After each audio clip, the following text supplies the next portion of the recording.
the gayest soy thing you can do. Shut the fuck up, you little tater tot bitch. We are 2 minutes and 35 seconds into this video. I'm just as gay as the rest of us, motherfucker. Feels just the same. Another sunny day in LA. Everything is fun, so they say. Wonder what the news is today.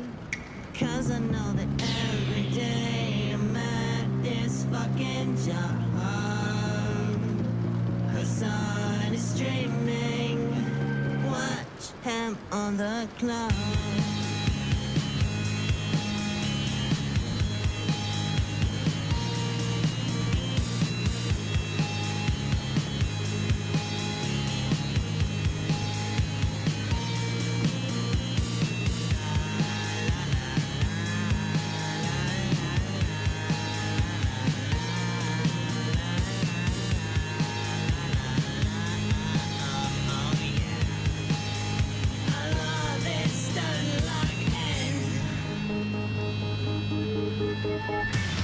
Bro, the Lyra does not need this. Some people love playing Hearts of Iron. Eating pussy is the basic bare minimum thing you can do. You can be like, where did they find these people, dude? And women want to have sex. Your job is posting. You're gay. Okay. God, I hate women so much. Is he really socialist? He's such a himbo, I can't handle it. He's got a car and a house and it's better than mine. How the fuck can I sit here like everything's fine? That's just me being a fucking hog. Hassan is streaming. Watch him on that club.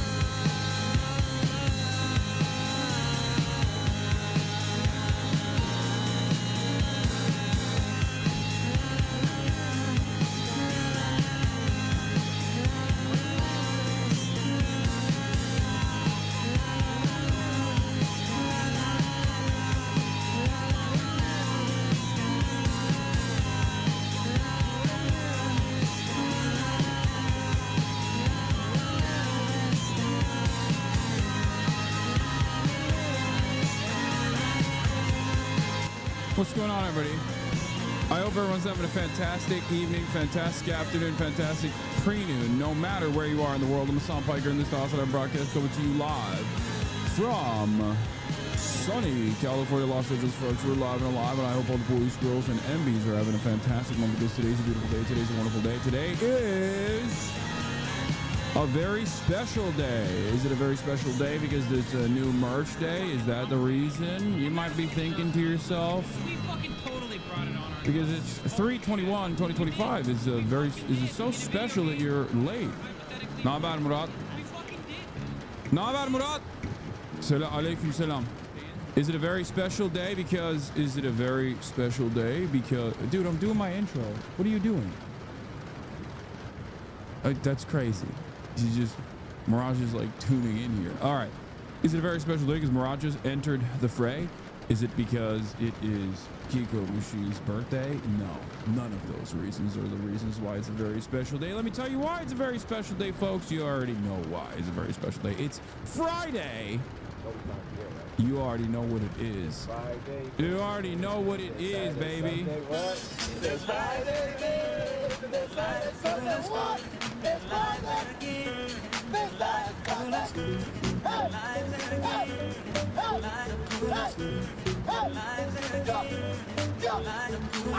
Let's go, ladies and gentlemen, boys, girls, and MBs. You already know what it is. It's Friday, it's Friday, it's Fry Slay, it's all of those things. It's Friday. It's the one day of the week where it is one day of the week where it's actually a time for a celebration, a jubilee, a sense of autonomy, a sense of safety and security, a feeling of purpose, a feeling of being a human once again after sucking a man's dick every single goddamn day in your place of work. You get to feel like a human. A right that our forefathers fought long and hard for. Ladies and gentlemen, the vibes will be immaculate. That's right. The vibes are going to be immaculate because it's Friday today. It is 3/21. It's Friday, March 21st, And regardless of what the Trump administration is doing in terms of undermining civil liberties and ruining America's next generation by, I don't know, maybe abolishing the Department of Education or whatever, it doesn't matter. We are still going to be having fun.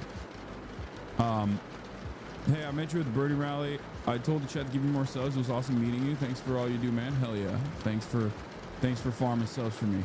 Big dog. Türkçe TR gündemine değinecek misin bugün? Hayır, konuştum daha önce. Arkadaşlar niye bana böyle gelip bağırıyorsunuz bilmiyorum. Konuştum, uzun bayağı konuştum hem de Türkiye ile ilgili geçen gün.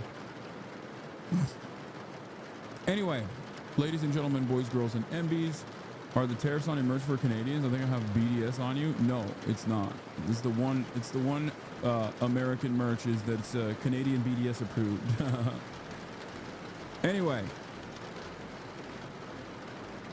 ladies and gentlemen, it's Friday. Kai's such a good model. We need dog merch. Okay, you're not going to get dog merch, but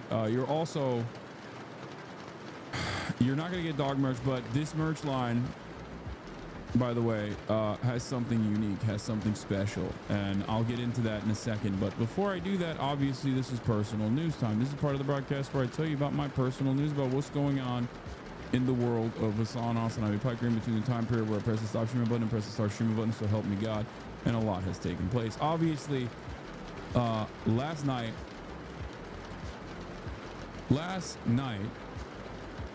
I ended the broadcast, and after ending the broadcast, I got on a flight, and on the flight was another person that, actually, you know what? I'll tell the story in a brief moment. Look,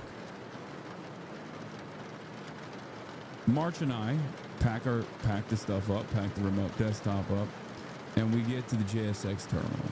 Okay, JSX is the charter flights that they have that's like basically a little bit more expensive than a normal commercial flight, but then you get to not have to deal with an entire LAX situation. You fly into Burbank Airport.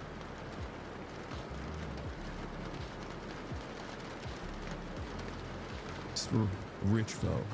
Not a real like private jet thing. It's like a European puddle jumper. Anyway, now the new meta for me and March is that we check the cockpit to make sure that there's at least like a woman or a non-white person in there. So luckily that was the case, both going to Las Vegas and also returning from Las Vegas. Now let me tell you something, okay? Let me tell you something. I heard that's great for the earth.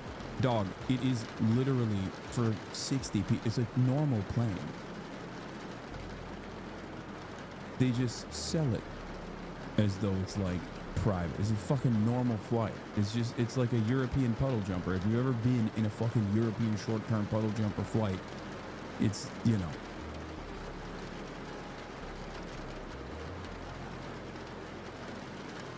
Anyway. But that's not the point. It is a commercial flight. So we get to the terminal, and I see a dude raw dogging cucumbers, Trader Joe's organic Persian cukes, okay? And he's also raw dogging, like bulk and breakfast style, raw dogging freaking tomatoes, little rose grape tomatoes. You know what I'm talking about? Anyway, and I'm like, what? Who is this monster?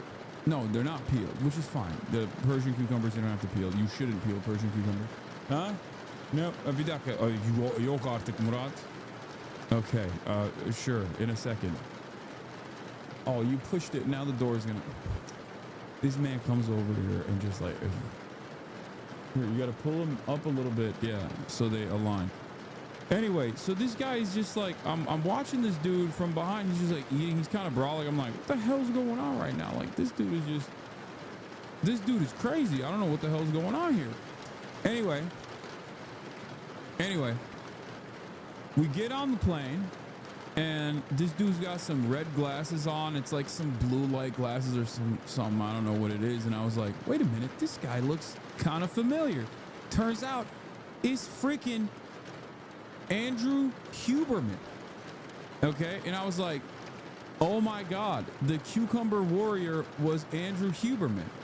Okay, so at least like he, you know, walks the walk as well as talking the talk. Like he genuinely believes all the crazy stuff that he has on his podcast in terms of like the red light glasses and all this stuff.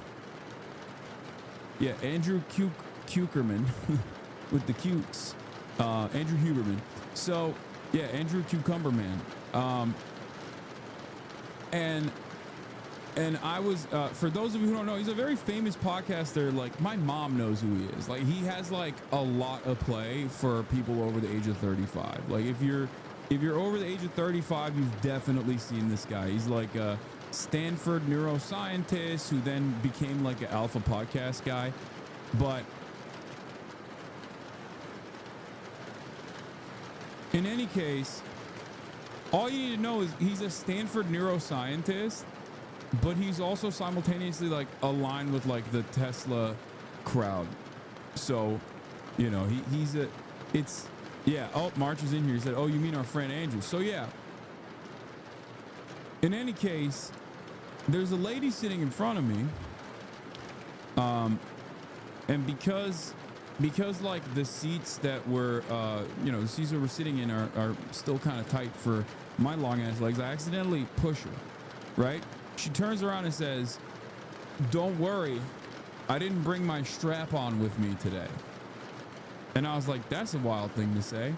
Turns out, lady's a old porn star, former porn star, right? It's cool, whatever. She's sitting between me and Andrew. And I turned to Marsh, I'm like, yo, I'm gonna get this dude on the podcast. And Marsh is like, don't do that. Just straight up, he was like, why? Mark said, why? I said, nah, I'm gonna get him on the podcast. Because I'm always thinking about fear. And so, yeah, he was the voice of reason. It failed. Okay, he tried to do a crit check. He tried to do a speech check, and it failed. Voice of reason failed in my brain. Immediately, I'm like, I lean over to her and I say, hey, would you mind tapping the shoulder of the gentleman in front of you? So she does. Okay, she does. He turns around. I'm like, are you Andrew Huberman? He's like, yes, I am.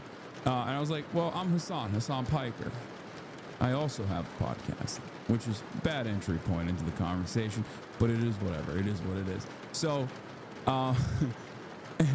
and I was going to spark up a convo to see if he would be down to, you know, come on the Fear on podcast or whatever, right? And then this lady literally severed the convo with a serrated knife. Okay? Basically decided, no, it's my time to shine. Turns out she is a massive. I don't know where your motorcycle keys are, dude. If that's what you were gonna ask me, I have no idea, and I don't know how to answer this question. I don't have your. No, I don't know where it is. Anyway, she's a massive Andrew Huberman fan. It turns out she's a stan. She's like, listen, I'm a former porn star. I got multiple immune deficiency issues. I love your healthy lifestyle.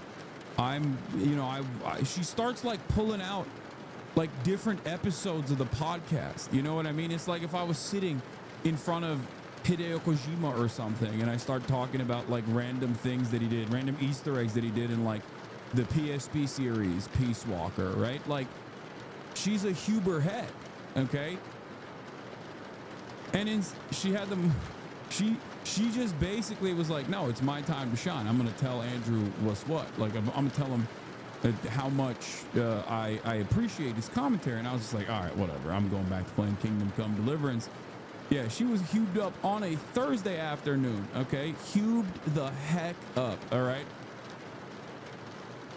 I guess two reasons I'm mentioning this. One, it's a funny story. Two, we gotta put an end to podcasts, dude. We just gotta.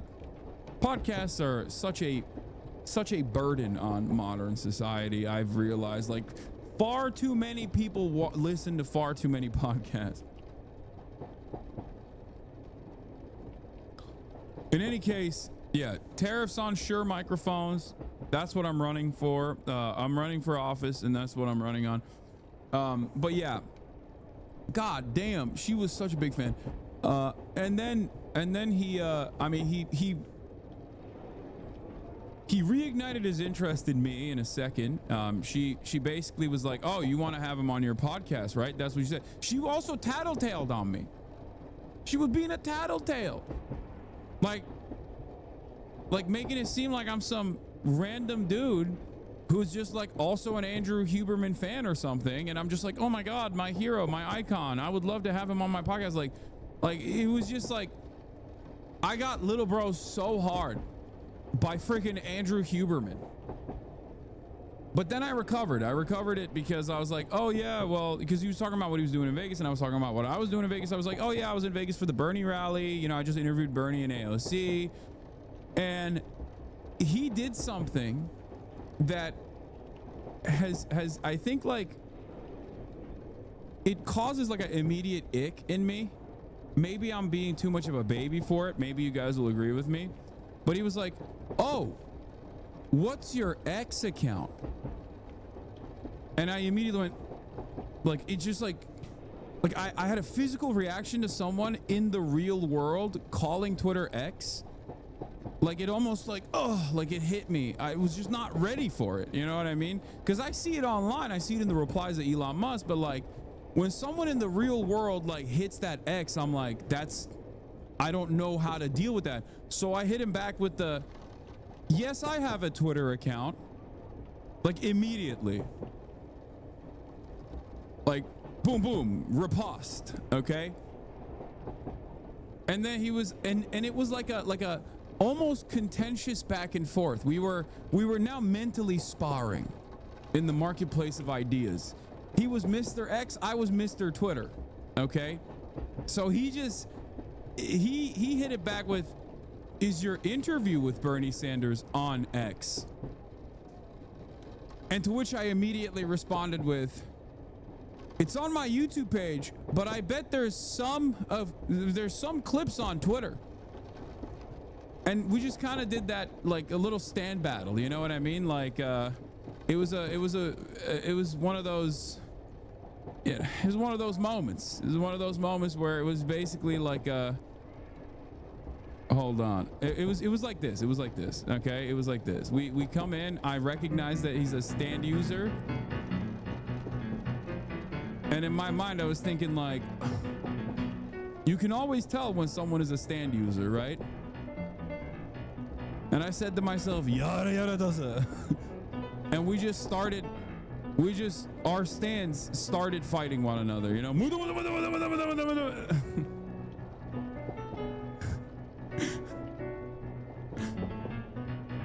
That was him checking me.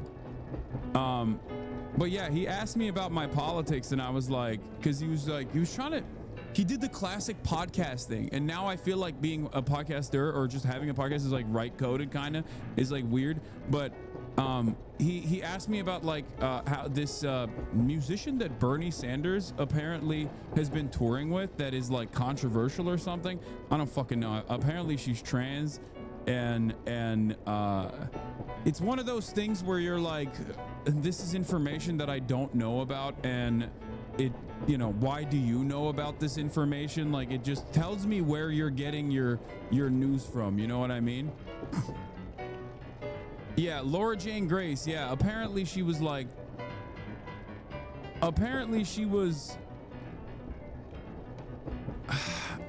she's trans, but she also was like saying, you know, God, she's saying something about God. I don't know. I looked into it a little bit. I couldn't figure it out, but it's like, yeah, a musician did some music and Christians were upset or whatever. But it's like, why does Andrew Huberman know this? Like, what is his algorithm, right? So he hit me with one of those, and I was just like, I don't know what that is.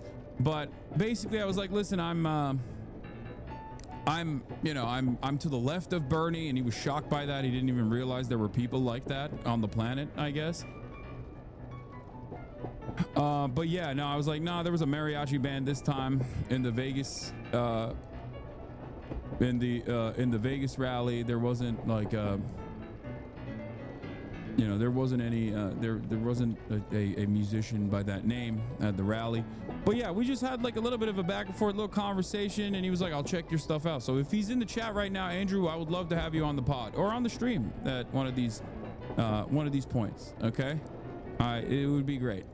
So yeah, that's my little story. I don't know if he actually followed me on Twitter, or maybe because I said,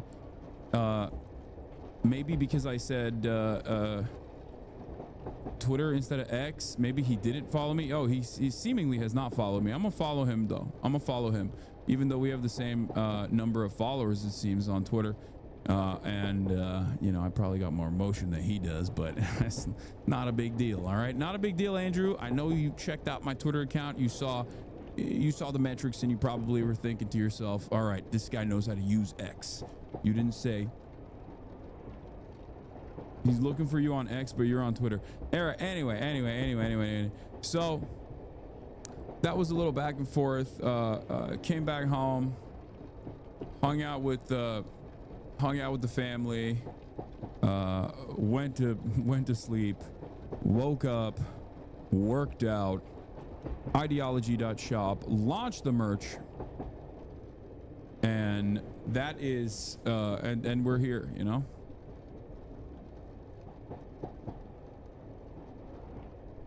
There it is, ladies and gentlemen. Ideology.shop, new merch alert. We got new merch alert. That's right, it's live, it's alive. Get him while it's hot before it gets sold out, because I don't want to hear from you guys talking about, oh, I didn't get it this round, I didn't get my merchandise, can you re-release this, can you re-release that? I don't want to hear it. Okay, can you please? Also, we have a baby tee as well. That's new. We finally have a baby tee for the ladies, because the ladies have been asking for it. So we got a baby tee as well that's cropped. The Chaos tee comes in both a baby tee, a women's version, and also just like the regular unisex one. I just wanted to defeat the misogyny allegations by hitting you with the baby tees, There's also available ones still in stock that didn't get sold out, I guess, that are deep sale. Some other ones from the last line as well.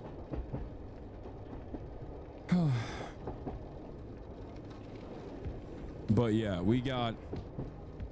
this is the new line. It's mostly just like whatever vibe I'm feeling. You guys might have noticed. What? I find them? Oh, whatever vibe I'm feeling, whatever I'm angry about, I try to pour into whatever the line that we're making. And this time it's more so about misinformation online.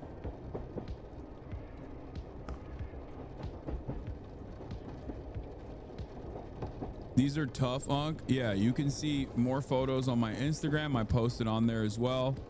As always, whenever we do a merch line,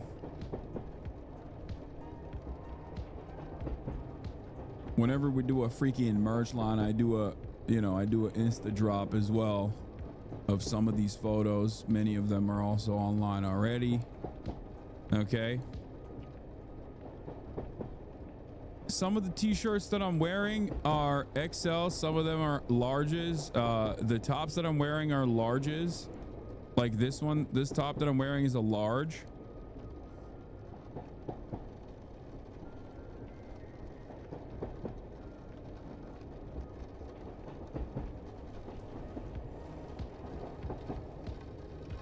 But yeah.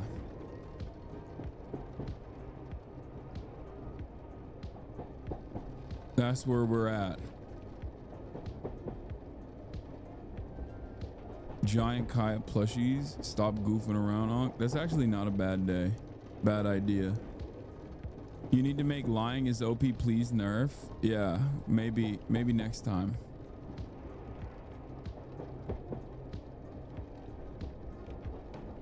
You should make long hoodies and sweatshirts.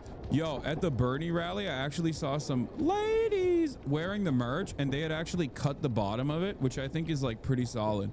Like if you think it's too long, you could just like cut the bottoms of it and make it into almost like first time watching during drop. Why does he pose with guns in the photos? Don't have a problem with it. Looks sick as hell. Just curious. It's just like random shit. I like to have, because it's like super simple, I try to do like props at least to try to make it more interesting. And some of the props are guns. I brought a sword this time. Symbolic lavas. I don't know. Just like random shit. Yeah. My wife took some creep shots of you yesterday. I saw someone on TikTok that filmed me at the rally from behind.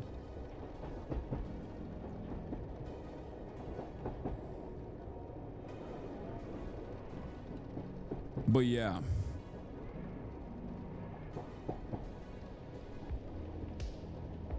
Same reason blowing up people in video games is fun, but real life sucks is fun for pretend. Oh, this is the, I think I like this already. What the hell? What the hell?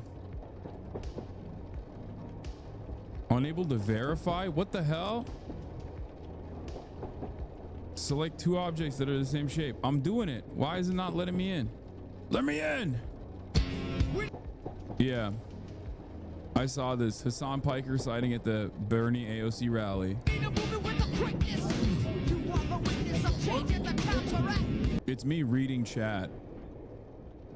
Always reading chat.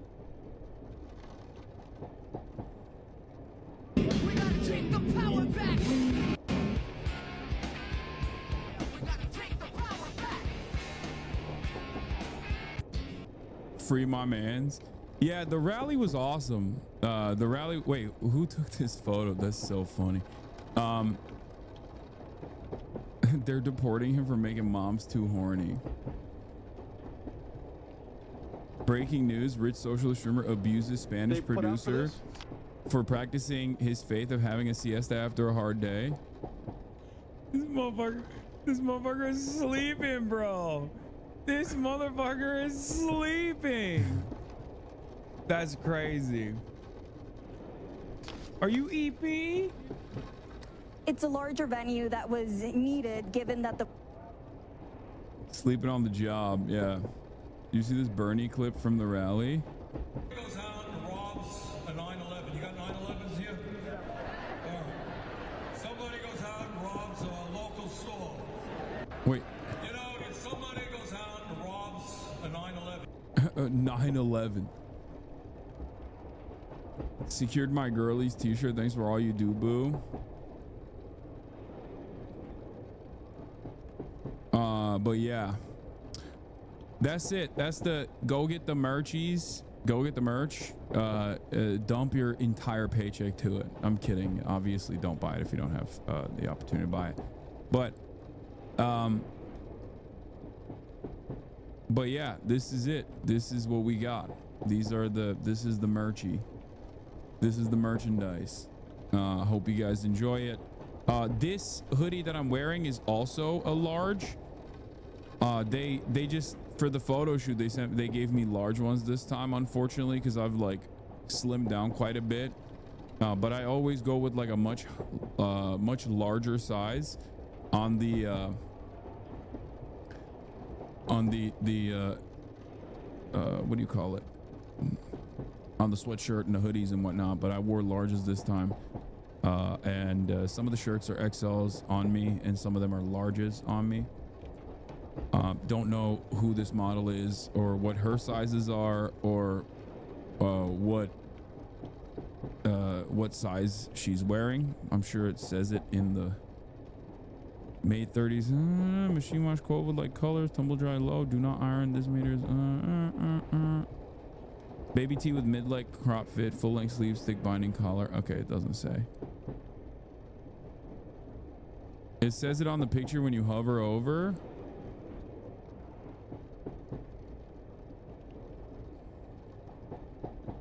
Is Ramadan? Don't scroll up. Do you know her politics? No. You guys need to stop being freaks, dude. Seriously.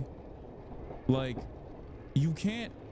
No, I don't know. She's a model, chat. Why would I know her politics? I didn't.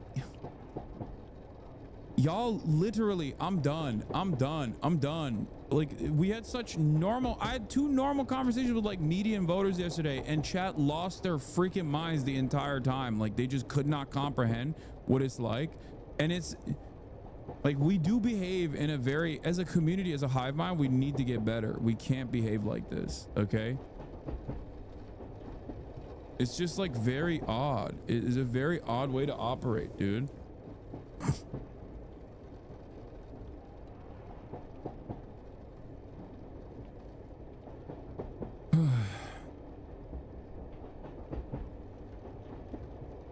You built this community. I know it's and I yell quite a bit to try to like rein it in, but it won't work. It don't work for some reason.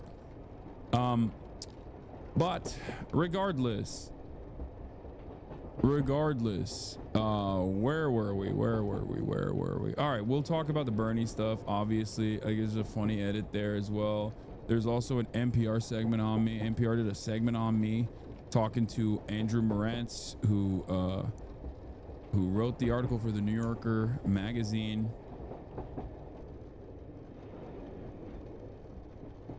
But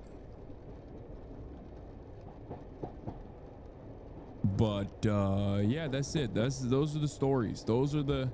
That's my day.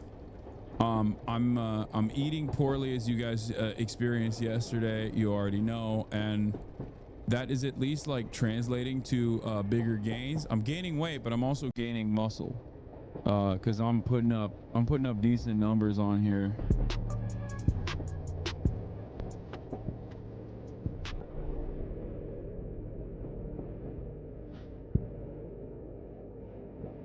Look at that. Stop and go. Stop and go. Okay. No bounce on that. You feel me? Not using. No bounce on that. It was like, it wasn't that heavy. It was like 420, I think. 420 blaze it. Yeah, I'm opium. Unk is tapped in. Unk is tapped in. It's a trap bar one. It's not the.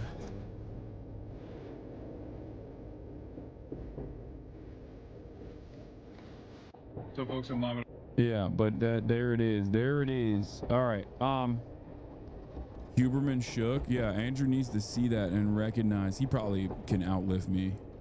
If we're being real, he most likely can outlift me because I think he does TRT and stuff, and he's got a lot more experience lifting. So I don't know.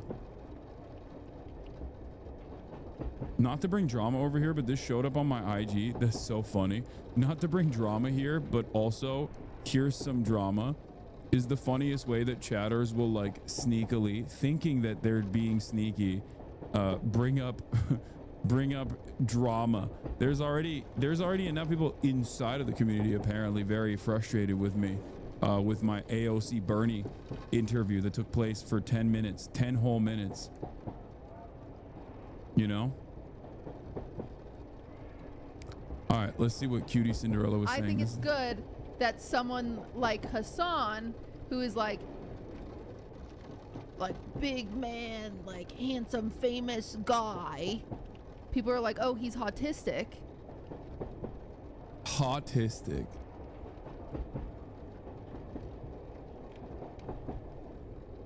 Hello? You can come in? Hello, you can come in?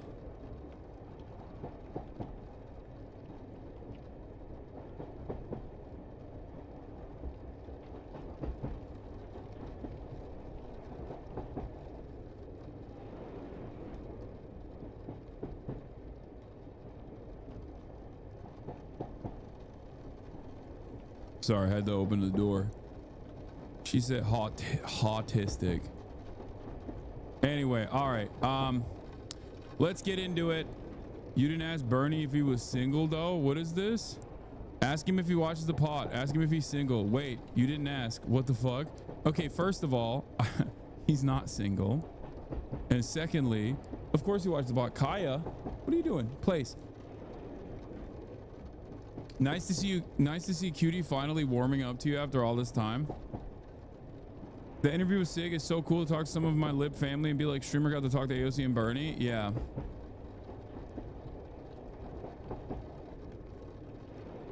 Yeah, I saw the fighting cowboy thing. Did I blast off already? No, I didn't. I forgot to blast off. All right, let's do it. That's crazy that I forgot to blast off this entire time. We're 45 minutes in. I'm too focused on silliness. All right, ladies and gentlemen, let's do it. Let's blast off. There's a lot to talk about, obviously. Trump destroys DOE.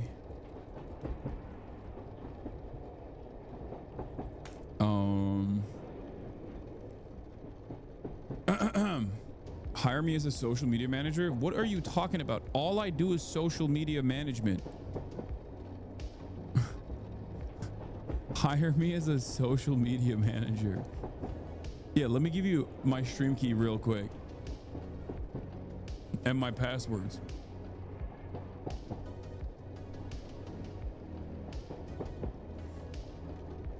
All right, Trump destroys Department of Education. Bernie plus AOC rally recap. Trump.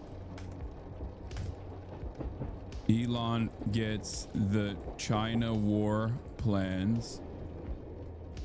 New merch line dropped today. Get in now.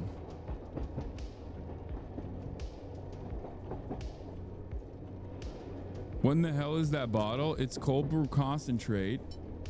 I dilute it with water and I drink it. Straight to the dome.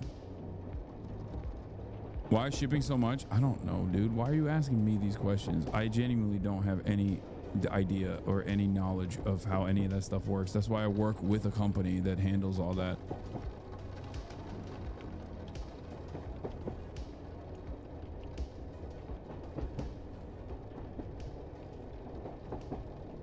Hire me to be chill and hang out? No, I'm good. Thank you. You can trust me because I don't care enough this life to be malicious about things or towards people. Trust you with what?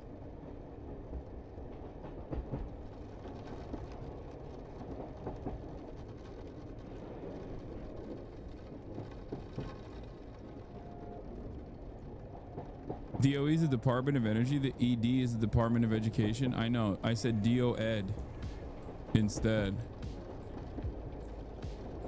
You know what? I'm going to edit it. Education. I was on NPR.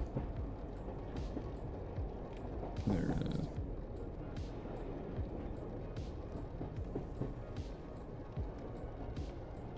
Why don't you know this, Papa Abi? What do you mean? I do know that. I know DOE's Department of Energy. That's why I said DOED. It doesn't matter.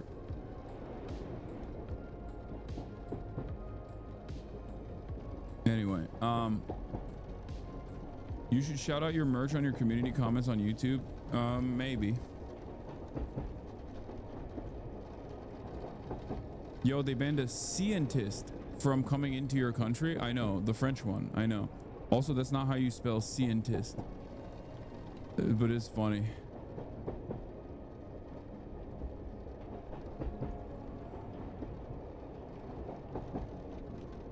Yeah.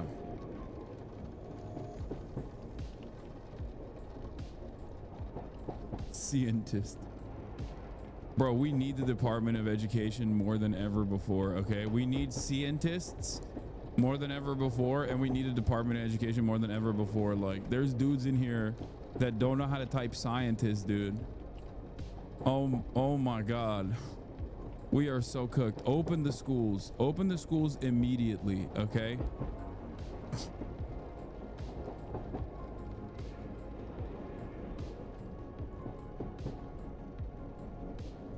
Do you see Al Jazeera got value tained? What do you mean? Patrick but David went on Al Jazeera?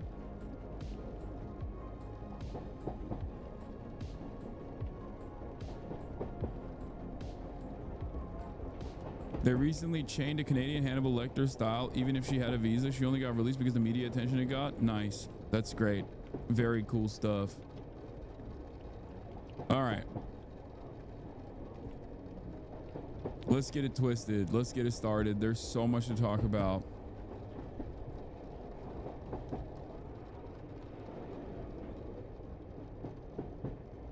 Trump takes questions from reporters after announcing fighter jet contract. He's finally giving Boeing a new fighter jet contract. He's trying to save Boeing. I guess we'll start there.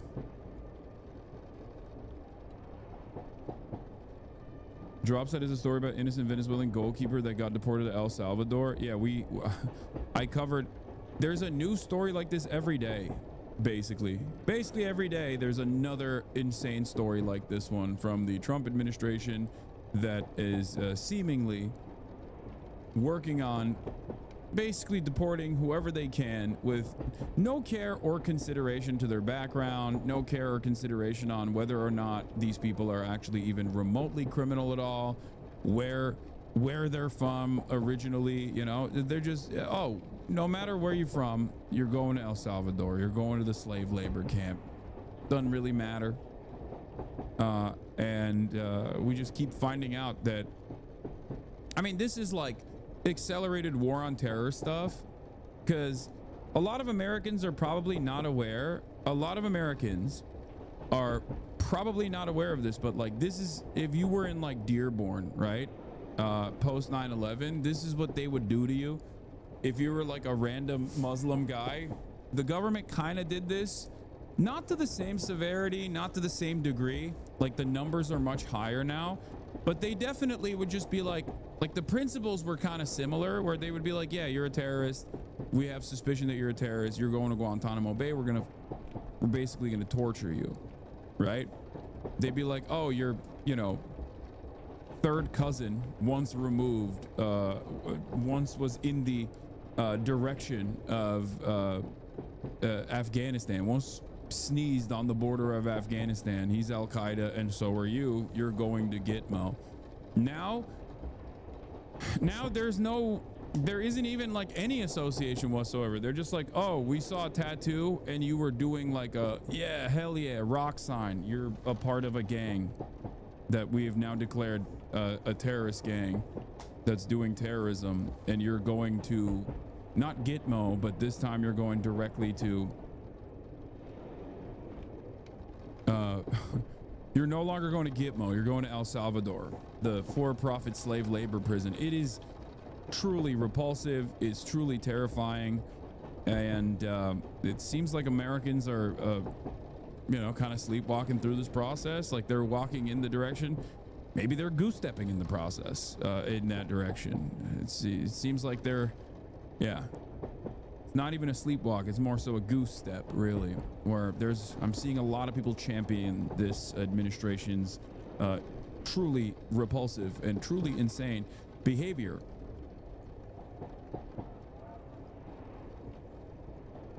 Yeah.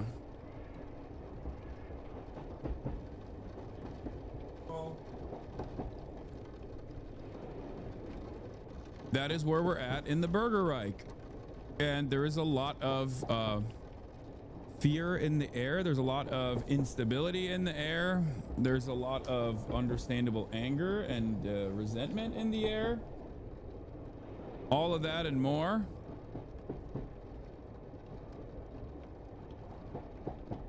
But yeah, that is where we're at. So New York Times reporting that a highly secret game plans for potential war for China. Yeah, I know. I saw that. We'll talk about that too. But let's get started. Trump takes questions from reporters after announcing fighter jet contract. To be serviced much better than it has in the past. It's been a mess. Hassan, maybe talk about what we can do. Dude,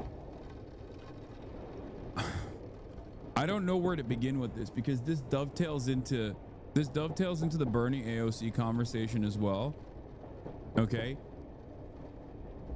The only thing I can tell you at this stage is to protect your own, know your rights, and explain to other people, especially people that are marginalized, especially people that are, for example, it like could potentially be. Doors open. Doors open. Okay. Dude, Murad is here and there is so much motion happening in this house right now. I like my little primitive brain cannot handle the in and outs. It's just like him and his buddy are here. I think he wants to go biking or something. And it's just like, oh my God. All right.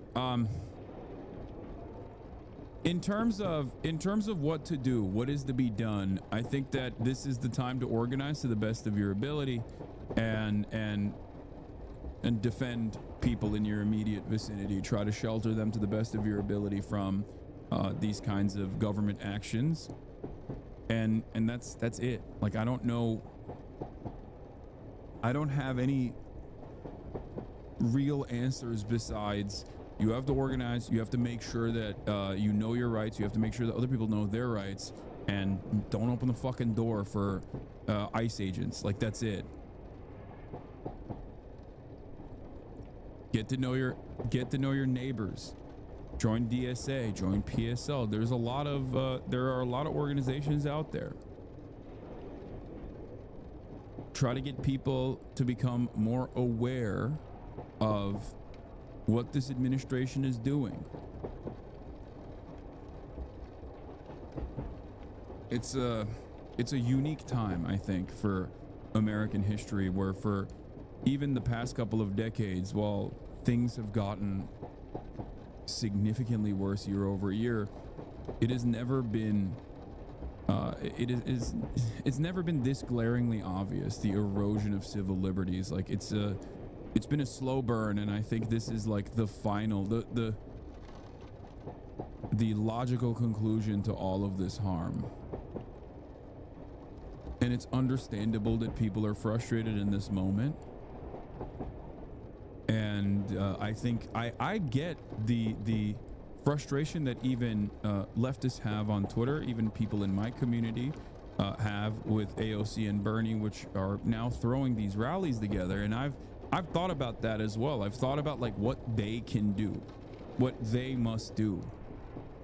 Because if all of these rallies and if all of this awareness campaign is simply to just like sheepdog people back into the Democratic Party, without the Democratic Party being genuinely changed, like structurally changed in its entirety, in its direction, in its focus, in its policy making capabilities, and in the ways that the Democrats actually fight back against the Trump administration, unless the Democratic Party is drastically changed and restructured to have a bold, dare I say, radical vision of change that they follow through on, where the AOCs and the Bernie Sanderses of the Democratic Party are like the centrists, okay, where they come across as like, and there are people that are to the left of Bernie and AOC within the Democratic Party, as you guys know, when it comes to foreign policy, for example. Like, if that does not happen,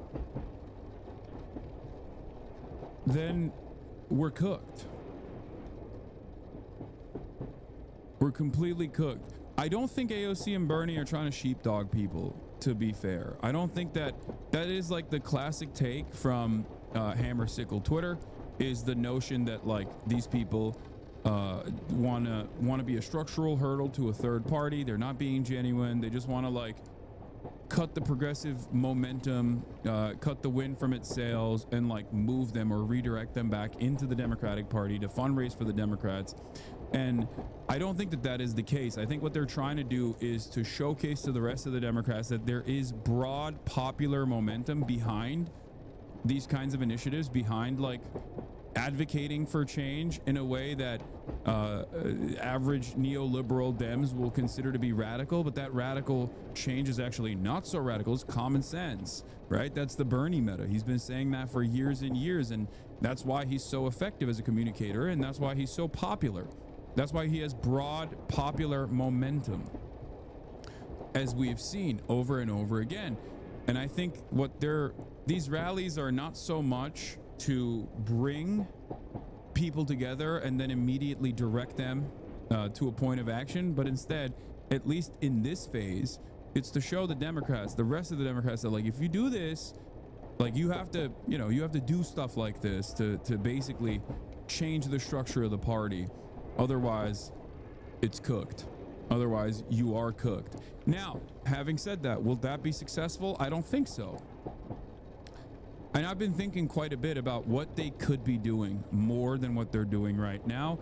And I think having issue focus in the organizing would possibly be a better idea for both AOC and Bernie Sanders. This is something I've talked about quite a bit. This is something I've thought about quite a bit, because if they were issue specific in their rallies, in their organizing, I think that would be a little bit more that would be a little bit more impactful, right? What do I mean by this? Organize with a union directly outside of a work stoppage. Organize around the Mahmoud Khalil situation. Organize with teachers and do a rally specifically for teachers, like issue specific rallies. I think could perhaps be a little bit better to demonstrate messaging discipline. These are the types of things that they have done. Like Bernie has certainly done this many times over. Bernie used to do trips to Canada from Vermont. He would bring all these old people together, and they would literally go to Canada to get cheap pharmaceuticals. So Bernie is not a stranger to doing stuff like this, because it not only demonstrates messaging discipline, but it also shows like a very specific issue that has to change. And it also basically shows like not that far away, across the pond, across the invisible border right there, they have people that are doing it better in terms of pharmaceutical pricing. So it's a win-win-win. You're helping people, you're also getting your message across, you're showing real tangible results, and you're genuinely changing people's lives for the better in the process. It's a perfect idea. It's a perfect way to do it. And I think that they need to do a little bit more on that front. Perhaps they need to do a little bit more on that front. I think that would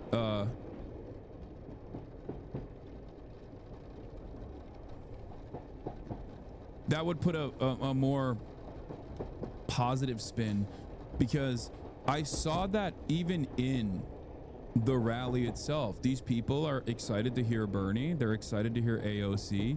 They like Bernie Sanders. They like AOC. And even at the rally itself, there were people who were like, what should we do? Like, people kept saying, what can we do? What should we do? And I think that's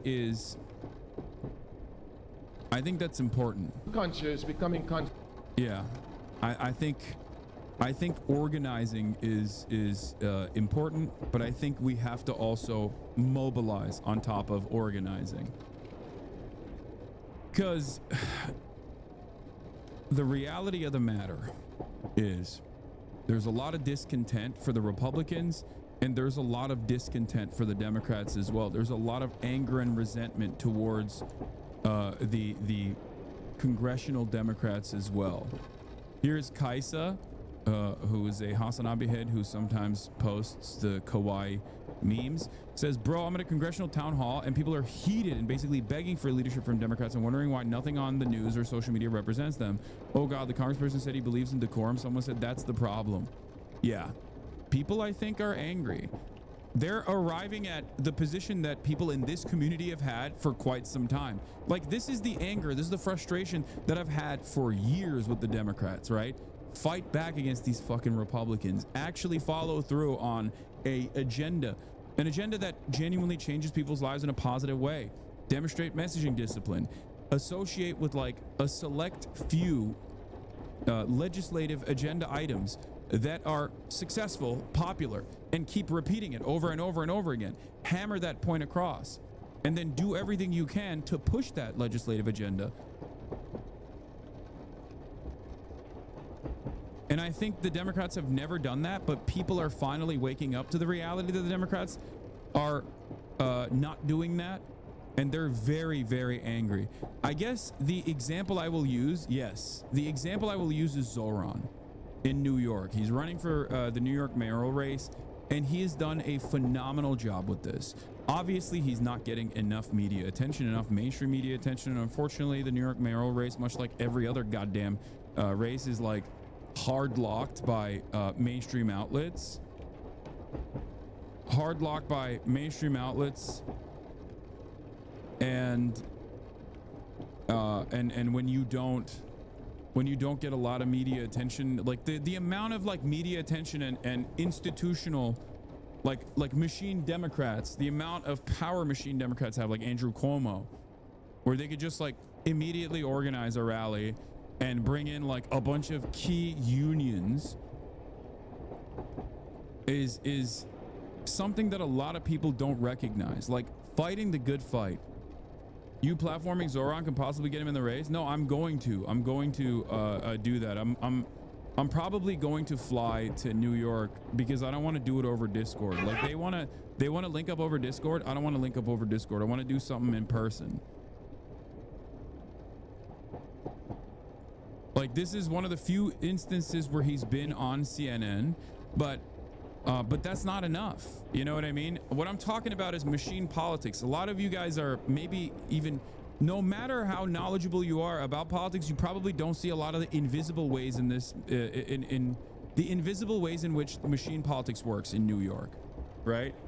Michael from Pennsylvania can give you guys an even better inside look into this with Pennsylvania specifically. But like, I'll give you an example. I didn't really cover it, but like Andrew Cuomo was entertaining running in the New York mayoral race for quite some time. He kept saying, he kept dipping his toes in. He kept saying like, oh, I'm gonna run. Will I run? Probably. You know, they would send out feelers, and every time they sent out feelers, the media would cover it, because Andrew Cuomo is a person who is obviously very famous. Now, he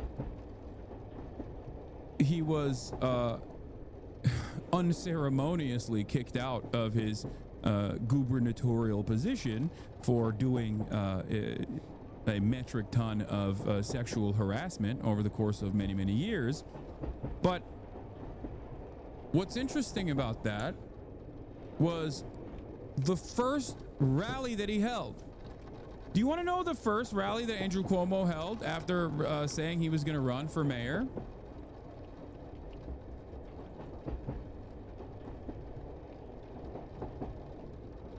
It was a Women for Cuomo rally. Okay?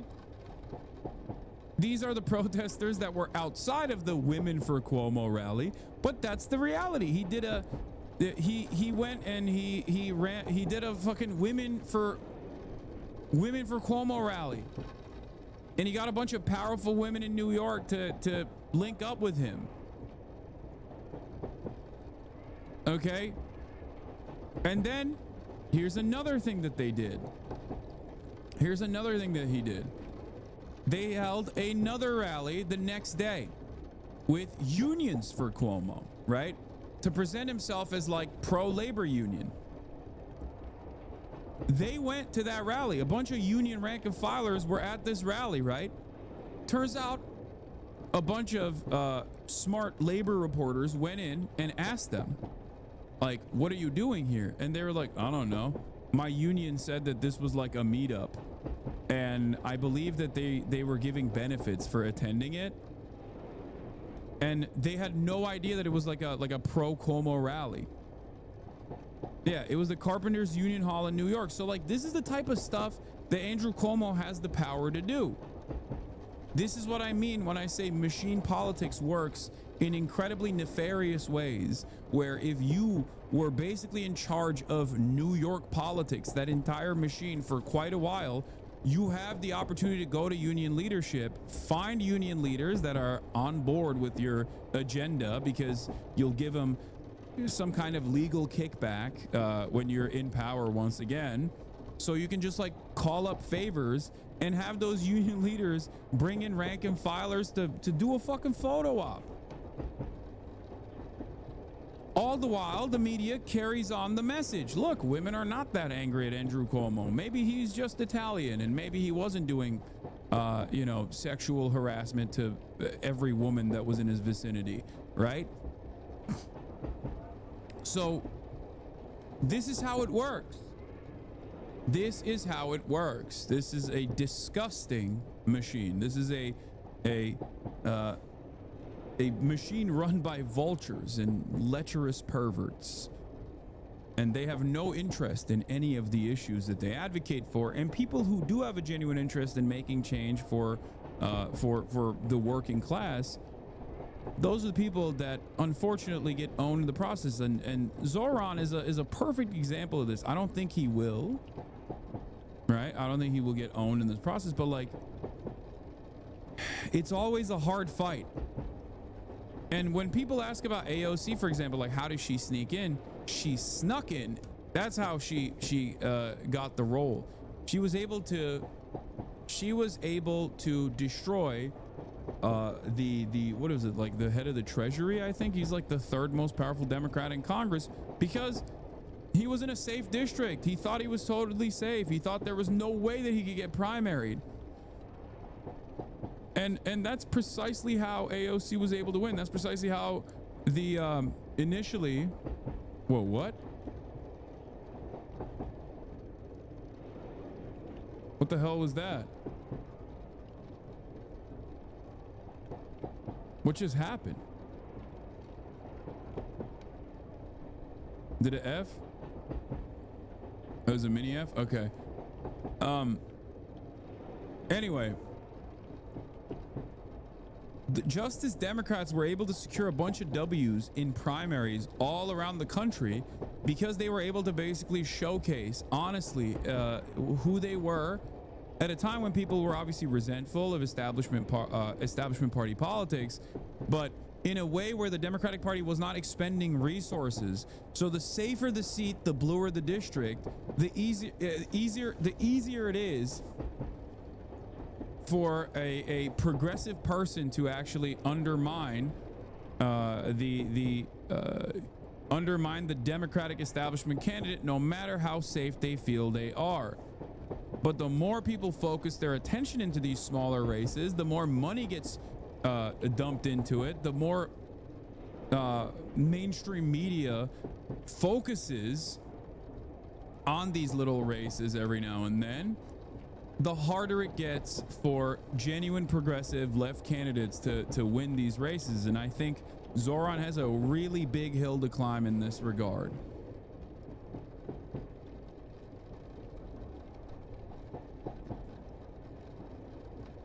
Does that make sense? It's not just about individual donors and fundraising, chatters. I'm telling you right now. Okay, it's not about that. It's not about that at all. I don't think you understand how much play you get from earned media. How much play you get from earned media when MSNBC is talking about Andrew Cuomo every fucking day. CNN's talking about Andrew Cuomo every day. I don't think you get it. Like, mainstream media, especially in races like this, still matter quite a bit, because most normies that would love Zoran's ideas, Zoran's opinions, like, they're not going out and voting. A lot of people are not going to vote in the New York mayoral race. And the ones that do are just going to go for name recognition. Like a big chunk of people are just going to go for name recognition, the rank choice, and they're going to go, okay, I know Andrew Cuomo. Isn't he like a sex pest? I don't know. Whatever. Boom. He's number one. Like that's usually how it works. He has all the energy. I'm not being defeatist at all. I think he has a good shot. I'm just simply explaining to you how hard it is for someone like Zoran to win a race like the New York mayoral race. Okay? That's precisely the reason why I want to link up with him and help him in any way I can.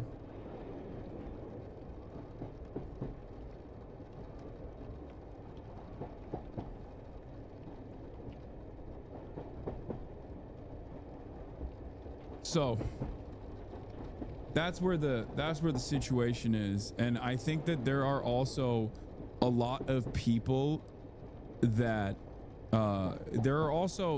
there's like spoilers on the ticket there for Zoran, just like there's spoilers. There's the Eric Adams, Andrew Cuomo knife fight, which is good because it's like vote splitting there. And then there's also the Brad Lander Zoran kind of fight. And it seems like Greg Kazar actually, Greg Kazar went and endorsed Brad Lander for mayor. And Brad Lander, in other circumstances, would be fine, right? If Zoran wasn't in the race, then he's like a fine candidate in comparison to everybody else. Okay. But with Zoran in the race, he is not fine. Okay. He has, not only does he have no motion, but every progressive, in my opinion, should be pumping Zoran as hard as they possibly could. I know ranked choice voting makes vote splitting less of an issue. Yes, I understand that. But there's still, I mean, you should still endorse and offer name recognition to the best of your ability to the top contender in this regard. And I think that like this is a major mistake. Going and endorsing Brad Lander is a major mistake. In my opinion, it's because Brad Lander is not anti-Israel and Zoran is. No, I know. The Israel stuff is like, I know a lot of people.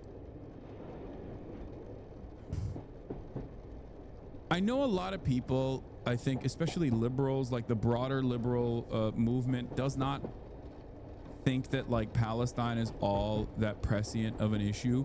But because it is at the intersection of so many glaringly obvious inequalities and so many forms of systemic oppression, whether it be Western imperialism, whether it be racism, whether it be Islamophobia, that I think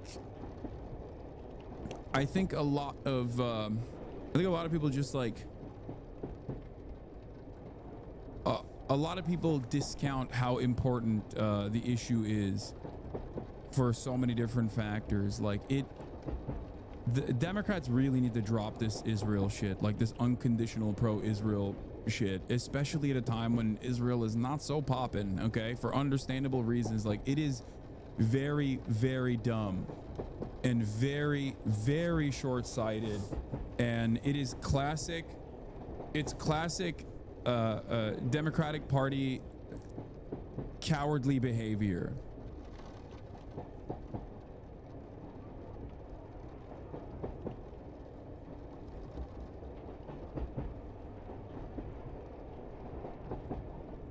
Anyway, yo, you got so political last night. I started watching you for your basketball skills and your cute dog. Yeah, sometimes I get a little political around these parts. Yeah, you already know what it is. So, union members were, oh yeah, this is what I was talking about earlier. Union members were asked to attend a rally at Carpenter's headquarters to support our union without being told it was, in fact, a rally for Cuomo's campaign. Here's the text blast sent out to union members a few days ago. District Council 9, brothers and sisters, we are attending a rally event at Sunday, 3/2 at 10 a.m. This rally will count for the March VOC for painters and tapers. Come out and support your union. Please share this message and remember to bring your DC9 ID. Text stop to opt out. Like they didn't even tell him that this was a fucking Cuomo rally. It's so gross. The other reason why I'm talking The other reason why I'm talking about Zoran is because I think he is doing all of the right things. He has a tremendous hurdle to clear here because it's a race that a lot of people are paying attention to because it's a race that has national significance. New York is a major city. Obviously, that's not the reason. That's not the only reason why this has national significance. There are a lot of players in this that are nationally known figureheads, whether it be Eric Adams or whether it be Andrew Cuomo. So that is the reason why Zoran not having a lot of the same instruments at his disposal in the way that, for example, Andrew Cuomo has. He has a major hurdle to clear here in a race that has a lot of players that have more name recognition than him. Obviously, this is in our circle. We know about him, right? Because he's been doing a great job. But not every single person in here lives in New York, right? In terms of like winning the mayoral race in New York, there's a lot of people. There are a lot of people you got to talk to.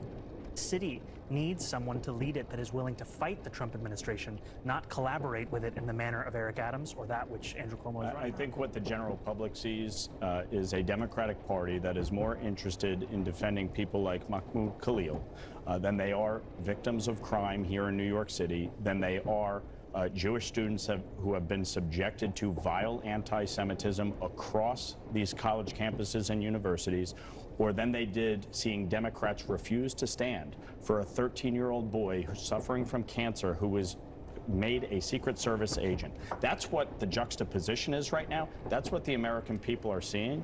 And they're looking at it and they're going, these people are out of their minds. Go ahead. Well, you know what I think also the New Yorkers are seeing is a Jewish student by the name of Grant Minor, who was the president of the United Auto Workers local on Columbia's campus that was just fired by Columbia administration for participating in those same protests. These are students that deserve their rights to be respected. These are ones that deserve to be recognized by those of us who aspire to be leaders across the city. I gotta leave it there.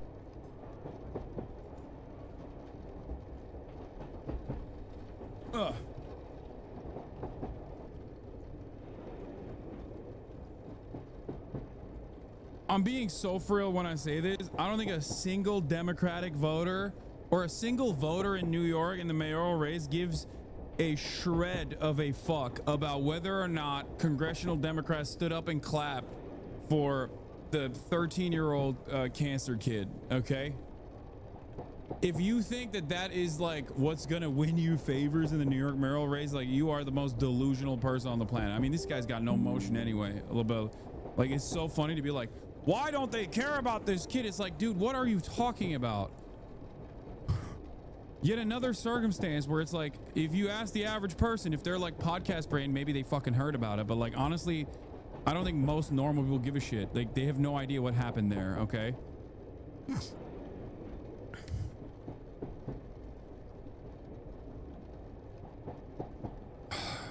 Jesus.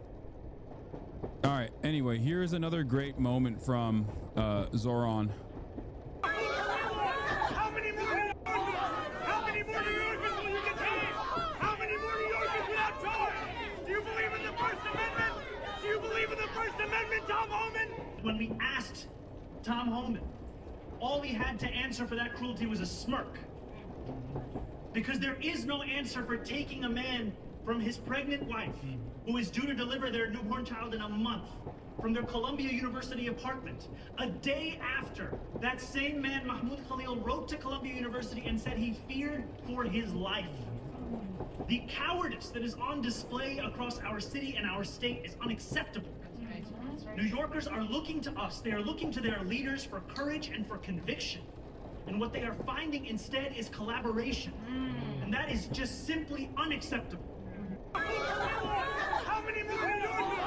How many more New Yorkers will you contain? How many more New Yorkers?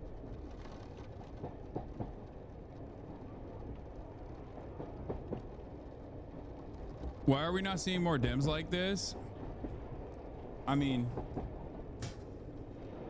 you can't sit on your ass and collect checks if you do stuff like this. It's hard. You know, it's hard to do that. Democrats just don't really care about this stuff because why would they? Andrew Cuomo versus Zoran is a great analog for why Democrats don't do stuff like this, right? They don't do stuff like this because they're Andrew Cuomo. Why would they do that when they could just like call up the union leaders that and call in a favor from a sympathetic union leader to just like put together a silly ass union rank and filers for Cuomo campaign stop, and then that gets a lot of hits on Politico.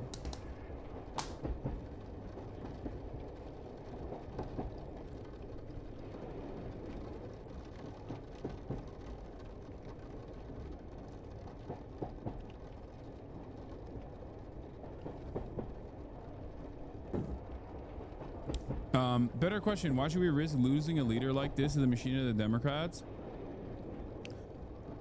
I don't know how to answer your question because I don't know. Like, obviously, he's the one who's making this decision to put a D next to his name. I'm not going to sit around and be like, why are you associating yourself with the Democratic Party? The reason why is because,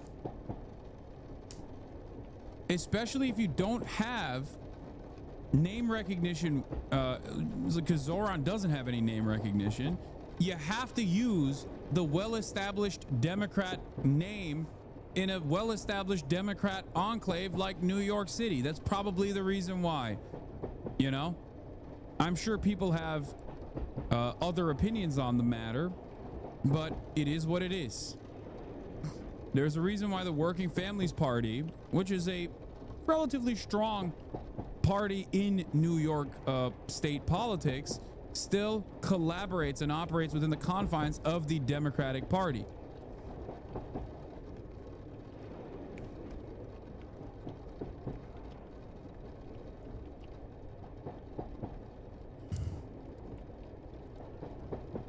I don't care what gets him across the finish line, as long as he gets across the finish line. Does that make sense?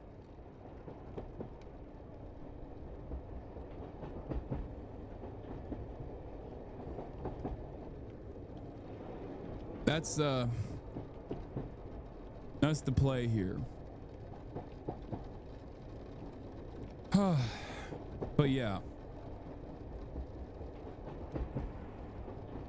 Have you thought about interviewing him? Yes, I'm working on setting something up. Don't worry.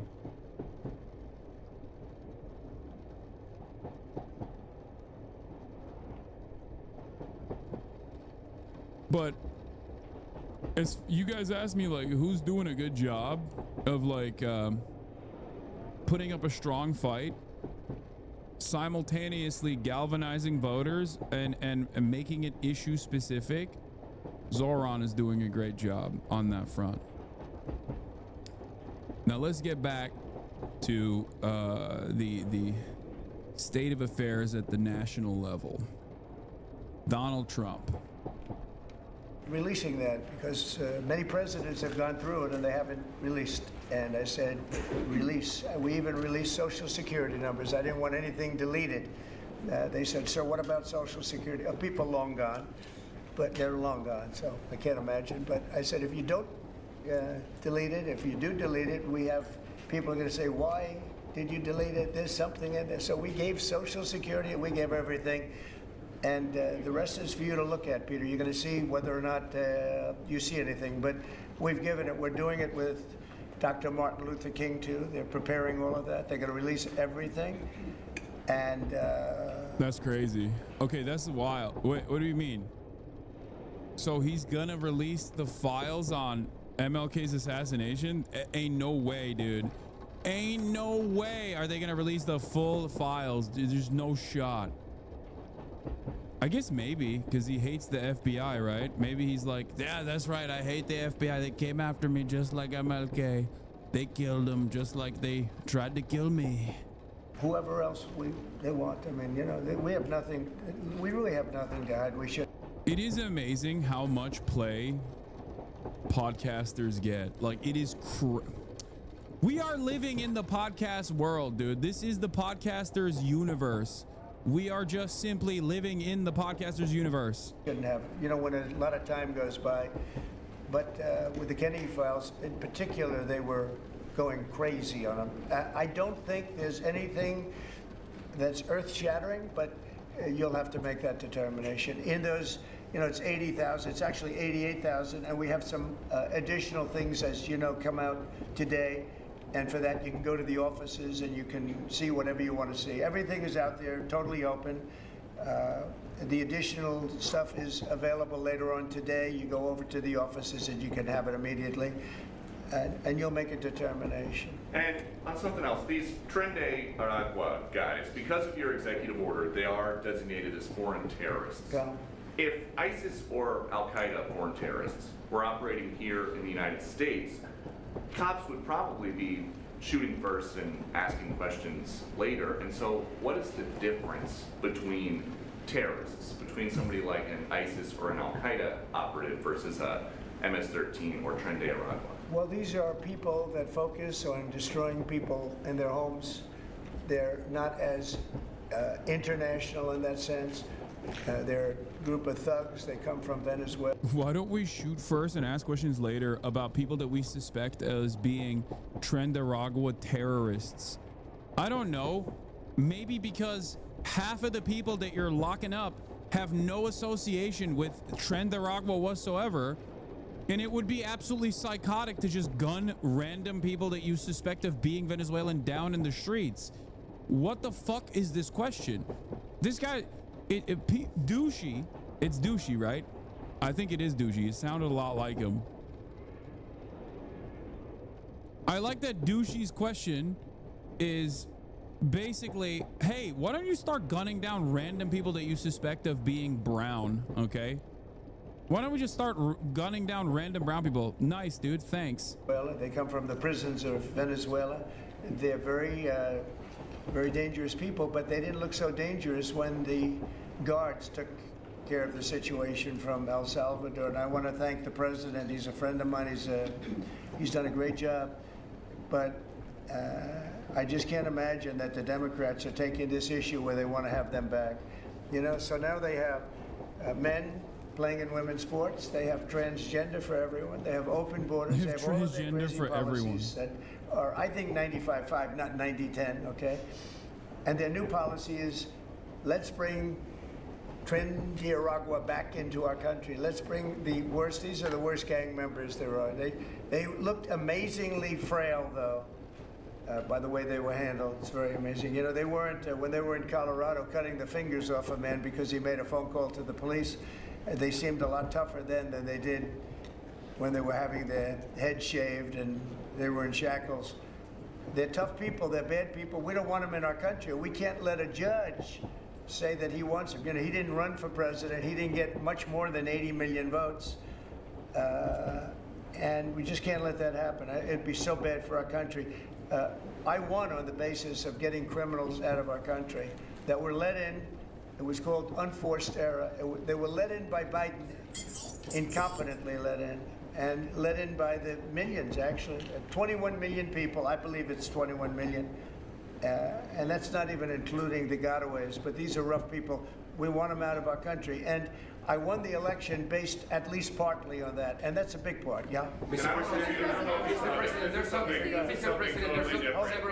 I don't know if you saw this. Tim Walz is now saying about Trump supporters, and forgive me, I'm just reading a quote from Tim Walz, I think I could kick most of their ass. Oh boy, he'd be in trouble. Is there any way to know?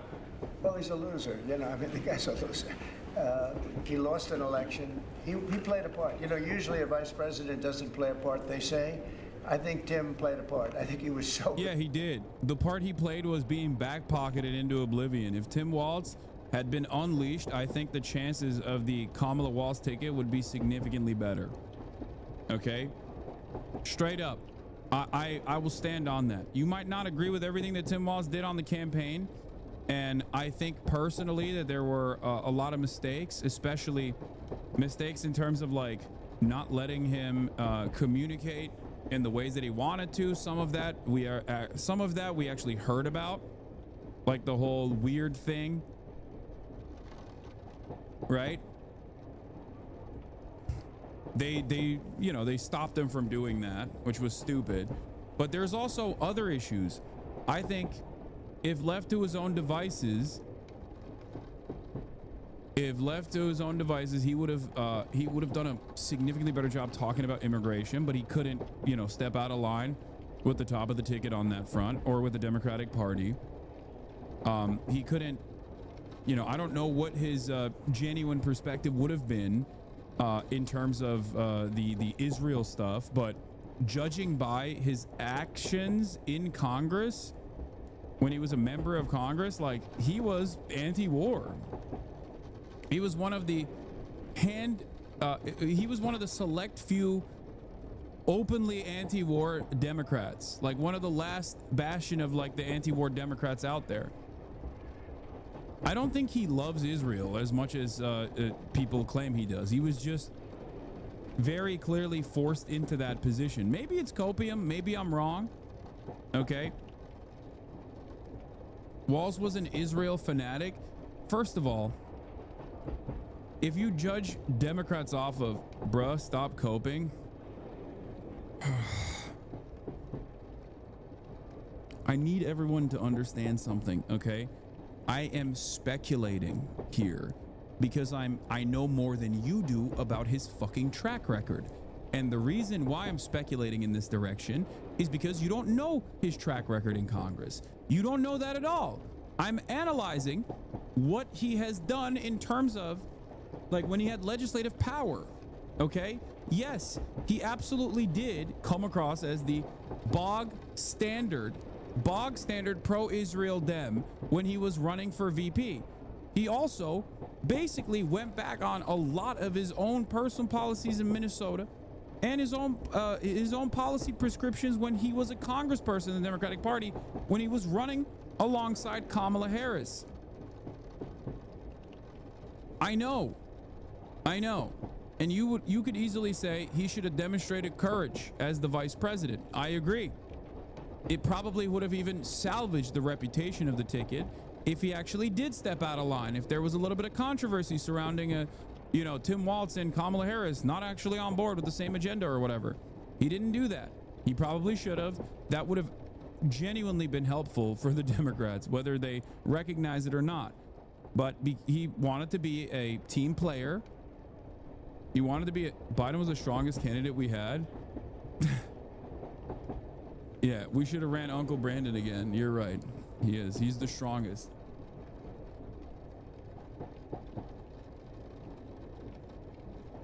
These guys are truly terrified of broaching the issue of Israel. Like the way I know that. Like I know no matter how progressive they are, unless you're like a Rashida Tlaib or an Ilhan Omar, okay, most Democrats shit in their diapers when the issue of Israel comes up. Okay, even progressive Democrats like Bernie Sanders and even progressive Democrats like AOC, you would think that the entire Democratic caucus has like, blackmail on them or something, the way that they operate. Okay. I know. I see it. I see it every day. It is absurd. It's not, there is no issue, I think, within the Democratic Party that is so directly at odds with the base's demands than Israel. Like the Democratic Party is overwhelmingly, at this point, the Democratic Party's base of support overwhelmingly says Israel's gone way too far, okay? It ranges from two-staters to the person that does not know what the fuck Israel even is, but just hears about it in the news and goes, I don't like all the baby murder I've seen that my children keep harassing me about, okay? And yet, in spite of all of that, in spite of the genuine momentum shift on this key issue, Democrats are terrified of stepping out of line. It doesn't make any sense. It's very stupid.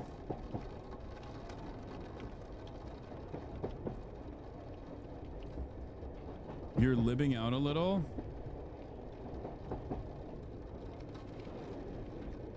How is this libbing out? I'm saying that the Democratic Party across the board is directly at odds with its base. okay, on this issue, on many issues, but specifically with Israel. It's like such an obvious gimme. It's such an obvious, easy ass point of contention that they could stress to expose the hypocrisy of the Trump administration in terms of claiming that they're fucking free speech, pro-free speech, but then simultaneously undermining that.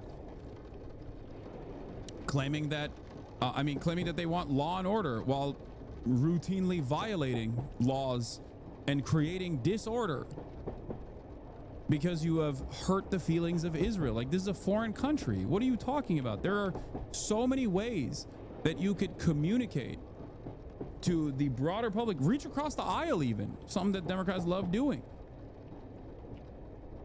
It is the easiest gimme of all time, and yet Democrats are asleep at the wheel or shitting in their diapers, basically.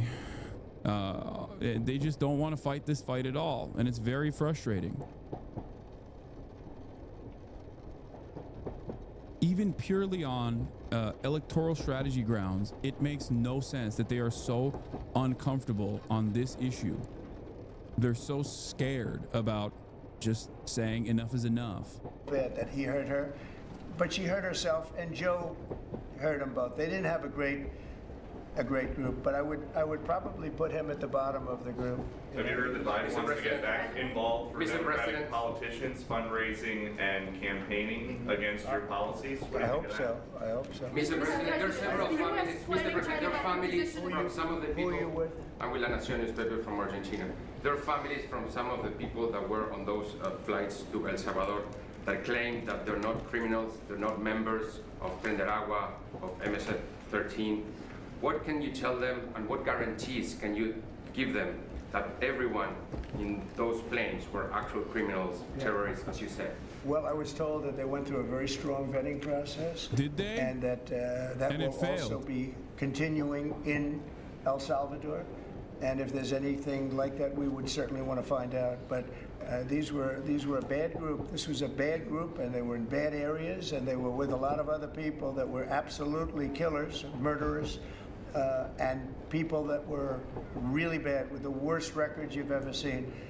And but we will continue that process, absolutely. We don't want to make that kind of a mistake. Is the U.S. planning to give up the position of NATO's Supreme Allied Commander, and if so, why? NATO is something that I saved. NATO was gone until I came along. In fact, the previous Secretary General, very good man, both of them are good. The current man is fantastic. But both of them have said, if it wasn't for Trump, you wouldn't even have a NATO, because we were paying the cost of almost all of the countries, and now they're paying. I said, we're not going to do this. We're not going to continue.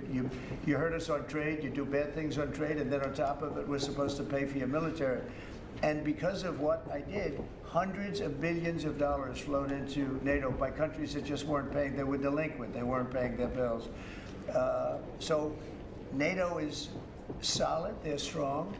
But they have to treat us fairly. Are we going to give up the... Because look, without us, NATO's not the same. And I can tell you, I've been having very good discussions, as you know, with President Zelensky and with President Putin. And President Putin will tell you that without the United States, he wouldn't be worried.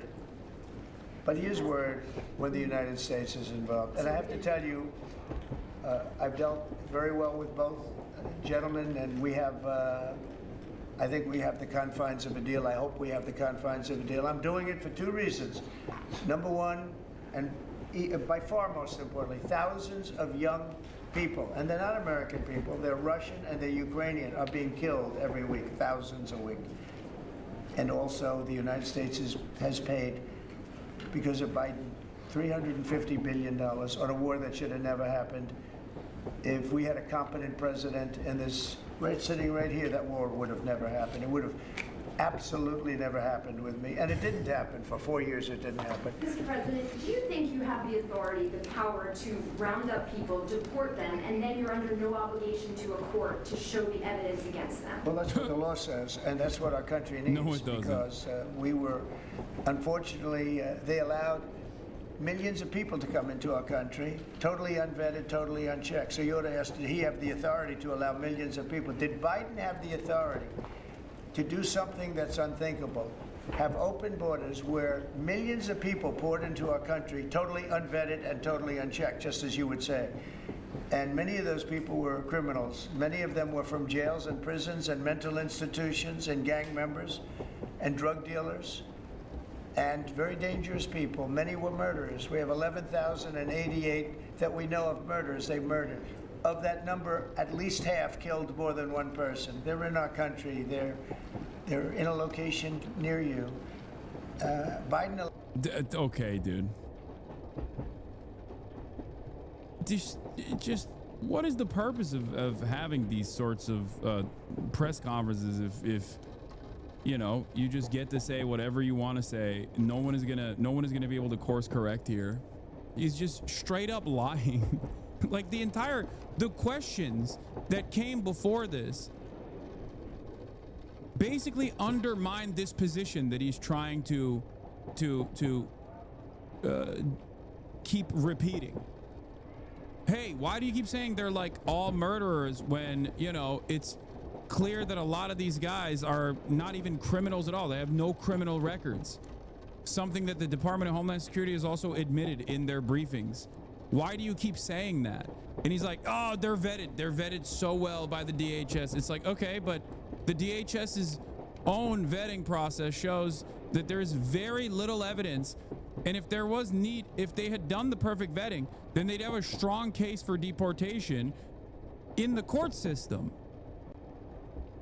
If they had clear evidence, hard, tangible evidence on terrorism grounds, then you could take it to a judge and the judge would sign off on it. The entire point of this conversation is that you don't want to go to the judge because you know you don't have any evidence. And the DHS is openly stating that they don't have enough evidence to deport these people. And a lot of dummies will come into this chat and still say, well, coming here illegally is a crime. Yes, dumbass, I know. So is fucking jaywalking, okay? Shut up. You don't understand what you're saying. There are crimes that warrant deportation. Trump knows this. You don't. That's the reason why he lies about the severity of the crimes. Do you not understand that?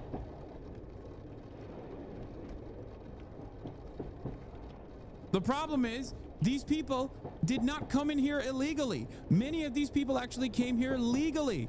They came here because Trump invited them. First, Trump ruined their economy deliberately and then invited them here and gave them temporary protected status, proper documentation to work inside of U.S. borders. You are too stupid to understand any of this stuff, so you just go, coming here illegally is a crime. Y'all crazy I'm getting death threats with this? Stop fucking crying, okay? Shut up. Shut up. You're imagining death threats that you're getting right now. Shut up. I hate this shit. Conservatives come in here and they're like, sorry, sucks to suck. People that actually have the proper documentation, that have had that documentation removed from them like that, who are getting deported to a fucking slave camp, deserve to be sent to a slave camp. Doesn't matter. No due process. Don't give a shit. And then you immediately go, oh, people are being mean to me. Shut up. God, I can't fucking stand the soy right, dude. Holy fuck. Bunch of pathetic crybabies. Oh my lord, dude. Unfucking bearable. Constantly advocating for more death and more destruction, more harm to others that have less than them, and then immediately going, oh, you're being mean to me. You're being so mean. What did I do other than advocate for an insane process of just like randomly grabbing people off the fucking street that previously had the proper documentation and then shipping them off to an unaccountable, serial human rights violating slave labor colony? What happened to civility? I was just simply being a fucking Nazi. Why can't I just advocate for a little bit of fascism without even recognizing that that will inevitably hurt you? Huh? Bir dakika veremem şu anda. Vereceğim birazdan. Dur. Allow that to happen to our country. And it's people that really ran the country. And the person that operated the auto pen, I think we ought to find out who that was, because I guess that was the real president. So when you ask me if we have the authority, Did Biden have the authority to allow millions of people to come into our country? Many of these people hardened criminals at the top of the line who have caused tremendous damage in our country. You see them in New York City fighting with our police. I mean, literally having fist fights in the street with our police. These are tough, hard criminals. Many of them came out of jails, and not just South America, from all over the world. They came out from Africa, from the Congo. They came out from Asia, not just South America, but many from South America. These are hard, tough criminals, and we have to get them out. And a judge sitting behind a bench someplace got a nice appointment. You can't take that away from the people that are responsible. Now, in this case, Marco Rubio has a lot of big decisions to make, and he's a fantastic person, a great man.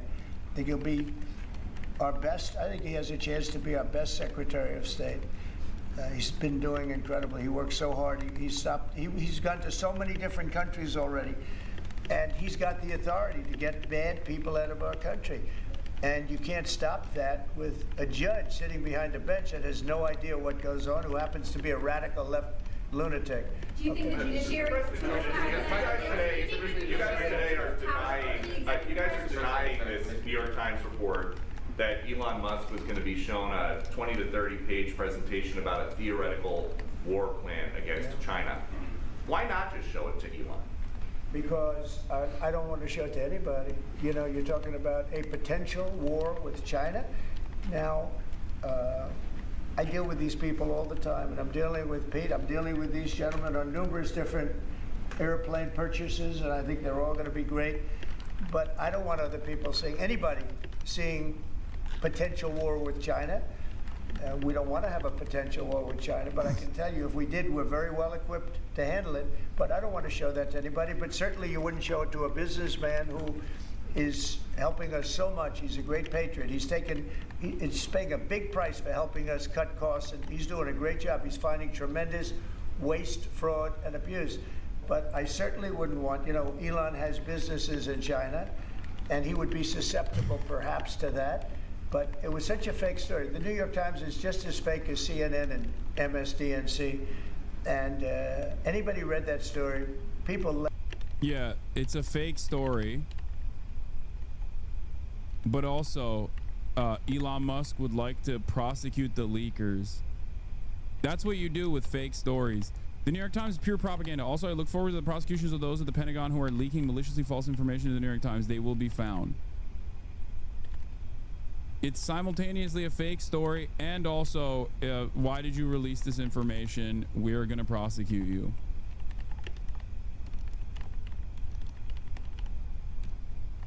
Yeah, I can't believe they're leaking false information. The fake news is at it again. This time, the failing New York Times, they said incorrectly that Elon Musk is going to the Pentagon tomorrow to be briefed on a potential war with China. How ridiculous.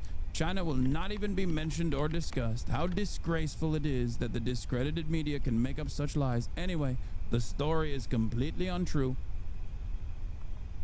I wish it was, though, honestly, because as I described yesterday, it's a win-win regardless, because either A, Elon Musk is a secret Chinese asset given his factories in Shanghai and will leak the war plans to China immediately, or Elon Musk is not a Chinese asset but simply an incompetent billionaire who will accidentally leak that information in an effort to flex on Twitter for some of his dumbest followers, and will undermine those plans regardless.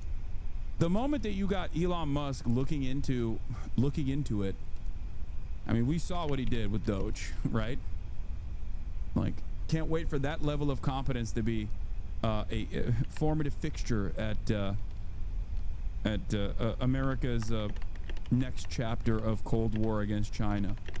Laughed at that story. Who would do such a thing? Yeah, remember when Doge leaked a black site on U.S. soil? That was fun. First thing I did is I called Susie and I called Pete. I said, is there any truth to that? And they said, it's ridiculous. No, he's over there to talk about costs. You might want to address that, Pete. But Elon was over there today to address costs. Doge, thing called Doge, which you've heard about. Pete? That's exactly right, Mr. President. You point. It's so funny that annoying autistic kids or adults that want clout online is probably one of the most consistent ways that the Pentagon ends up leaking classified information on Discord servers. And then you basically have the leading annoying, narcissistic, thin-skinned, autistic man who wants fucking clout online to be in a meeting like this. Like, you literally looked at the War Thunder forums, you looked at that other Discord leaker guy, and you said, let's get the current version of that into one of the most important meetings that we could have about our most significant foreign adversary. Hilarious. Awesome. Pointed out it was a fake story. We pointed out it was meant to sort of undermine whatever relationship the Pentagon has with Elon Musk. Elon Musk is a patriot. Elon Musk is an innovator. Elon Musk provides a lot of capabilities our government and our military rely on, and I'm grateful for that. We welcomed him today to the Pentagon to talk about Doge, to talk about efficiencies, to talk about innovations. It was a great informal conversation. The rest of that reporting was fake. There was no war plans. There was no Chinese war plans. There was no secret plans. That's not what we were doing at the Pentagon. I might add that I think Elon, if they ever wanted to do that, I think Elon wouldn't do it. I think he wouldn't do it. He wouldn't want to put himself in that position. God. Oh my God. Oh my God. It's so good. Oh, dude. Yeah, totally. Yeah, no, Elon cares about America. Oh my God. That's an amazing take.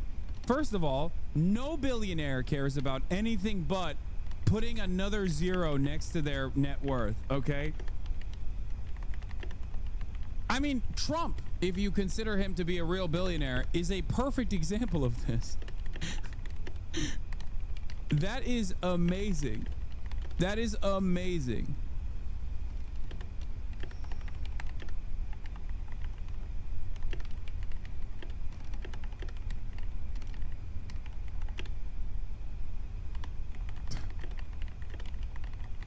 Ay, ay, ay. But if you read what's out of the New York Times, it's such a dishonest newspaper. It's such garbage. It's, you know, it used to be called all the news that's fit to print. Well, it's all the news that's not fit to print. They have fake sources, or they don't have sources. I think they make most of it up. But this was a made-up story by the New York Times. I call it the failing. It's a failing newspaper. It's failing. And they shouldn't do that. They really are the enemy of the people. And something else, I don't know if we do need honest journalism in this. You know, we've made such big strides over the last 2 months, but we just need honest journalism, and we don't have it. When you have a CNN, you have to watch these people every once in a while just to see where they're coming from, and it's so dishonest. MSNBC is, I think, probably worse, and they're both doing horribly in the ratings. I think they're going to be turned off. I don't think, they're not doing any ratings. You're doing well in the ratings. Thank you. Is meeting their Chinese counterpart next week. Yes. Is there anything that they can do to stop April 2nd or to roll back the tariffs that you put on China already? Well, we can talk, but basically, I call April 2nd. I would have made it April 1st, but I didn't want to be April Fool's Day because then nobody would believe what I said, and they do believe me. April 2nd is going to be Liberation Day for America. We've been ripped off by every country in the world, friend and foe. We've been ripped off on trade. We've been ripped off on military. We protect people, and they don't do anything for us. It's just so unfair for years and years. And now some of that money is going to be coming back to us in the form of tariffs. I mean, tens of billions. It's going to be numbers like nobody's ever seen. So NVIDIA announced today, you saw that? Hundreds of billions of dollars of investment. The biggest chip maker in the world announced hundreds of billions of dollars of investment. Hundreds of billions, not millions, but billions. They're all coming here. Apple just announced $500 billion worth. They're going to build plants here. You know, they built their plants in China. They're going to build them here. And they're starting immediately. We have investment, the likes of which this country has never seen, already announced. And they all want to have news conferences. I don't have enough time to have that many news conferences, but I would say so far at least $4 trillion. $4 trillion is coming in. Dude, lying is so undefeated. It is crazy. Has anyone ever thought about just simply lying, like a lot, just over and over again, and then having an entire media apparatus, both on the mainstream side with Fox News and on the independent media side with every podcast, just go along with it as though it is the case? And it's not like I can't be, maybe I care about this too much, like from the optics side or the narrative side, because I'm a commentator and that's basically all I do. But I am truly in awe of how successful simply fucking lying is. And even if it never happens, and many of the things that they say they're doing are not real, and many of the things that they say is coming is not coming at all,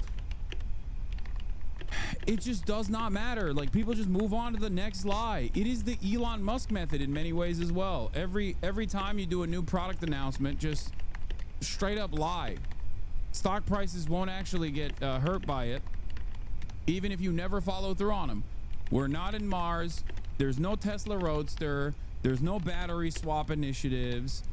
And, you know, look how far Elon was able to get with that. He was able to basically snowball his falsehoods into still, yeah, no FSD, no brain chips. Just lie over and over again. The only reason why Elon is falling out of favor now is because of his like direct association with Donald Trump and the fact that he's the guy that they're using as a hatchet to gut the administrative state. If that wasn't the case, people probably still would think like, oh, he's the woke guy, right? Tesla, I don't know. Car companies, very importantly, a lot of the car companies that were going to build in Mexico or Canada are now building here, because I don't want cars from... This chatter says, where is it? There was a chatter who said, what? Oh, you can take it now, yeah. Okay, they're back again. Come in. Oh my God. So there was a chatter who said, is there a tell? Because like when someone lies this much, I'm sure there's a tell. What is Trump's tell? There is no tell. You want to know why there is no tell? Because he lies with every statement. So if everything that you say is a lie, there's no reason for a tell. His tell is just he opens his mouth. Every single thing he says, every single thing he says is a lie.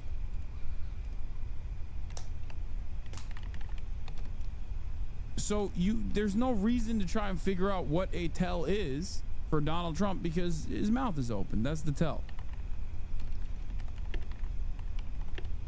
Canada. I don't want cars from Mexico.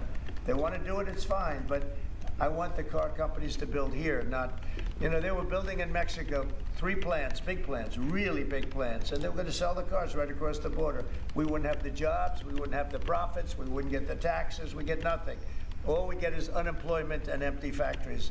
Those days are over. So now those 3... Apologies to your American viewers for further killing any hopes of free healthcare. We flew 2 prototypes in December and it clearly terrified your military.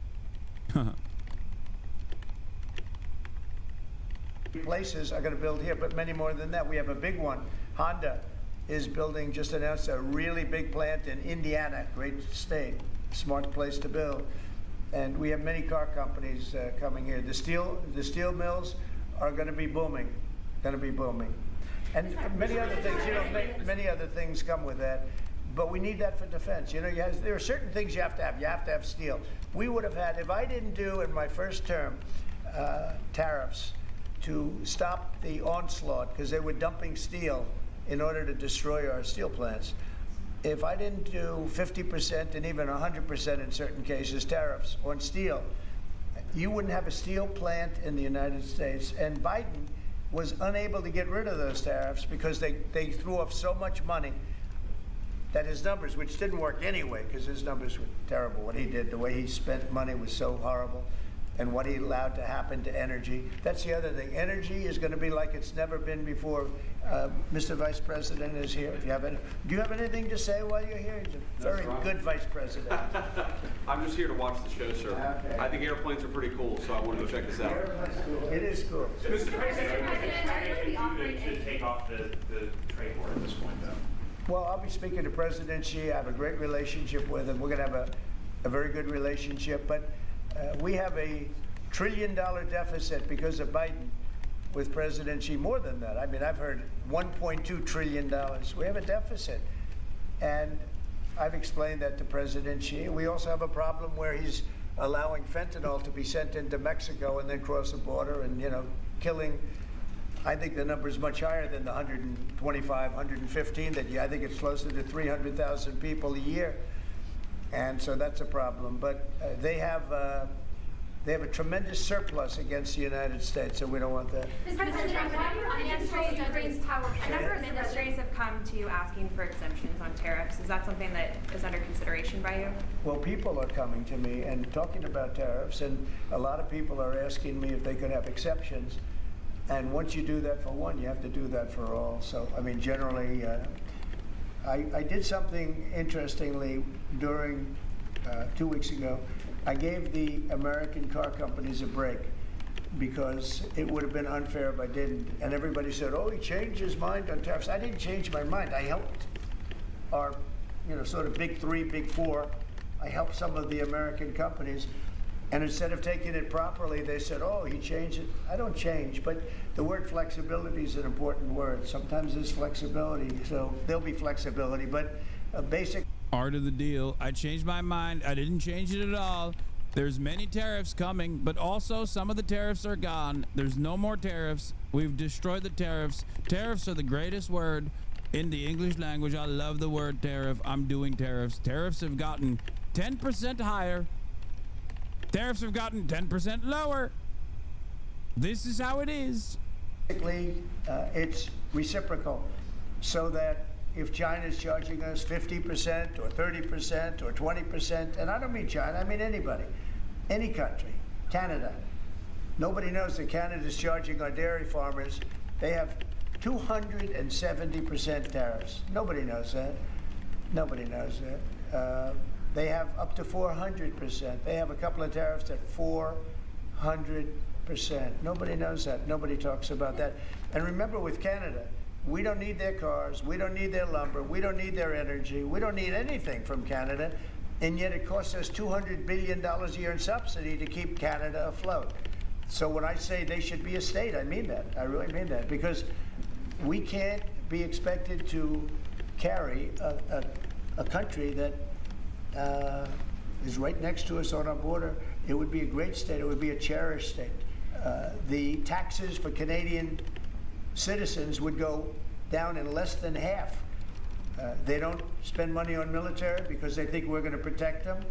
There are many things that they do, like icebreakers. They want us to provide icebreakers for them. Oh, that's wonderful. So the Canada, they're very tough traders too. I want to just tell you, of all the people, they're tough traders. They trade very tough. And, you know, the expression I use is, some people don't have the cards. I used that expression about a week and a half ago, right? Somebody was negotiating. Yeah, he loves his little expressions. Who didn't have the cards, who's now, I think, saying that he wants to do it, and I think we're going to have a big deal on that very special something. We got to make a deal on that. But Canada has been a very nasty negotiator against the United States, took advantage of the United States for a long time. But nobody knows that they were getting 270% tariffs on dairy products. Mr. President, follow up on Canada, and I don't think I've heard you say this in all of the talk about Canada becoming the 51st state. Are you concerned that if they became the 51st state, they would be a very, very blue state? Very, very big and very, very blue. No, there might be, but it would, you know, you have that artificial line that goes, that straight artificial, that looked like it was drawn by a ruler. Somebody with a, I don't mean a ruler like a king, I mean like a ruler, this way. And it's just an artificial line that was drawn in the sand or in the ice. And you know, and can I tell you, Peter, just, You add that to this country, what a beautiful landmass, the most beautiful landmass anywhere in the world. And it was just cut off for whatever reason. It would be great. Now, is it liberal? Maybe, but you know, a conservative until I got involved, because I don't care who wins up there. I frankly probably would do better with the liberal than the conservative, if you want to know the truth. But just a little while ago, before I got involved and totally changed the election, which I don't care about, probably it's to our advantage actually, but the conservative was leading against, I call him Governor Trudeau. The conservative was leading by 35 points. So, you know, so I don't know about that. I think Canada is a place like a lot of other places. If you have a good candidate, the candidate's going to win. And I don't know if you've seen this, but the two astronauts that you just helped save from space, they didn't get any overtime pay for all that extra time. They got $5 a day per diem. For 286 days, that is $1,430 in extra pay. Is there anything the administration can do to get them, to make them whole? Well, nobody's ever mentioned this to me. If I have to, I'll pay it out of my own pocket, okay? I'll get it for them. I'll take care of that. I like that. I think that's, I'll pay it right out of my, is that all? That's not a lot for what they had to go through. And I want to thank Elon Musk, by the way, because think if we don't have him. You know, there's only so long, even though they're in the capsule up there, that the body starts to deteriorate after 9 or 10 months and gets really bad after 14, 15 months with the bones and the blood and all the things that you've been reporting on very well. And if we don't have Elon, they could be up there a long time. Who else is? Yeah, they would have perished. They would have just deteriorated. Going to get him. And I just want to thank him. He's going through a lot, what they're doing to him. And these people are going to be caught, and they're going to be caught, and they're going to be prosecuted. And from what they tell me, I see this just by watching your programs and reading the news, but from what they tell me, they could get 20 years in jail, and they'll get it. I'll tell you, there's going to be no leniency, and there'll be no pardons. I can tell you that right now. And you said this morning 20 years in jail, and then maybe you said this morning 20 years in jail, and then maybe they'll go to one of these prisons in El Salvador. Do you think with the way that the judges have been issuing injunctions, it would be easier or harder to send these Tesla domestic terrorists to a jail in El Salvador? Guys, they want to send American citizens to a slave labor camp in El Salvador for vandalism. I can't explain to you how insane this is. If you can't recognize how psychotic this statement is, like the very fact that we are entertaining it, based, dude, an administration that will remove due process and decide that you are a terrorist for vandalism will inevitably lock your stupid ass up too. I don't know how you don't recognize this. I was joking. Okay. No jokes.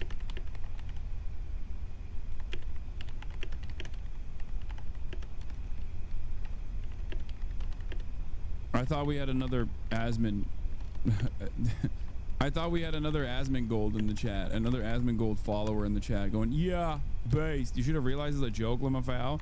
Do you know how many people I encounter on a daily basis that unironically says, yeah, based? Oftentimes they're also saying, like, you know, we should gun Hasan down in the streets, but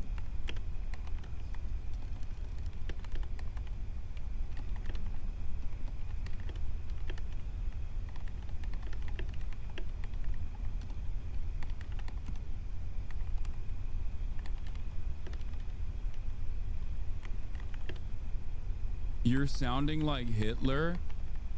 Straight up saying the Nazism out loud. Are you talking about Donald Trump? Because yes. Wait, you're sounding like Hitler, no joking aloud? That's what sounds like Hitler? Not Trump saying we don't care about due process. If we consider you a terrorist, American citizen or not, we're going to deport you to a concentration labor camp? I feel like out of these two things, like there's one guy who definitely sounds a lot more like Hitler than these MS-13 or Tren de Aragua guys. Well, I view these people as terrorists just like others. These are, when I looked at those showrooms burning and those cars, not one or two, like 7, 8, 10 burning, exploding all over the place. These are terrorists. You didn't have that on January 6th, I can tell you. You didn't have anything like that on January 6th, which is sort of amazing because on January 6th, the Democrats were talking. Nobody was killed other than a very beautiful young woman, Ashley Babbitt. Nobody was killed. And you look at what's going on now. Nobody was killed. Ashley Babbitt was killed. Bro's still talking about January 6th. That's one of my favorite Trump lines. Ashley Babbitt was killed. Nobody was killed. He did it again. January 6th. Nobody was killed. Ashley Babbitt was killed. Now with these terrorists. These are terrorists, and that's an organized event. You know, take a look at their signs. Take a look. Yeah. January 6th, not an act of terror. Very cool, very fun. Nobody was killed. Ashley Babbitt was killed. Drop penis on a Tesla. I can't even say it. Biggest act of terror so far anyone's ever seen. What is this? So you don't sympathize with people like Lake and Riley? What? Sympathize with people like Lake and Riley? What are you saying, my man? Alan Dulles was also involved in Operation Sunrise in World War II, where he might have tried to make a separate deal with the Nazis.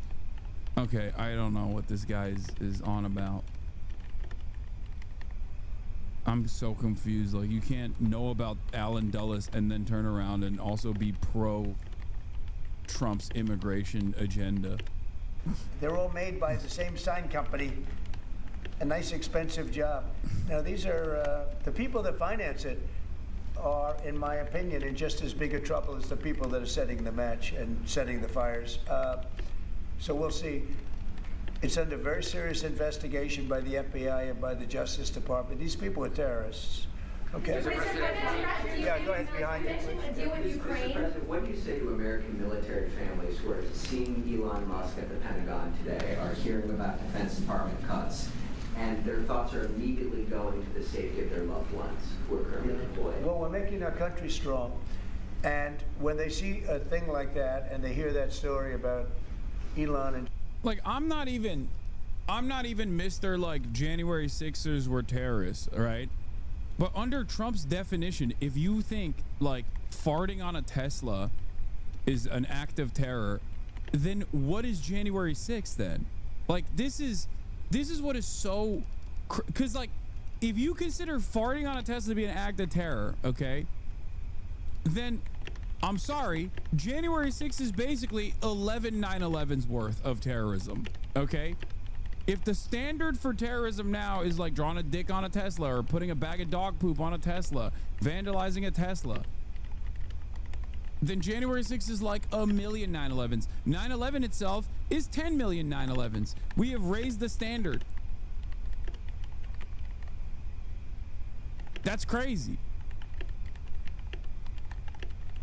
in China, what they should do is realize that the New York Times is a corrupt institution, because I think they're the ones. They knew that story wasn't true. Nobody believed that story.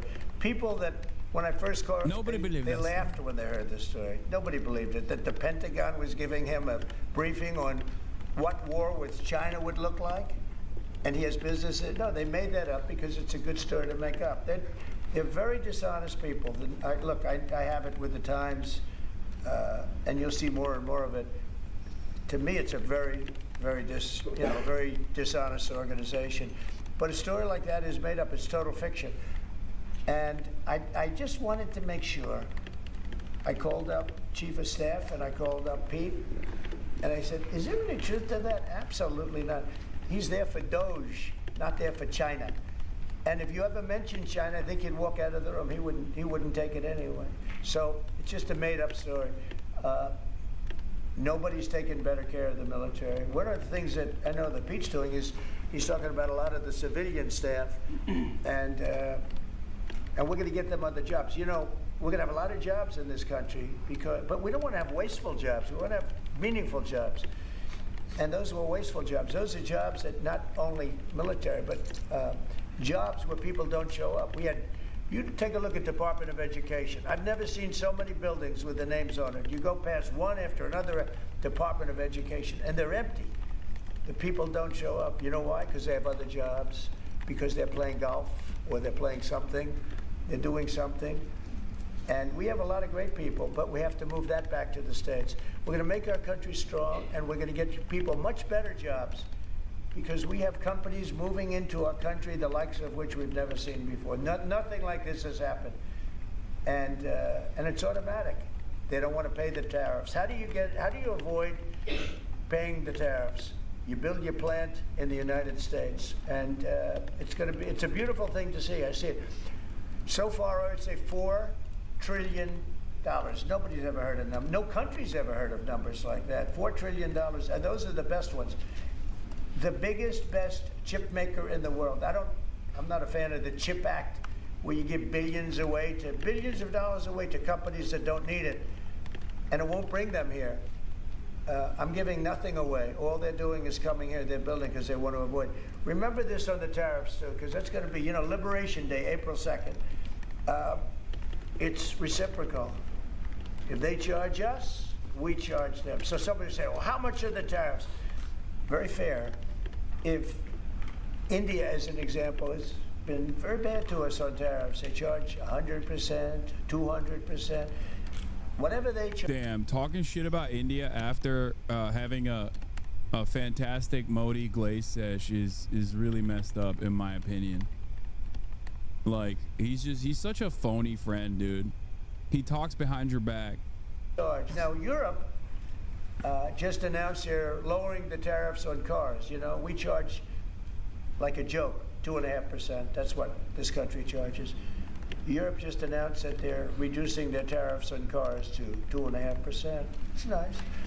But they also have non-monetary tariffs, where they make it impossible for the cars to get in, even without the dollars on them and the dollar signs. It's called a non-monetary tariff, where they put on controls where no matter what happens, because they don't want cars, they don't want the American car in their market, and yet they send us millions of cars. They send us big agriculture. They don't want our agriculture. They don't want anything from us. European Union's very tough, but now it's fair. So whatever they do to us, we do to them. Mr. President, Russia continues to attack Ukraine. Are you planning to impose any sort of sanctions? Well, they're fighting against each other. Yeah, I think we're going to have a ceasefire on a lot of areas, and so far that's all held very well. And in getting that ceasefire, they had a lot of guns pointing at each other. You had some soldiers, unfortunately, surrounded by other soldiers, and they are going to be, I believe, we're going to pretty soon have a full ceasefire, and then we're going to have a contract. And the contract's being negotiated, the contract in terms of dividing up the lands, et cetera, it's being negotiated as we speak. What do you say to critics who say that your actions towards law firms amount to coercion? Well, the law firms all want to make deals. You mean the law firms that we're going after, that went after me for 4 years, ruthlessly, violently, illegally? You mean, are those the law firms you're talking about? They're not babies. They're very sophisticated people. Those law firms did bad things. They went after me for years. Russia hoax. All a hoax. It was a hoax. It was Hunter Biden's laptop. It didn't come out of Russia, by the way. It was came out of his bedroom. It was all a hoax, developed by Democrats. Hillary, I don't think Biden did, because I don't think Biden knows what the hell he's doing, frankly, based on everything I see. I've seen things since being here that are so sad, what he's done to this country, what he and they did to this country, those people that surrounded him, who, by the way, are radical left but smart. He's not smart. He was never smart. But these are radical left, smart people. They totally controlled him. He did whatever they told him to do. And it's a shame. It's so sad to see what happened, what they've done to this country, both not only the inflation you saw, but allowing millions of criminals, millions and millions of criminals into our country. That's an inexcusable act.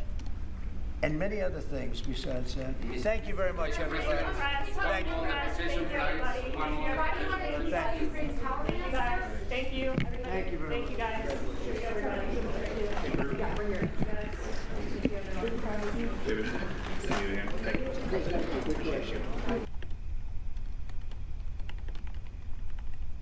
The latest now on Elon Musk's expanding role in the Trump administration. The New York Times reported yesterday that he was set to visit the Pentagon to get a briefing on Chinese war plans. That may have been reversed at this point, but he is still going to the Pentagon. I want to get all the details from Martha Raddatz, Chief Global Affairs Anchor. Good morning, Martha.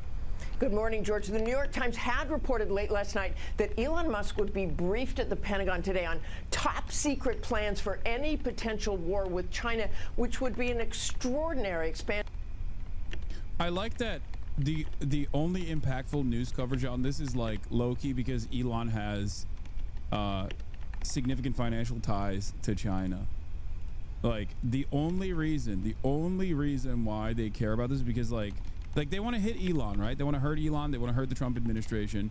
And what they've decided, the most impactful way to do that basically is to, you know,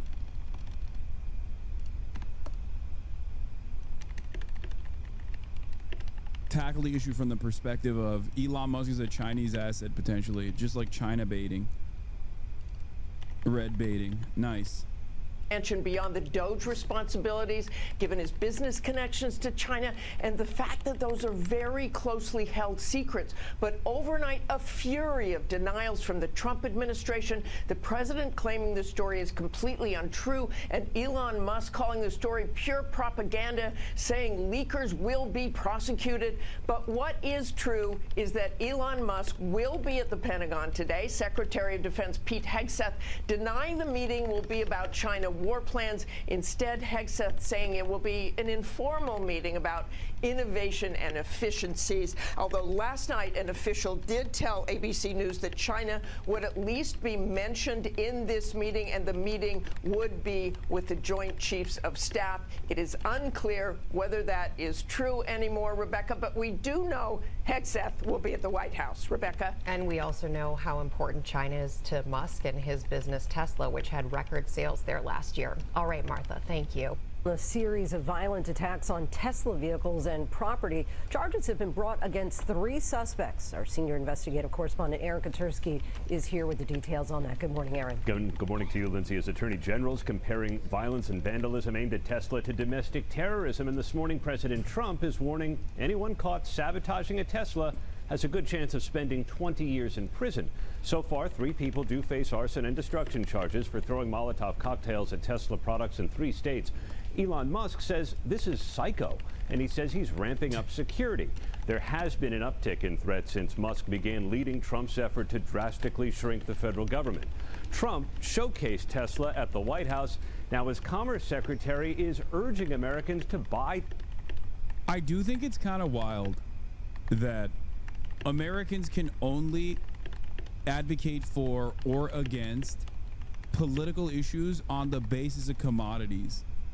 Like we genuinely don't have any other. I mean, I get it. Like commodities do rule our lives. Okay. Commodity production, I would say, is the underlying, like the relations that Americans have and all people have to how commodities are produced, perhaps is responsible for the way that our entire society is organized. But it is wild that like every battle that is being fought on the basis of what kind of products you consume, and what kind of products you consume says about you. This is just vandalism. Okay, what they're doing is vandalism. What people are doing is vandalism. That's what it is. Deciding that vandalism is now an act of terror, specifically against Tesla, by the way, is wild. It's just ridiculous. Saying that you're going to prosecute and imprison and potentially send American citizens on trumped up charges of terror to an El Salvador prison slave camp is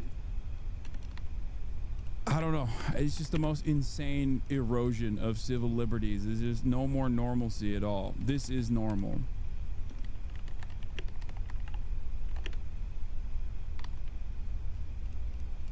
Tesla stock, which has lost nearly 40% of its value this year. And George, there's no let up by protesters. A group calling itself Tesla Takedown is aiming to demonstrate next week at Tesla showrooms all across the country, George. Yeah, and real questions about whether it's appropriate for the Commerce Secretary to be telling Americans to buy Tesla stock. It appears to violate federal regulations. Thank you, Aaron. The president signed an executive order aimed at shutting down the Department of Education, saying he hopes the current Secretary of Education will be the last one. But there are concerns about the impact. Our chief White House correspondent, Mary Bruce, is tracking the latest. Good morning, Mary. Good morning, Rebecca. Well, the president says that the Education Department is, quote, doing us no good and is taking action to essentially shut it down, signing an executive order surrounded by young students. But this morning, as you said, there are very real questions about what this all means for the nation's public school children.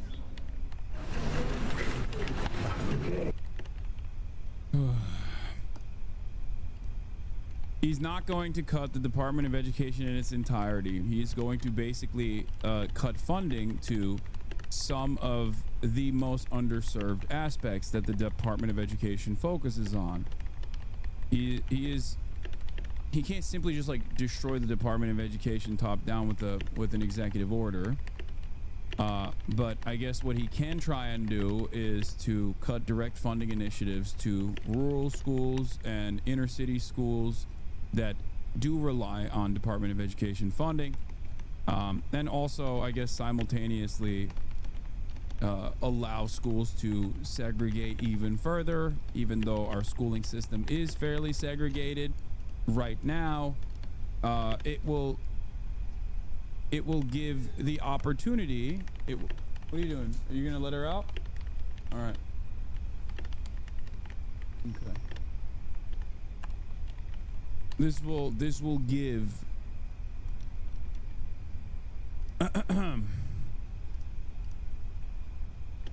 this will give school systems the opportunity to directly segregate with no regulatory mechanism whatsoever.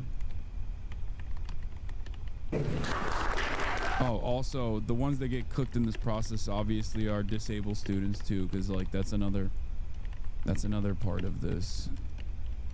It's another part of this process.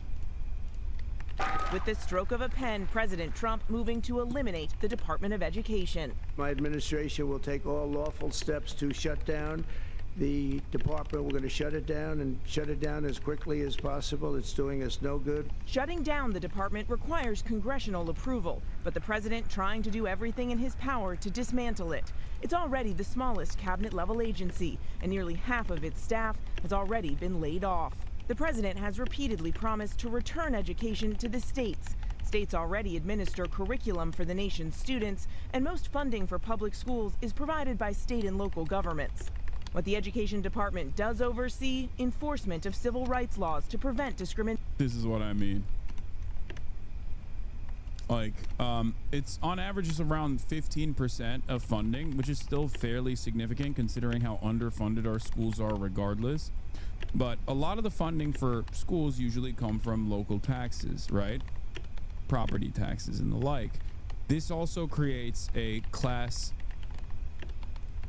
a different class hierarchy in the way that the children of the working class get worse schooling overall because they're in neighborhoods where their schools are not adequately funded, whereas wealthy people get to live in wealthy districts, get to go and send their children to incredibly wealthy public schools. Having said that, while this exacerbates wealth disparity in and of itself, and is an area that needs desperate reform, at the federal level, the Department of Education is tasked with, yes, enforcement of civil rights and also additional funding for the underserved communities, rural communities that voted for Donald Trump, and inner cities that may have also voted for Donald Trump, but more likely voted for the Democrats. Discrimination in schools, funding for low-income students and students with disabilities, and the process of students applying for college financial aid, a $1.6 trillion portfolio of student loans. The administration insists these services won't be interrupted, that they will be taken care of by other agencies, though they haven't said which ones. Across the country, many educators are apprehensive. John Arthur teaches 5th and 6th grade at Meadowlark Elementary in Salt Lake City, a school where many students are below the poverty line. It's terrifying. The first thing that I want to acknowledge is the fact that nobody knows what's going to happen. And nobody knows what it would mean for sure if the Department of Education went away. But I do know that as a teacher in a Title I school, my students not only receive but rely on the funds that we get from the federal government. But others, like Oklahoma State Superintendent Ryan Walters, think their students will ultimately benefit. I think states are going to have more money than they've ever had with less strings because, again, when you eliminate the bureaucracy, you're eliminating those roles, you're able to give states more money. Yeah, that's what their goal was, to give states more money for education. No, what they're going to end up doing is you know, barely give any additional funds to the states and allow states to basically do previously de facto, now de jure segregation. Okay, legal segregation, greatly driving up the wealth disparity and the educational outcomes for the poor, that want to get a decent education. It's already super cooked everywhere in this country. Education is dog shit in this country. Obviously, even Trump recognizes that. Just crazy that his solution to it is to make the problem worse. Now, again, only Congress can actually abolish the agency, and right now it's not clear if the president has the votes to do so. He's handed the keys to Elon Musk and is selling this country for parts to the richest people on the planet for a kickback. And in exchange, they will bankroll his campaigns and those of his allies. They scratch his back, he scratches theirs, and the rest of us are left behind. So today we are here to say, very loudly and clearly, no, we will not accept an oligarchic form of society where a handful of billionaires run the government. Wasn't there a poll that showed that people without college education were more likely to vote towards conservatives? Yes, but besides that, virtually every group in this country, in terms of educational attainment, in terms of demographics, with one exception, is pro-Trump. White men with a college degree are +1 on Trump. White women with a college degree are -38 on Trump. Okay, that is the only group. White women with a college degree is the only group that is not so hot on Donald Trump right now. Outside of that, people without a college degree, very positive on Trump. Men and women, even white men with a college degree, are positive on Trump by a very slim margin, by one point in his favor.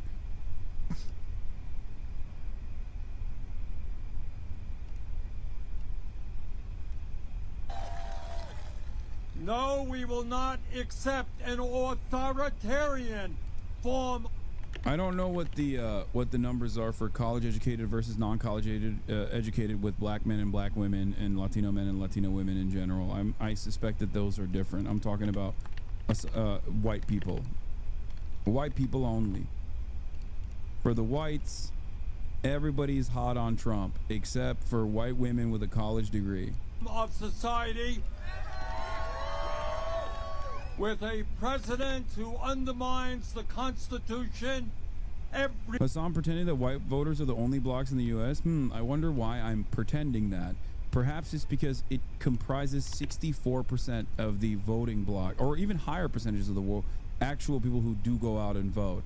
So yeah, that's the reason why I'm pretending.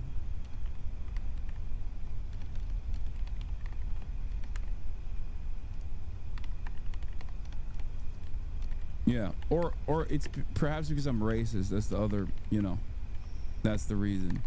It's around 70% of all voters. What are you talking about?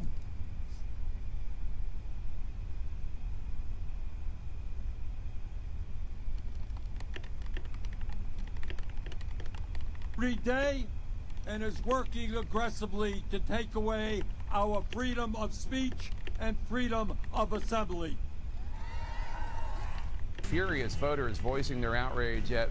Yeah, here, Steve Kornacki, white men, white women, and the gap within the gender gap. New NBC polling data illustrates the cultural and political gulf separating white men without college degrees and white women with college degrees. The gap is massive. Here. And their attitudes on cultural issues like you just talked about there, and also political issues in general. And what we found is, look, the white vote itself, you're looking here at the 2024 election, white voters accounted for 71%. It wasn't 70. I apologize. It was actually 71% of the electorate. Hasan, why are you talking about 71% of the electorate?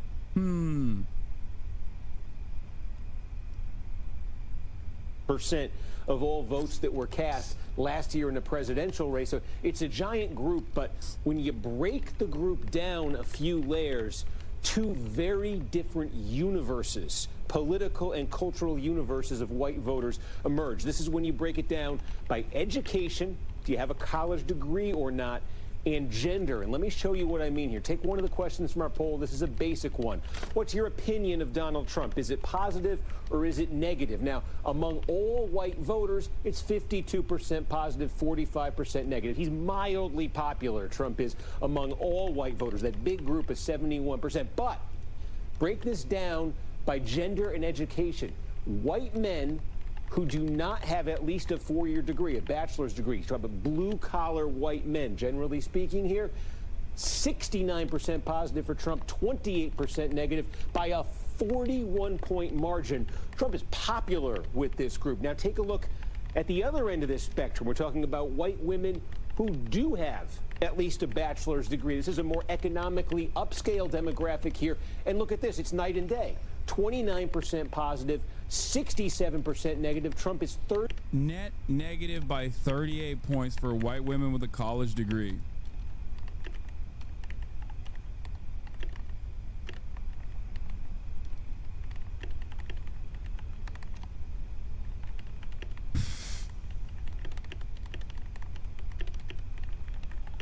.38 points underwater. What that means is between these two groups of white voters, and these are each a very big chunk of the electorate, that difference there, plus 41, minus 38, adds up to a 79-point gap between how these two groups see Trump. And it's not just Trump. Take a look at this from our poll. Again, looking at these two groups on just a variety of names and topics and groups. Your opinion of J.D. Vance, night and day, Elon Musk, DEI we asked about, as you just talked about there, DOJ, the Democrats, the Republicans, the Ukrainian president. Again, the gap here from the high 50s all the way up to nearly 80 points, just completely, starkly opposite political universes that these two groups inhabit.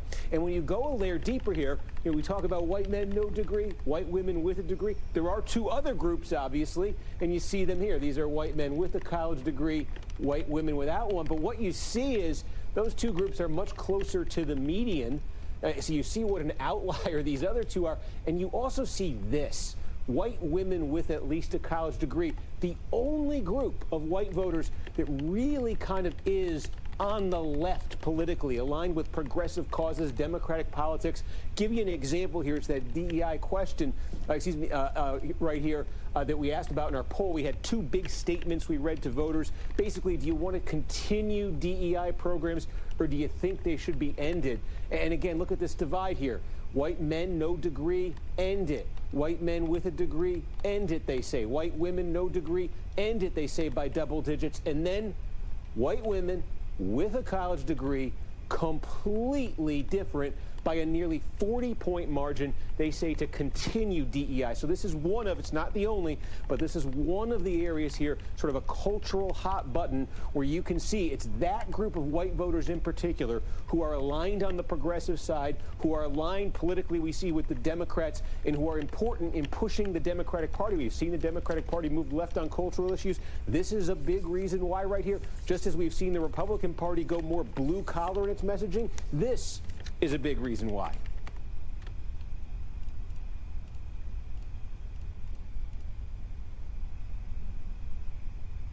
Total, complete, and utter messaging. Now with me now is Michael McFaul. The very fact that this is a significant point of contention for like a random white working class dude living in West Virginia implies that the Republicans have put their dick on the table and just smeared it all across every aspect of American culture. The notion that you're like, oh yeah, I hate DEI, like a lot of people will say this is just a relitigation of white supremacy, and white supremacy has always been a primary motivator for a lot of poor people, white working class people in general. Sure, fine. But the counter to that is tangible material changes that will help people, and earnestly advocating for those material changes. Actively communicating to the population that this DEI shit is just like a way to get you on board with the agenda of billionaires. But you can't do that if you yourself, inside of the duopoly, are also serving the same masters. This is a major problem with the Democrats. This is precisely the reason why the Democrats that are the most popular are ones who say, we don't want the corporate-backed candidacies. We don't want the watered-down policies. We want to change people's lives for the better.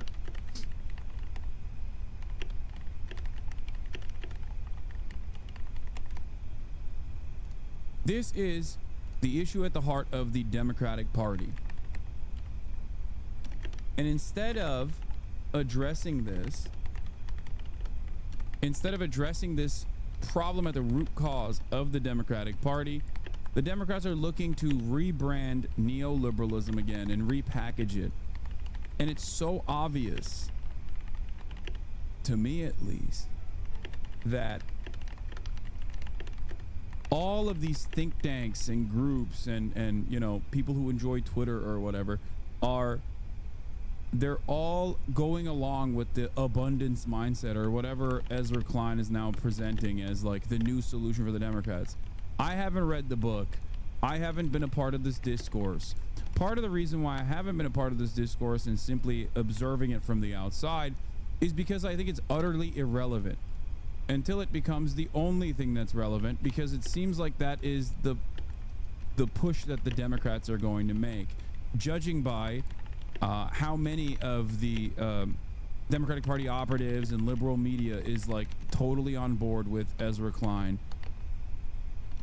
I don't know if he is I don't know if his advocacy is something beyond neoliberalism, but the people who are defending it aggressively are the people who do love neoliberalism. So it makes me feel like it's just a new way to rebrand it.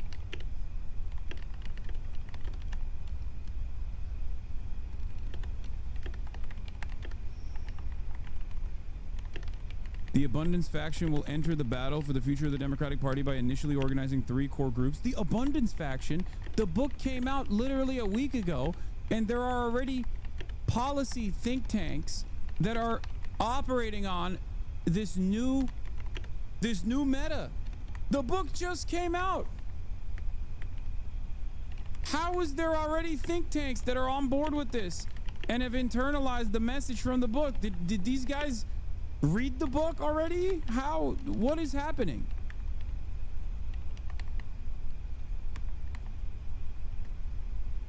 The abundance faction will enter the battle for the future of the Democratic Party by initially organizing 3 core groups. Intellectuals and activists motivated by a different set of issues than those that have animated our politics over the last 50 years. A segment of business alienated from a radicalized Republican Party and drawn into the abundance faction's congenial policy agenda and socially moderate and economically activist growth-oriented.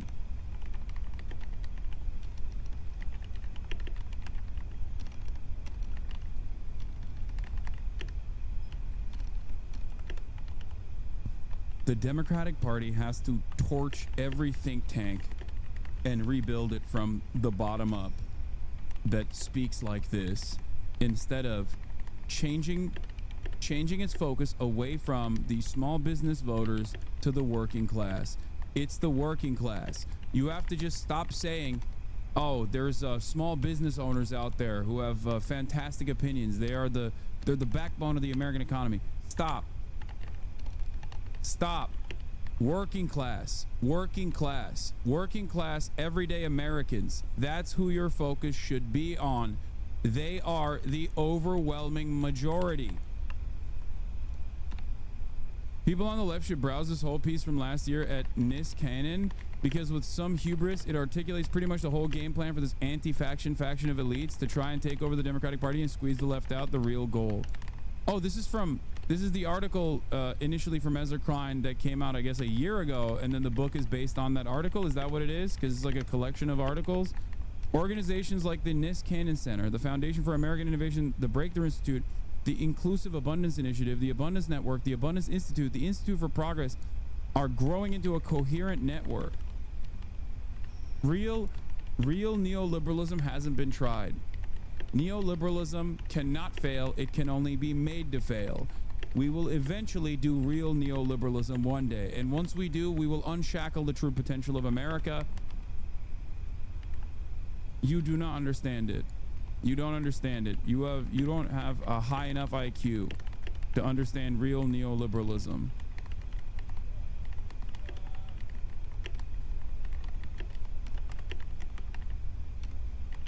Yeah. What we have at our hands is crony neoliberalism, a corporatism, if you will. What we will have in our hands eventually is real neoliberalism. It will happen. It must happen. A House Democrat told Axios that a colleague called them after a town hall crying and said, they hate us, they hate us. One member was asked at a town hall, Democrats are too nice. Nice and civility doesn't work. Are you prepared for violence? No, we will not do labor militancy. We will not do any sort of real resistance against the growing fascist movement in this country that is already here. What we will do instead is real neoliberalism and the same things that we've been doing.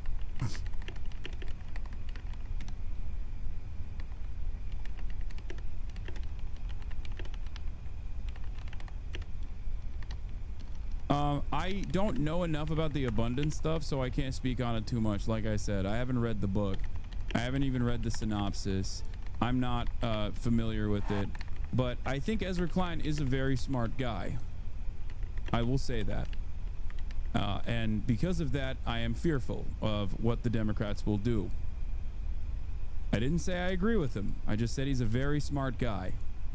And I don't like when very smart guys that I don't agree with or align with ideologically get to have so much space within this now very vulnerable Democratic Party, and then they turn around and use the newfound attention that they have on themselves to rebrand the Democratic Party, to make the Democratic Party basically keep doing the same shit that caused the Democratic Party to be vulnerable to begin with. Especially at a time like this. But here, we'll take a look at the abundance mindset, and I'll try to pick it apart a little bit and try to get a better understanding of what this is. Here is Ezra Klein and Derek Thompson redefining liberalism with abundance. Thompson. My guests are journalists and co-authors of the new book, Abundance. Please welcome New York Times opinion columnist Ezra Klein and staff writer for The Atlantic, Derek Thompson.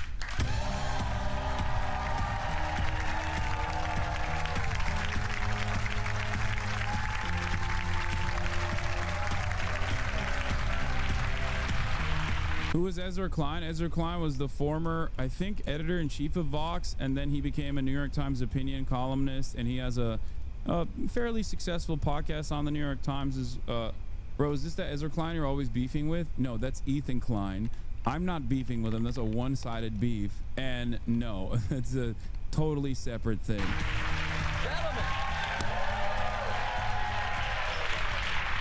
Gentlemen, you wrote a book about an optimistic future, about reforming America's institutions. Why delve into sci-fi? It's a good, deep question. Yeah, there's a sentence in the first chapter of the book that sounds like one of the most obvious sentences ever written in any nonfiction book ever. We say, quote, "To have the future that we want, America needs to build and invent more of what we need." Like, how in the world do you have to write an entire book about the most obvious sentence you've ever heard? So you cribbed that sentence, is what you said. Yes, absolutely. You stole it, you put it there. ChatGPT wrote that sentence. Yes, it's so easy now. And a lot of the book. And the thing is, you wouldn't have to write a whole book about that. Why is Ezra Klein looking more Persian every single day? I don't know. He's got that Keemstar look now. What is happening? Am I crazy? He's on his Keemstar arc, dude. He's looking like that beard is so Keemstar coded. That sentence if you lived in a world of sanity. But we don't. We live in a world of the constitutional crises that you talked about. And we also live in a world that has affordability crises and housing crises. And a lot of these crises, unfortunately, are worst in blue states and blue cities. And so what our book is trying to do is to redefine liberalism, the Democratic Party, for an age where the Democratic Party is incredibly unpopular, but it has to be strong and popular to take on Donald Trump. But I think we have to take a good long look in a mirror and say, why is it that we've allowed the places we have the most power to become so problematic that people are leaving and we're losing power in these places? Yeah, no, the book is essentially, it's written to the left as sort of a credo as to what we should be looking forward to. What is this idea of abundance? If, in a nutshell, what are we talking about? So for a long time, the left has looked for what it could subsidize, right? If we don't have enough healthcare insurance, can we give you a healthcare voucher? That's Obamacare. Can we give you food? Yeah, the leftist position of Obamacare, which was a heritage think tank policy designed in the 90s as a counter to actual socialized medicine because they were truly afraid. So they wanted to create the right-wing Heritage Foundation, came up with a solution to be like, here, we'll just use this. It was first implemented by Mitt Romney. What is this? Ban or not? Did you see the glorious unveiling of the new F-47 fighter jet today? Can't wait for the first produced unit to do some live field testing on one of those terrorist groups you actively support. Download the self-deportation app and go back to Turkey, you fucking self-righteous ass clown. Everyone who watches this channel and feeds into the delusion can go fuck themselves and dye their hair another color about it. America is back. I just read this as, I'm too stupid to understand that I will never get health care.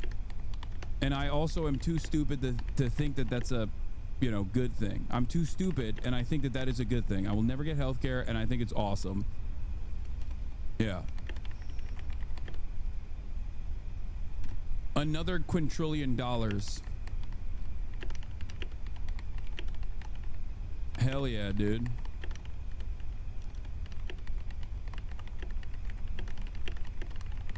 Your children are going to be learning from ChatGPT in a classroom that's 150 people because the Department of Education was cut. Okay? As the wealthy children go to schools where, they get to learn in 10-person classrooms. But hey, guess what, dude? F-47, America is back. Can't wait for a new innovative measure of lasering brown children overseas in one of the poorest countries on the fucking planet. The more we dominate them, the better I will feel about myself because I am a pathetic loser. I have no motion. I have nothing going on in my life.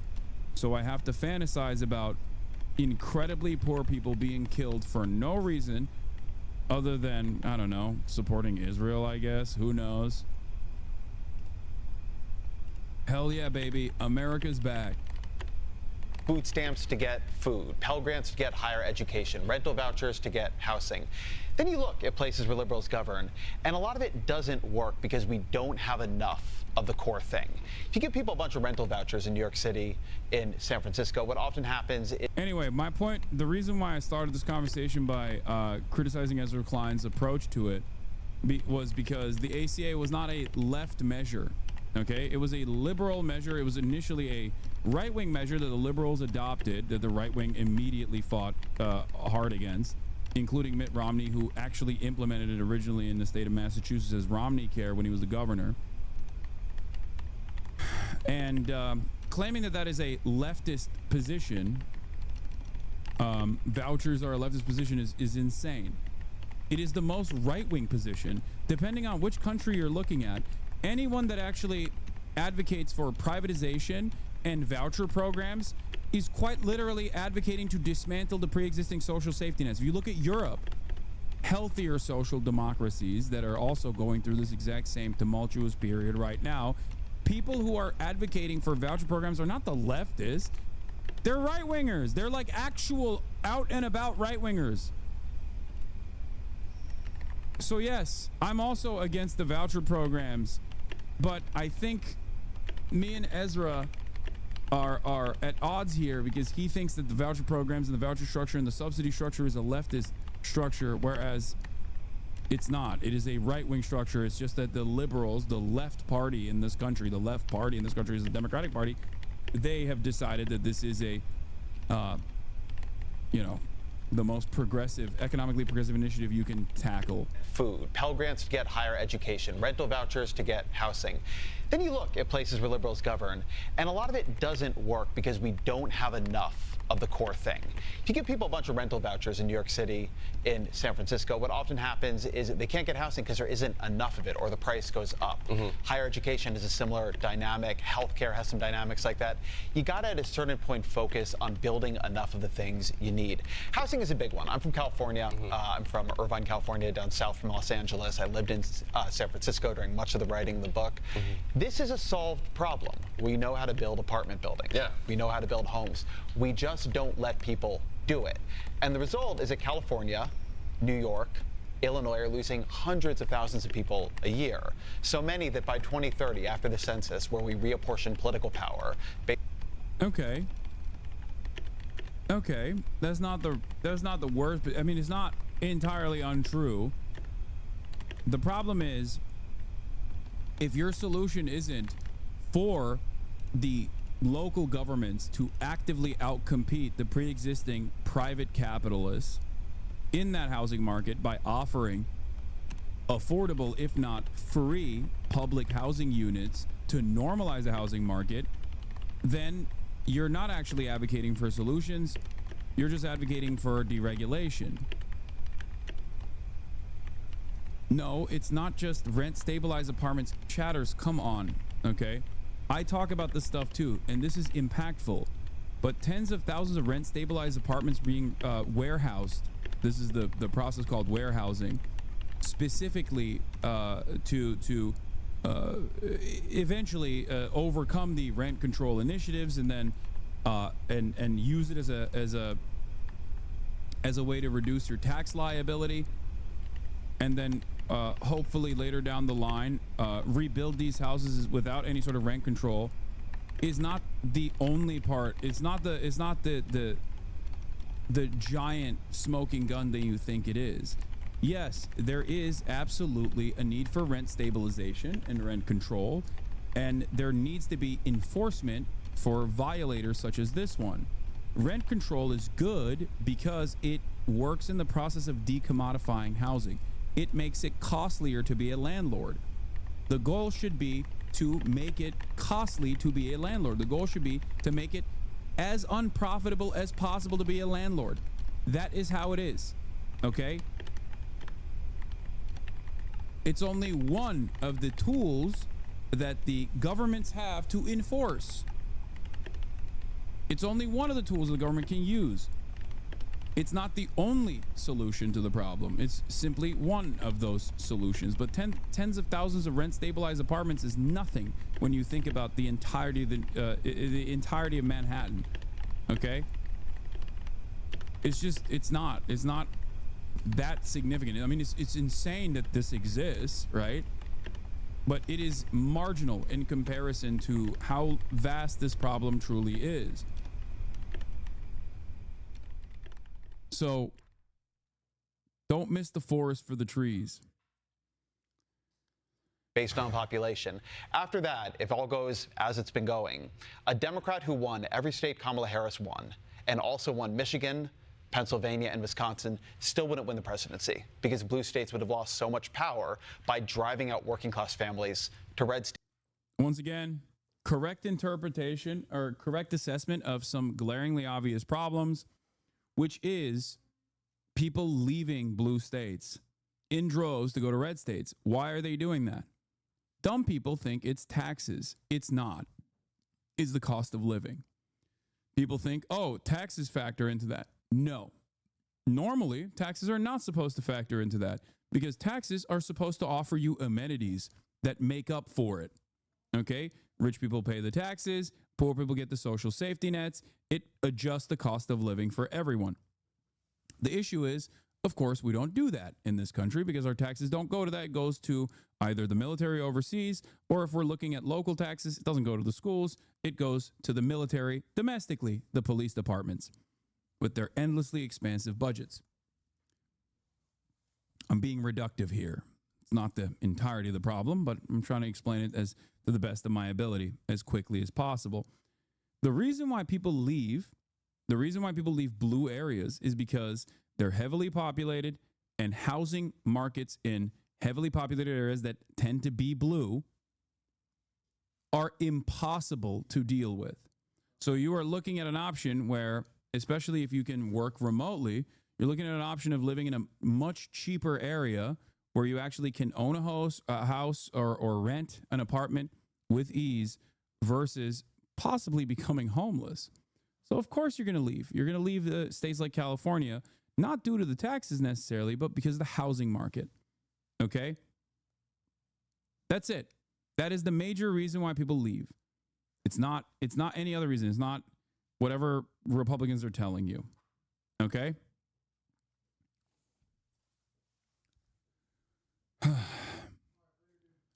Peace, brother. Eyvallah, eyvallah. Eyvallah.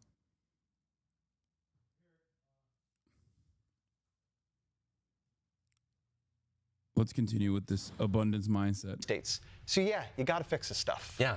And maybe I want to tweak that optimistic look at the future. But you speak about this. You talk a lot about the regulations in places like California and places like New York. Is the answer to make California look more like Texas? Is that what we're talking about? Sometimes I think absolutely the answer is to make California look more like Texas. I mean, sometimes if the problem is that a city has too many regulations and too much zoning and too many rules that get in the way of accessing the most basic technology of putting up sticks and adding an elevator, then yeah, you take away the bad rules that are getting in the way of adding housing supply where you have to just add more damn houses. It doesn't mean, though, that we're Texas Republicans. And I think it's important to say that neither is Donald Trump in a weird way. Like, Trump was elected because of an affordability crisis in this country. He was elected because of inflation. And the biggest part of inflation, the biggest part of anybody's budget, is housing. Trump could have been elected and said, I'm a Texas Republican, and my first order of business is going to be to make it easier to build houses in America. What does he do instead?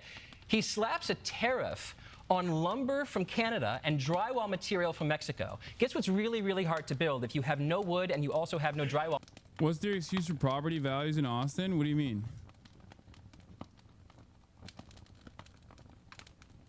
What do you think happens when people leave California and they want to have a California style, like as close to a California style lifestyle as they can? They go to Austin.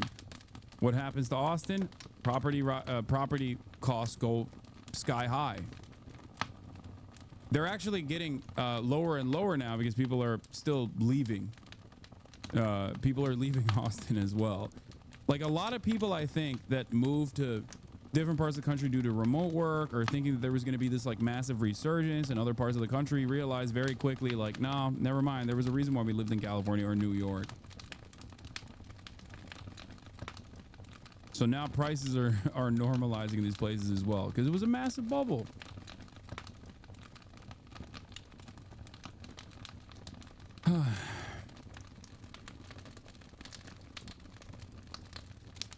They just said the problem was, oh, I didn't hear that they were talking about the problems being regulation. The biggest part of anybody's budget is housing. Trump could have been elected and said, I'm a Texas Republican, and my first order of business is going to be to make it easier to build houses in America. What does he do instead? He slaps a tariff on lumber from Canada and drywall material from Mexico. Guess what's really, really hard to build if you have no wood and you also have no drywall material? It turns out to be houses.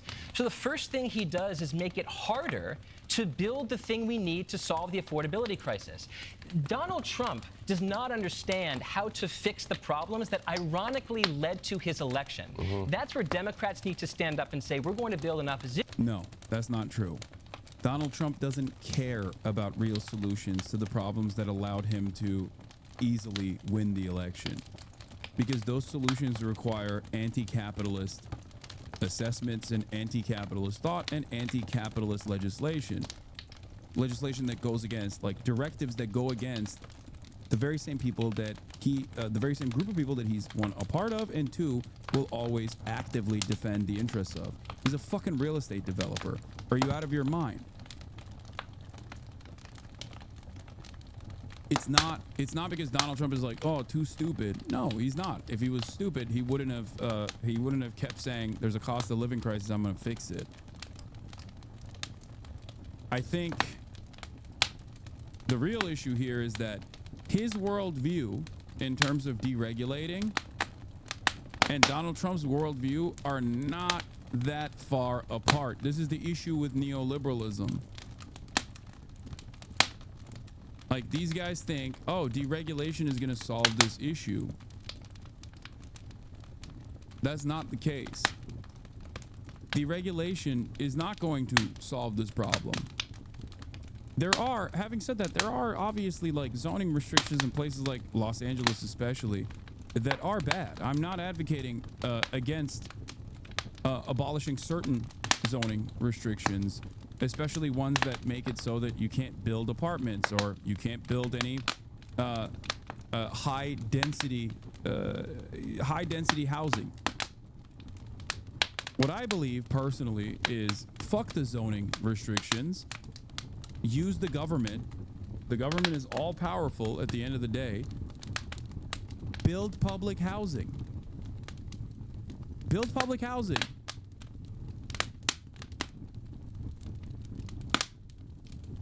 Reasons people leave blue states: cost of living, housing, and gentrification. Reasons they don't: taxes and woke.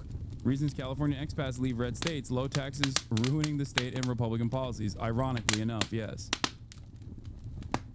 It is the social repression that Republicans advocate for that is the reason why so many people that go to red states then end up leaving the red states usually. Opposition movement that fixes people's problems by understanding people's problems. Now, how much is it? Sure.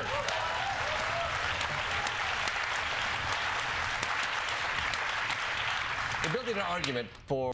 He has a bit of a point, but not entirely. I don't think the post-war building boom led by the federal government isn't really feasible today, given federal guidelines. I'm not sure what the answer to that is. No, the answer is to just do it. Trump does whatever he wants. Look at him. He can just wield federal power, executive power, in ways that the Constitution directly was against. But he only does it in the rightward direction. He only does it in more reactionary ways that does not solve the problem. As a matter of fact, in many instances, makes it worse. No one on the left, no one on the liberal side, no one on the Democratic Party side has any semblance of courage to demonstrate a radical proposition that will truly make people's lives better, and then saying, this is what people voted for me. I'm going to do it. Shut up. What are you going to do about it? For building, for coming together. Obviously, you're writing this book before this past election. And there's times where I'm hearing about this vision of if we can get people together to get on the same page, we can fix big issues like the housing crisis, like the environment. It feels like we're talking about, like, we can make this Titanic run beautifully. But then the election hits and we hit the iceberg. So how much of this is still applicable to a Democratic movement that feels very hobbled right now? I gotta say, man, the thing that surprised me least in the election was the blue shift to Trump. Yeah. Right? How do you argue that a big chunk of taxes actually doesn't go to the MIC, military-industrial complex, according to federal spending and budget graphs? Wait, what? My econ professor argued the taxes spending comment you made is not true. What is the taxes spending comment that I made? No, the biggest spending is social safety nets in the way that they exist currently. The military-industrial complex has the largest expenditure But it's only after Social Security payments. It's only after Medicare and Medicaid. I don't know what you told your econ professor was my position on the matter. But also, he's an econ professor, so... Yeah, on the discretionary side, the military budgets are the most expansive, but ultimately, there are areas that you can cut from the insane budgets within the military that you could use elsewhere. That is my advocacy. Similar to how police budgets are expansive. The topic was that it's a misconception how much taxes go to the military industrial complex. Wait, what?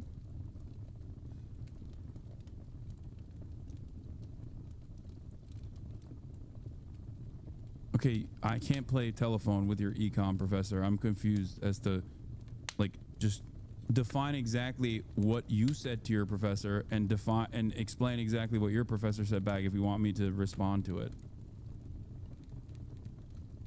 That blue cities and blue states had the biggest shift to the right, because this was an affordability election. And we're actually, I think, just generally in a new age in American politics. For a very long time after the financial crisis, the problem the economy had was demand. We didn't have enough demand, we didn't have enough jobs, we didn't have high enough wages, and everybody on both sides talked endlessly about demand. And in the background, for a long time, for decades, there had been this building affordability crisis in healthcare, in housing, in education, in childcare, in elder care, and nobody was really doing anything about it. And then the pandemic hit, and inflation hit, and the entire, like, Sauron's eye of American politics moved to prices. And inflation calmed in parts, right? It's not going up the way it was, although we'll see how the tariffs go. But I think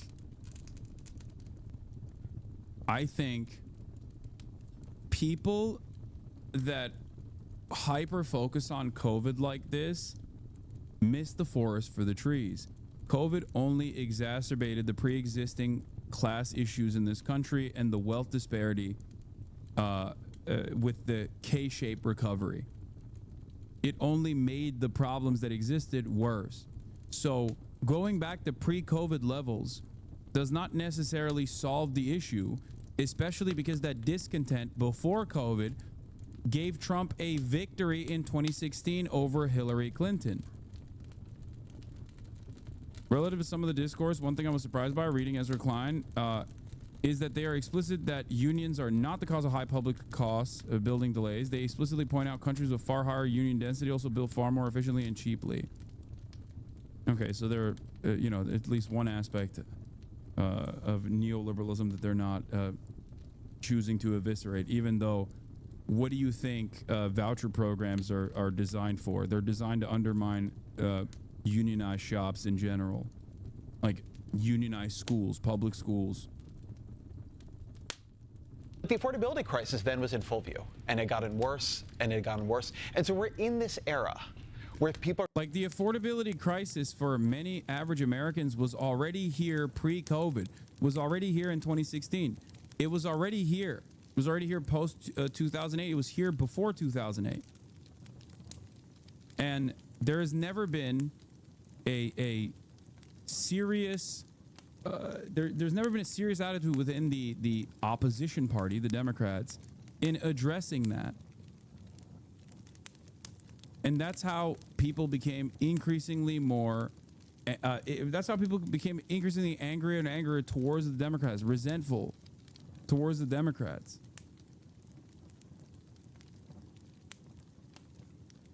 This is a major issue. People are going to have to figure out how to solve this. And yeah, this was a bad election. Like, we're in a bad place. Everything I was like having trouble deciding during your monologue, should I laugh? Right?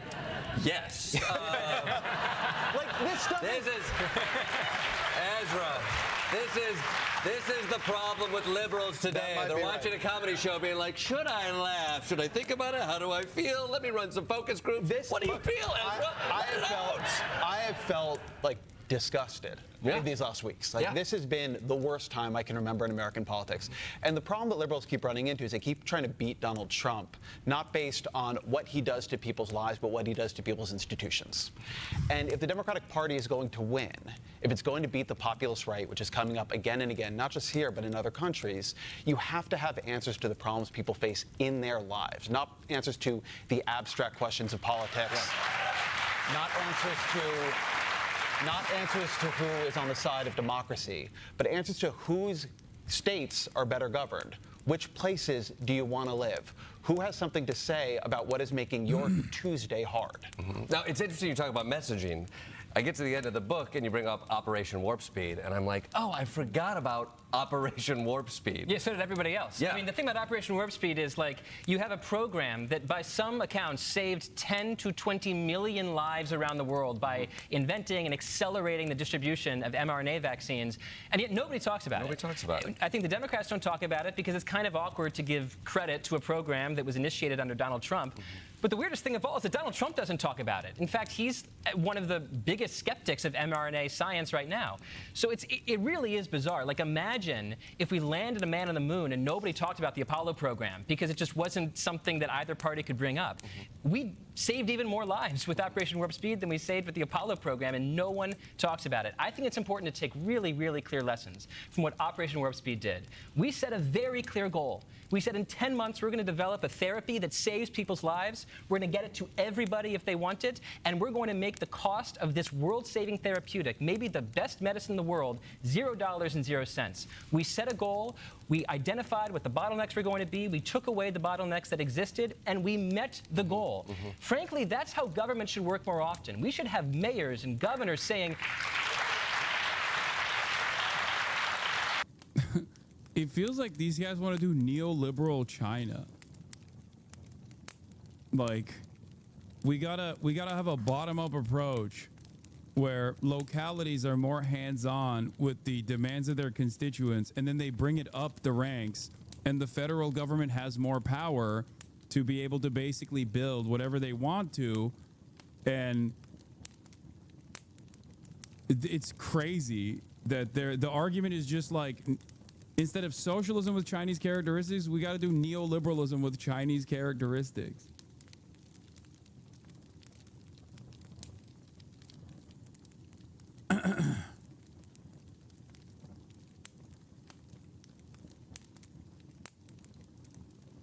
I don't know. I don't understand, like, how... I think this is a crisis of too much education, maybe. I don't know. Where you just, like, read too many books. This is a problem that also persists in the left as well, like Marxist-Leninist left as well, where your brain is so warped that you can't envision a world outside of, like, the hardline Marxist orthodoxy. Like, there's no evolution there at all. And for these guys, it's like, it's the same. There's no world beyond free market principles. Unleashing the free market upon the working class. This is going to work.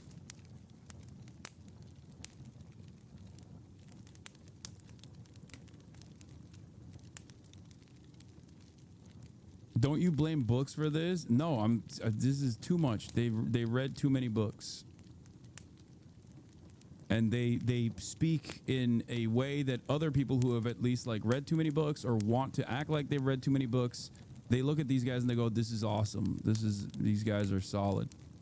We have mayors and governors saying, we're going to set a goal for housing supply. I want to add 100,000 units, and I'm not going to let anybody tell me no. I mean, this is something that I've advocated for as well, by the way. For me, they're not wrong on this. It's just, I want that. I want that really bad.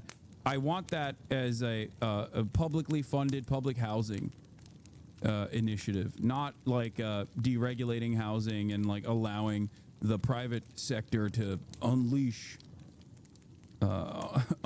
their own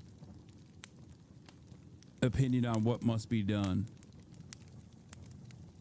care about climate change, so I'm going to add this amount of energy that we're going to create from solar and wind and geothermal, and I'm not going to let anybody tell me no. But for some reason, outside of a crisis, we don't have this kind of outcome-oriented politics.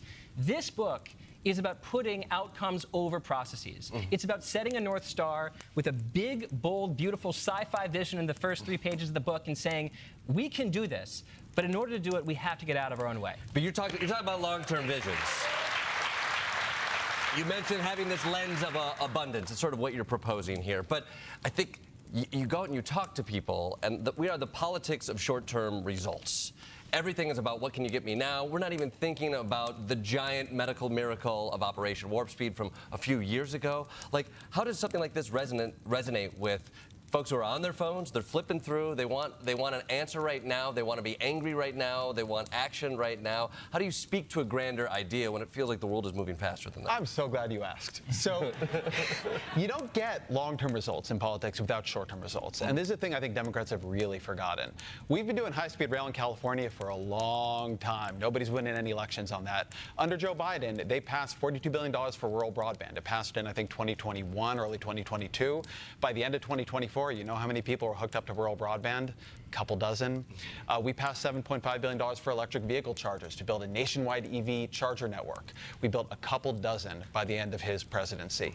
You cannot win elections if you are passing billions of dollars that people cannot feel within 2 or 3 or 4 years. And that does not have to happen. In the time that California has not built 500 miles of high-speed rail, China built 23,000 miles of high-speed rail.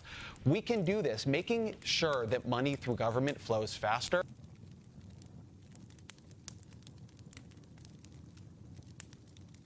I don't hate that. I don't hate that attitude. I don't hate that statement. There is one thing that China has that I think is something that Americans are allergic to or have been taught to fear, which is, of course, central planning. So, and also prosecuting wealthy and powerful people when they step out of line. You know, those are two things I think that play a role. Like, I'm sorry, the private public partnership for the high-speed rail initiative in California, if this happened in China, would lead to capital punishment for virtually every party member that collaborated with the private contractors that refused to build this railroad out in an expeditious manner. It would literally lead to like genuine criminal penalties for everyone, all the way from Gavin Newsom down to regular like local administrators and every single private contractor that they utilized along the way. And on top of that, there would be no like, oh, how do we reroute the high-speed rail? We got to take it through this locality or over that one. Like, none of that. They would just be like, no, you're building it. Shut the fuck up. We're the government. Yeah, Gavin Newsom would have been disappeared like Jack Ma, only to come back and sing the praises of the regime shortly thereafter. Forced to play ball.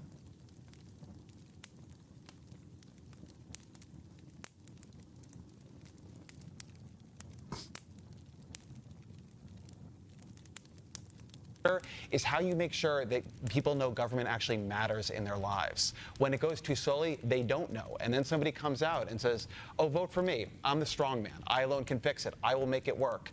And then you run the risk that they're going to believe him. Now, in looking at the Democratic field right now, Democrats, I think, are hearing this message, and then they're saying, maybe we should go on more podcasts. Feels like they're taking baby steps to this. Who is carrying this message? Who do you see as somebody, like, we come out here and we talk to audiences in between acts, and more often than not, they're desperate for an answer, whether that looks like resistance or whether that looks like a vision of the future that they can get behind. And we're desperately missing some of those voices out there. Do you see this message being carried by anybody articulately? I see people in Congress and the Senate and governors explicitly picking up this message. I mean, someone asked, a colleague of Ezra Klein's, the New York Times, asked, where's the Democrats' Project 2025? And Richie Torres, Representative Richie Torres from New York, just tweeted a photo of the cover of this book and without any words, just said, this is my idea of Project 2025 for the Democratic Party. Feels lazy. That feels lazy on their part. Wow, yeah. Oh, there you go. Just to take a picture of War and Peace. The second part. We'll just do the second part. We're happy to do the work of writing the book if people are going to be taking up the ideas. But people really are taking up the ideas, and that's cool. But I want to say one other thing. You know, you talked about what's the value of a positive vision. And I think it's a fair question. Politics is incredibly negative right now. But I really do think that there's a lot of voters that are starving for not just a negative identity for their party, but a positive identity, right? It's easy for Democrats to say right now why Donald Trump sucks. You can do that over and over and over again. You could do 10 hours of the constitutional crises that he's starting. You can make a television show about that every night. You can make a weekly television show about it. What's the positive vision? All right, Donald Trump sucks. What are we going to place him with? What problems are we going to solve if we have power? The problem right now is that a lot of Democrats who actually have power in blue cities and blue states aren't doing anything with that power in terms of adding housing and clean energy. Wait, they said they brought up Richie Torres? I really do think of the cover, as Representative Richie Torres from New York just tweeted a photo of the cover of this book, and you shouldn't associate positively with Richie fucking Torres, dude. Are you crazy? That's crazy. That's actually wild.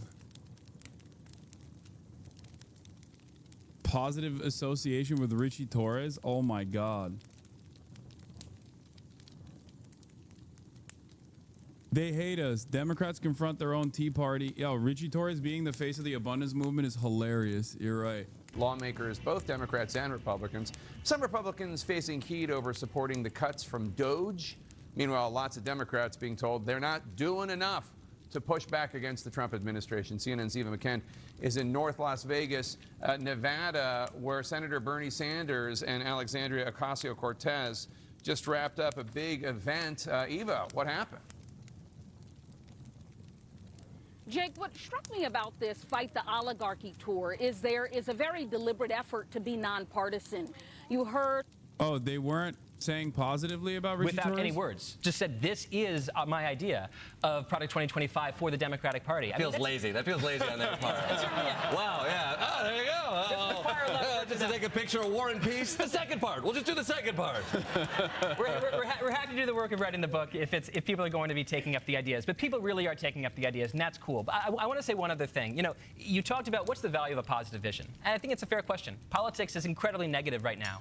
But I really do think that there's a lot of voters that are starving for not just a negative identity for their party, but a positive identity, right? It's easy for Democrats to say right now why Donald Trump sucks. You can do... I'll be honest. I like, nothing that they said is that offensive. I just know their background. That's what motivates me into thinking that this is not going to be a positive vision for a real, tangible solution, and instead will be rebranded neoliberalism. Because the way they package their ideas is not offensive at all. They actually are doing a decent amount of room reading, I would say, in an effort to build a brand around abundance. It's basically like rebranding it, but with like leftist aesthetics almost. I think that's the goal here, is to capture the attention potentially or it's a failed way. It's going to inevitably fail, because if their goal is to capture the attention of like the progressive activist left base of the party into getting on board with like deregulation being the solution to housing, for example, it's not going to work. It's going to fail.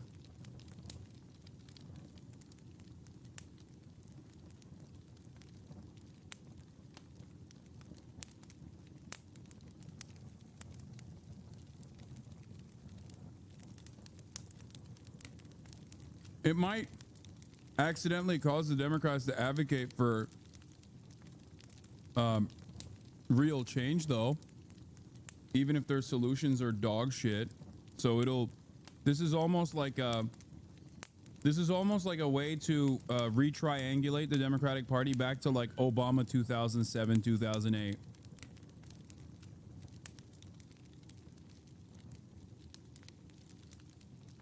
He wasn't talking positively about Richie Torres. I know. I saw that. It's fine. That's not the main point at all.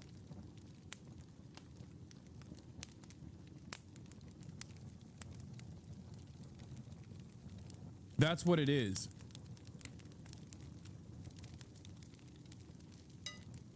Progressive aesthetics with no genuine interest of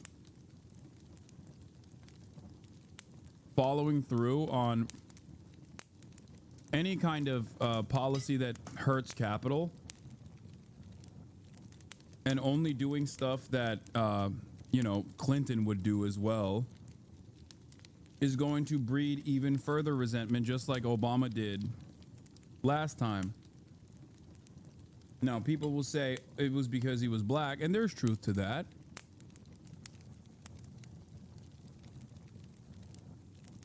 But I think if Obama had followed through on benefits that went beyond the ACA, for example, with a public option, moved us closer towards single payer, for example,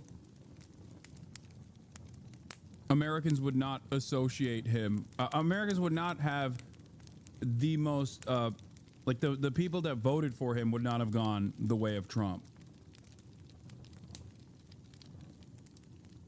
There wouldn't be so many Obama to Trump voters, for example.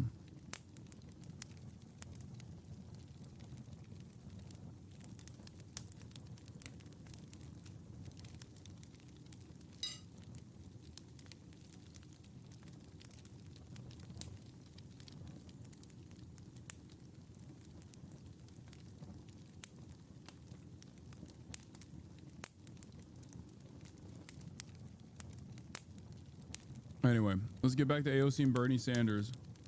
Congresswoman Alexandria Ocasio-Cortez said several times, no matter if you disagree with me on a whole host of issues, if you are willing to fight for working class voters, then you belong here. And that really flies in the face of how the left is often characterized as dogmatic and not pragmatic. But that is not what we are seeing here. Senator Sanders says that he understands the left always characterizes that captured by big moneyed interests, and this is a real effort, regardless of ideology, to call back the working class and bring them into coalition. This isn't just about Republicans. We need a Democratic Party that fights harder for us too. We, as a community, must choose and vote for Democrats and elected officials who know how to stand for the working class. And so, Jake, you heard the Congresswoman there. She didn't spare her own party, even though she didn't mention Senator Schumer by name. This is just one stop over the next several days that they will make. And I'll end with this. There is clearly an appetite for this message. It's unclear if they are peeling off some of the conservative voters that may have voted for Trump. That is certainly the goal here. But the Democratic establishment cannot afford to ignore this energy center of the party. There may be some that try to dismiss this, but they have a lot of enthusiasm here on the ground. Alexandria Ocasio-Cortez. She gets it. That CNN journalist gets it. No, that's the point. No, that is the goal. And I think that a lot of people who have been yelling at me for the past day also don't understand it either. While I am also feeling as though there's a lot more room for directing this mobilization from both AOC and Bernie Sanders and this tour that they're doing. And it's not just about like talking about how shitty everything is, and then leaving people directionless, leaving people rudderless. And I talked extensively about how to fix that. I think doing something similar to what Zoran's been doing in New York in the mayoral race is a much more solid approach here. But like mobilizing this support, this base of support towards individual causes where you can protest and agitate is a way to not only draw home the message, but it's also a way for you to be able to. It's also a way for Bernie and AOC to be able to basically show that this message is effective and can lead to tangible change. Okay? It's not just about like screaming tax the rich.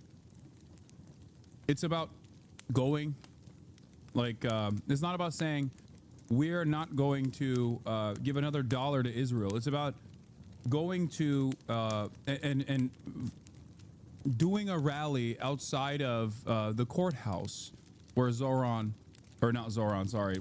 Mahmoud Khalil has a deportation proceeding. Like, it's about facilitating real change. It's about using the momentum and using the popularity towards singular issues of harm in a way to possibly make change with this direct demonstration of support. I think this is the type of stuff that they could be doing. And I wish that they would do more of that. But I think right now, the goal here, seemingly, is to show the Democratic Party that there is still a lot of momentum behind Bernie's left populist politics. Now, will they listen? I don't think so. Is it a foolhardy endeavor if it stays in this? If it just simply is just doing rallies over and over again? Yes. That's why I'm saying I think it'd be better served if there were direct organizing initiatives associated with this. Instead of just saying, you know, join community organizations, work with the community organizations, and get people to support said community organizations at your rallies, for example. That, I think, is a better usage of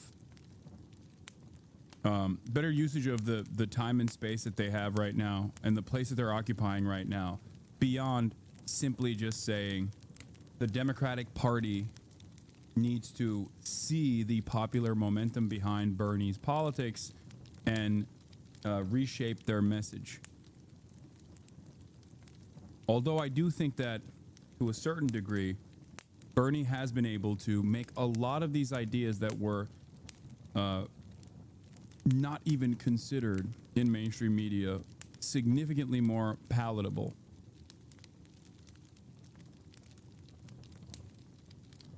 Wages that Democrats would do a lot better with voters if they looked less like diplomats searching for a compromise and looked more like prize fighters for the working class.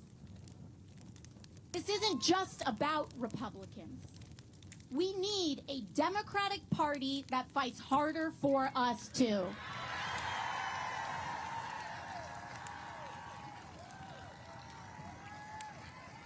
But what that means is that we, as a community, must choose and vote for Democrats and elected officials who know how to stand for the working class. I want you to look at every level of office around and support brawlers who fight, because those are the ones who can actually win against Republicans. Let's be real about that. Brawlers. I assume you approve this message. 100%, absolutely. Democrats are in a crisis right now. They're on life support. They have a testicular fortitude problem. they are not fighting nearly as hard as they need to fight for the American people, as was seen last week during this CR vote in the Senate. It's a problem. And for me, it's not about the parties, because the parties are going to kind of do their thing. It's about the people rising up and holding the parties accountable. Democrats have fighters. Jasmine Crockett, AOC, Ayanna Pressley, the whole squad, Greg Casar, Pramila Jayapal, and governors and mayors across the country are fighters.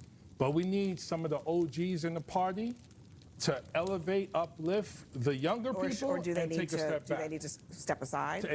Or step aside, because we need to hear new, fresh, bold voices. That's what the American people want. And if the party doesn't do that, the party is about to be finished.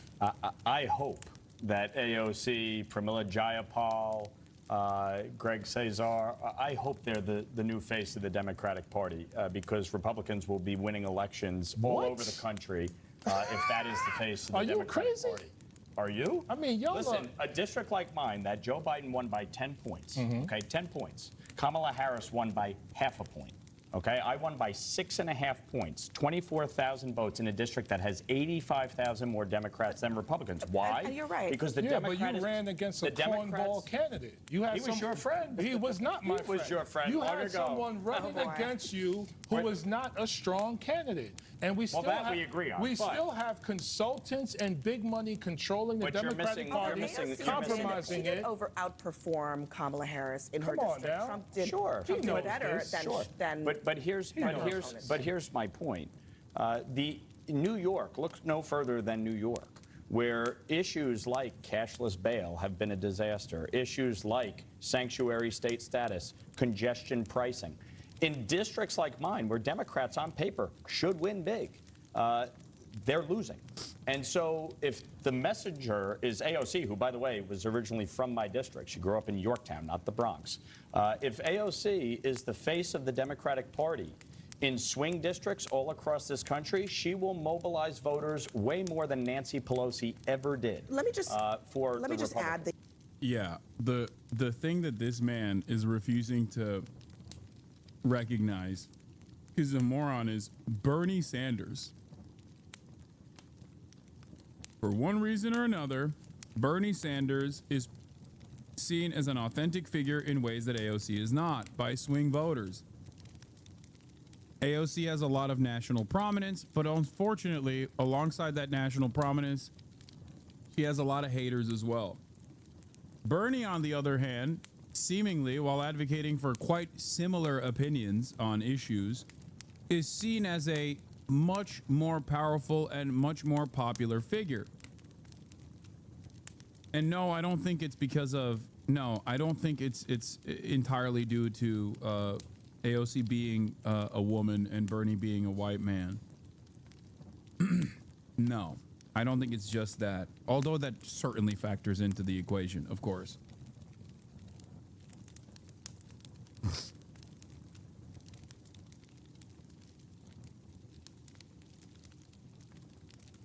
The notion that, like, if the entirety of the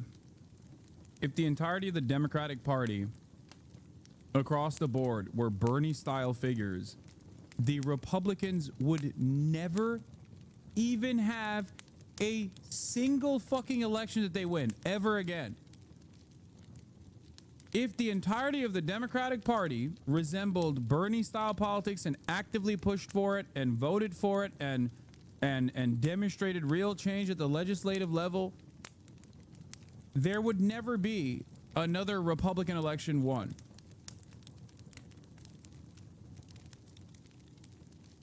Nah, that's cope, to be honest. It absolutely is not cope. What are you talking about? We have a Bernie-style leadership historically in the Democratic Party that led to basically half of a century of Democratic Party dominance. What are you talking about? We still eat off of the advancements made under FDR.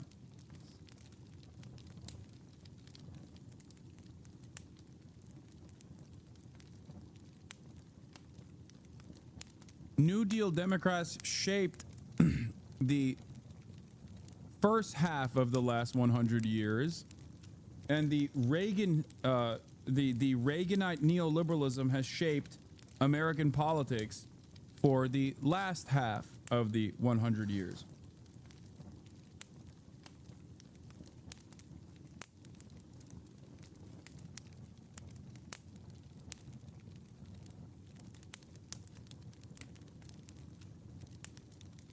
When Democrats were dominant, Republicans would be forced to follow suit, would be getting their notes from the Democrats.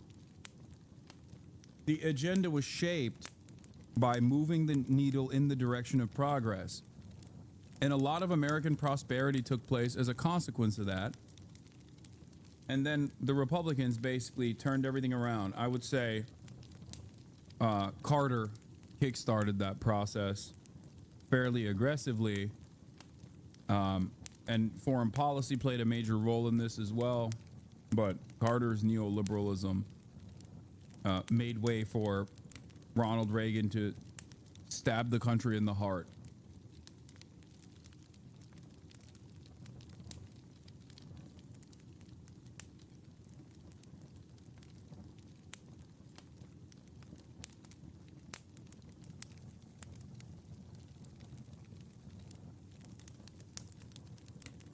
You're overlooking a century of Red Scare propaganda? Sure. That plays a role in this. But let me tell you, Americans who can be convinced on idiotic things such as concentration camps at the border will magically solve your cost of living crisis can also be convinced that anti-capitalist policies will truly solve the cost of living crisis if advocated for aggressively, earnestly. Bernie Sanders is unironically a living, breathing example of this. On the global stage, he does not carry himself nor present himself as a radical socialist or a Marxist-Leninist or anything like that, and he's not.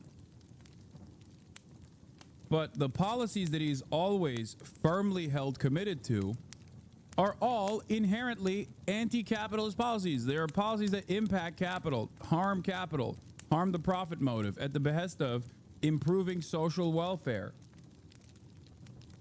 His popularity speaks for itself.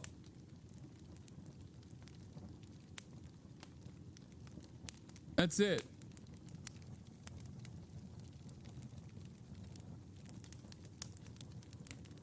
So you don't even have to present yourself as a Marxist-Leninist, because obviously, yes, Red Scare propaganda is incredibly powerful. America has a genuine force in terms of anti-communism that is irreconcilable.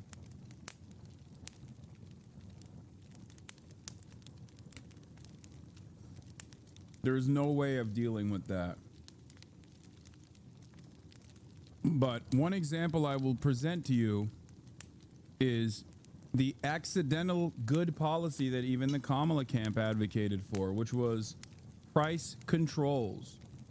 She presented it in a way that liberals could also associate positively with.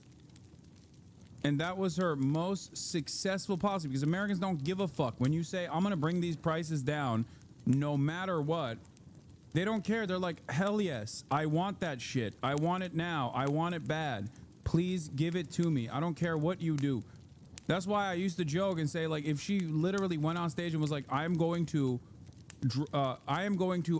present to you a unique opportunity to make prices 10% cheaper across the board.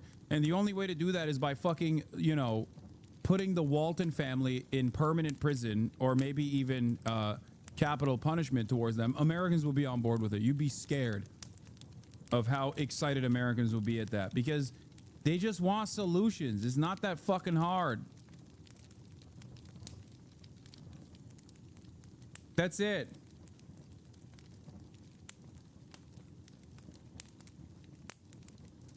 They just want solutions, man.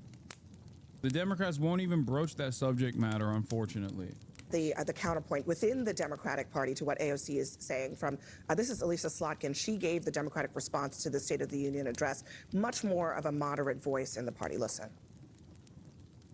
I can't just chain myself to the White House and become an activist full time because you and others here are going to call me for things that you need. All of those things require me to be more than just an AOC. I can't do what she does because we live in a purple state. Oh my, shut up. And I'm a pragmatist. I got to save things for my people. See Things are getting messy. Come on, there. son. It's getting very messy. That's white flag energy right there. Names are that's being white flag put on the table. energy right there. No, I think she's right. What do you mean you think she's right? First of all, even choosing her to give the response to Governor Trump. That's your party Governor Trump. I should call him Governor Trump. That's President your Trump is a problem. You should be the chairman, by the way. I mean, the advice you gave a minute ago. Let me let Joe finish. Go ahead, brother. You know, she is right in the sense that it's easy to throw grenades. You can be AOC and throw grenades all day in a safe district.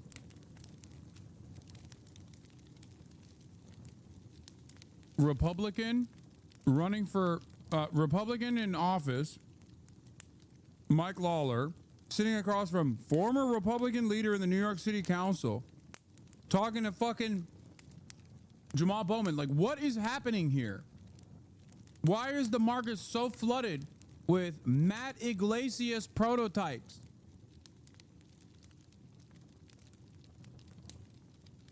Yeah, man, I think I don't want to hear from you as a New York Republican. I think your word doesn't mean anything about the fucking future of the Democratic Party. Like, why would anybody listen to you? Except that's all the Democrats listen to. That's why they keep losing. District not have to account for anything. There's a huge delta between the hype of AOC and the accomplishments of AOC. And frankly, if you look at that tour she was just on with Bernie Sanders, right? It was called the Fighting Oligarchy Tour, right? They essentially traveled the country and spoke to an echo chamber of people who already agree with them. How is she and Bernie Sanders, with their message, going to attract people in swing districts by the Fighting Oligarchy Tour? I wonder is maybe what they're looking at is actually... I'm scared of AOC. Dog, they're going to swing districts. Like, they were in Nevada. What are you talking about? The entire point of the Fighting Oligarchy Tour is to go to swing districts. Every place that they go to is a fucking swing district, dumbass. Sometimes directly right-wing areas.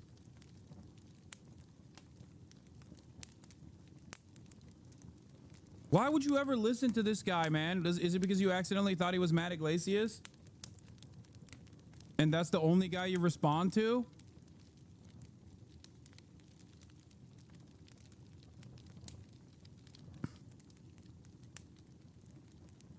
I welcome her to my Democrats I'm scared. There are Democrats Maybe what they're looking at, Joe, is what the Republicans did, which is all of the guys who stood around screaming in Congress and not passing any legislation, those folks are in power now.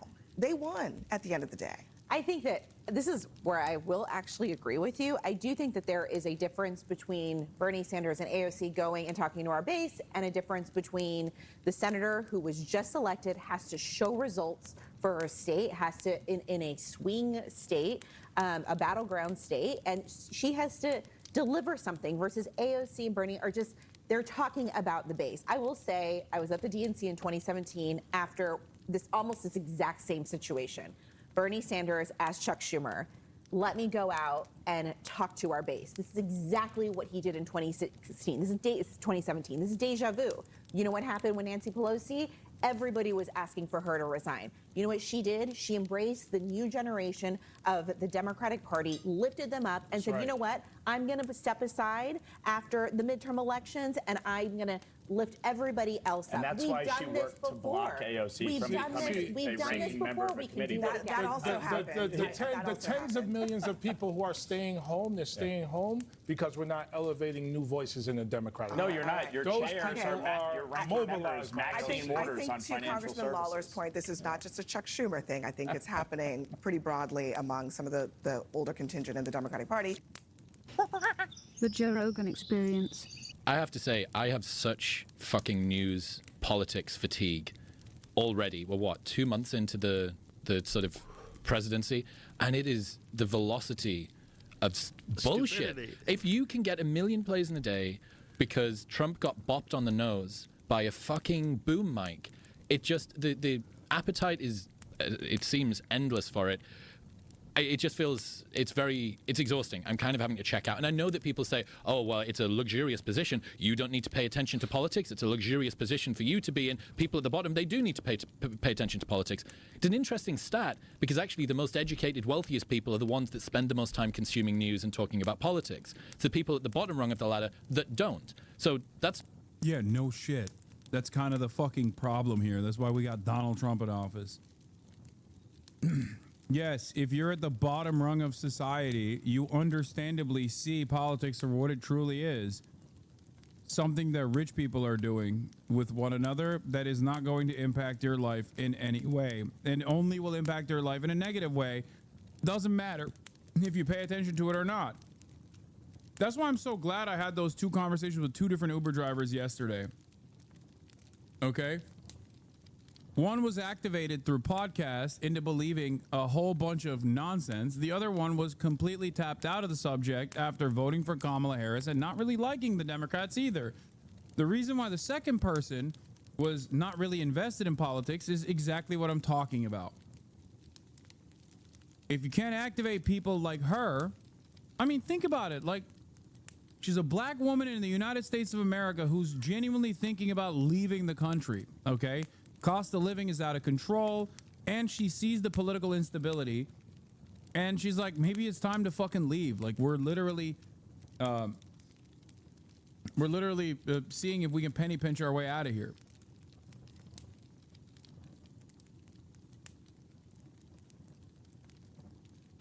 This is a person that drives Uber.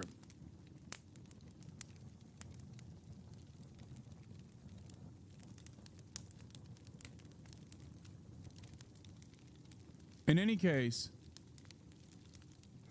the reason why that person, I think I demonstrated fairly well to those who have the capacity to understand what I was doing in that conversation. The reason why that person is checked out is because there's no association for her with any sort of tangible policies that will improve her life. She does not hear that from the Dems at all. She also doesn't think the Dems are being genuine when they advocate for things. She literally said, yeah, Trump does stuff, but when he says something, he's going to do something. That's weakness twofold.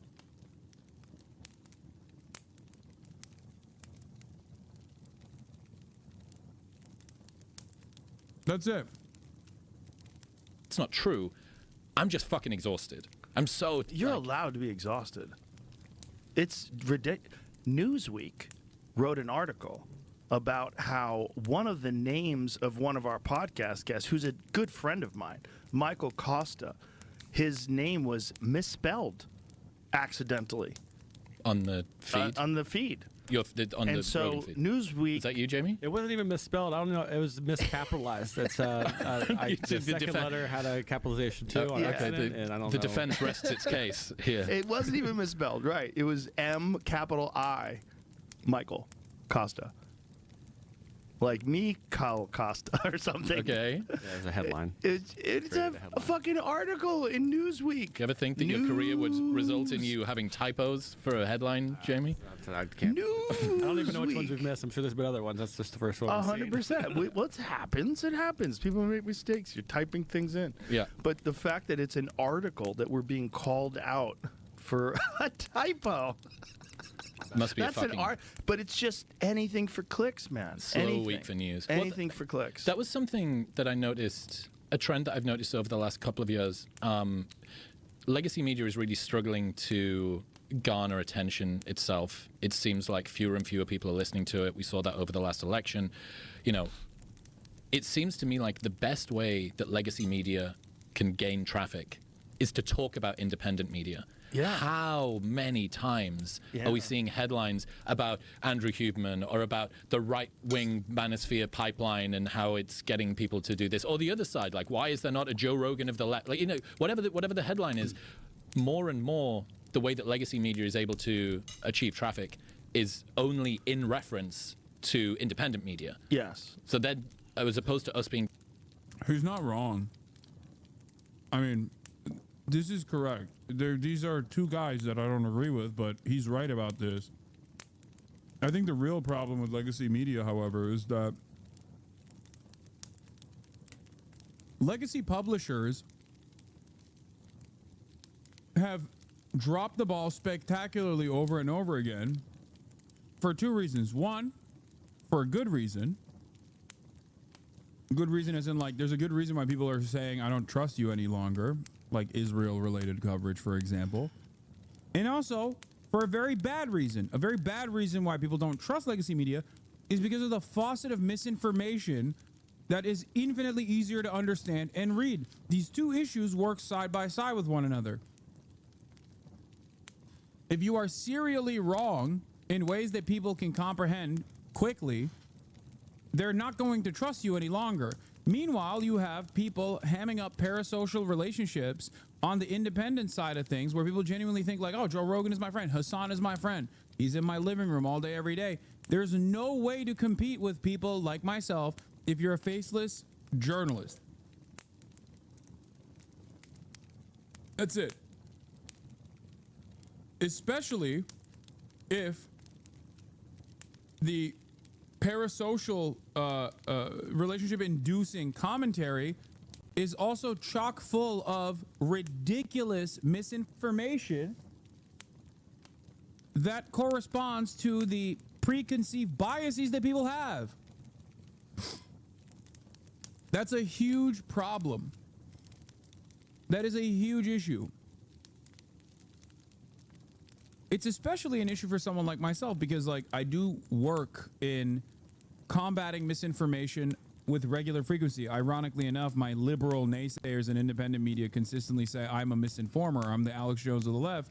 But there's a reason why a lot of these mainstream outlets understand my position in the independent sphere as someone who has an open position, who's not shy about revealing his position, but will actively go after misinformation and combat misinformation directly.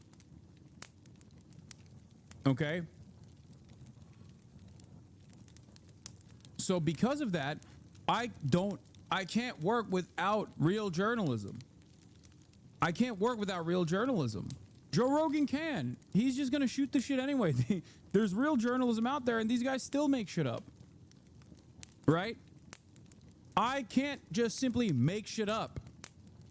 That's not my job. My job is to look at media and analyze it with a critical lens.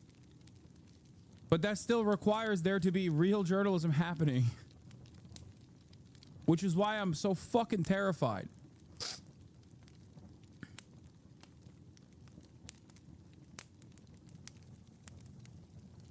But it's very hard to try and generate support for someone who is serially engaging in parasocial confirmation bias.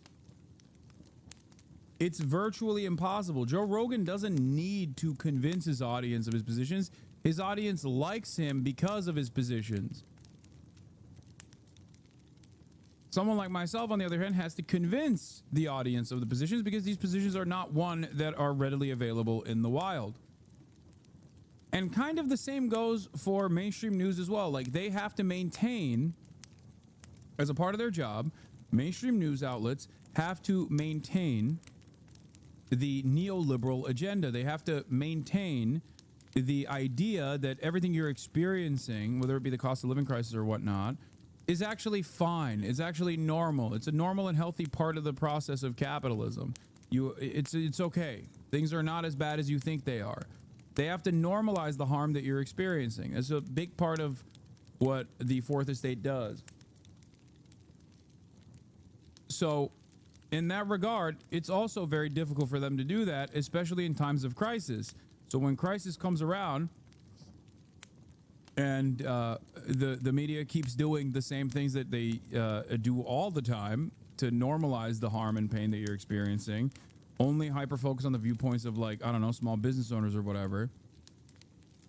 Ultimately, people like Joe Rogan, who are going to take advantage of that resentment and the anger that people feel, are going to win out against mainstream news, and they're going to do it with a chock full of misinformation. This dynamic exists in the duopoly and the last election cycle that took place. You have the Kamala Harris institution defenders running against a guy who wants to put a brick through the institutions. At a time when there's so much economic volatility, so much anger and resentment towards the living conditions that people experience, that they directly attribute to the institutions, yeah, of course people voted for the institution breaking party. Because the institution breaking party saw that anger and resentment and said, you're right to be angry, and you should be angry at, you know, more appropriate targets, obviously, not fucking like, you know, corporations of the powerful, but instead, gay corporations and the gay powerful, or DEI.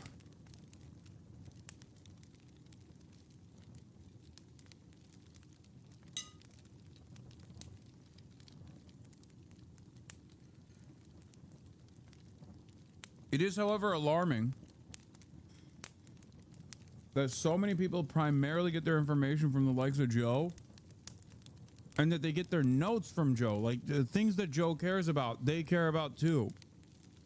And because he's so susceptible to misinformation that corresponds to his biases, people end up adopting the most idiotic positions, like the first Uber driver that we talked to. We're talking about Trans Sesame Street. Terrifying prospect for the future of this country. Downstream from them, that now downstream from us. Yeah, and anything masculine is right wing. Huh. Anything. You cannot be masculine. Like, you cannot be interested in physical fitness, anything. It's a pipeline to being right wing. Yes. You can't like fast cars. Nope. You're not allowed to. You're not even allowed to like Teslas anymore. Misogynist. Which are the fastest cars. Yep.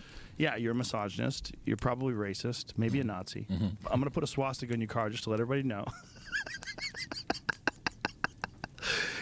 There was some really fucking stupid graph that someone put up of how right-wing social media and new media people. That was the Media dominate. Matters study. Yeah. This is interesting. I was Jamie, at the can you try top and of the find that? list. I was at the top of the list, and I was like, I feel like the way Caitlyn Jenner must have felt like when she won Woman of the Year. Like, it's so quick. I got to the top of the list. I'm not even right-wing. Just because I support Trump, I support him over the rest of the fucking nonsense that was going on when you. I hate this. I hate that he represents the median voter here. What do you mean I'm right wing? I just voted for the most right wing administration of all time.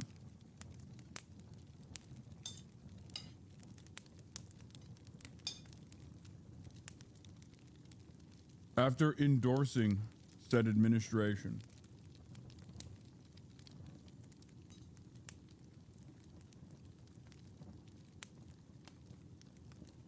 Joe Rogan is not a car guy? Yes, he is. You're wrong.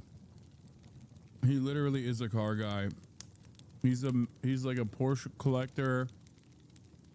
He doesn't talk about it as much any longer, but he's always been a He's a big car guy. He used to talk about it all the fucking time.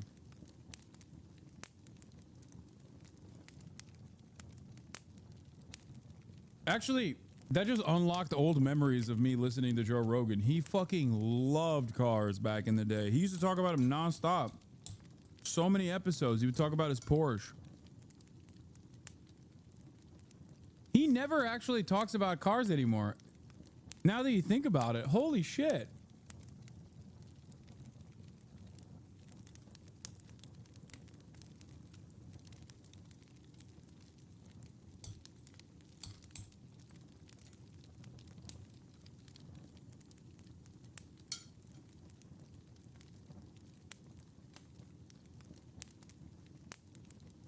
Yeah, he's too busy eating Elon's dick every episode.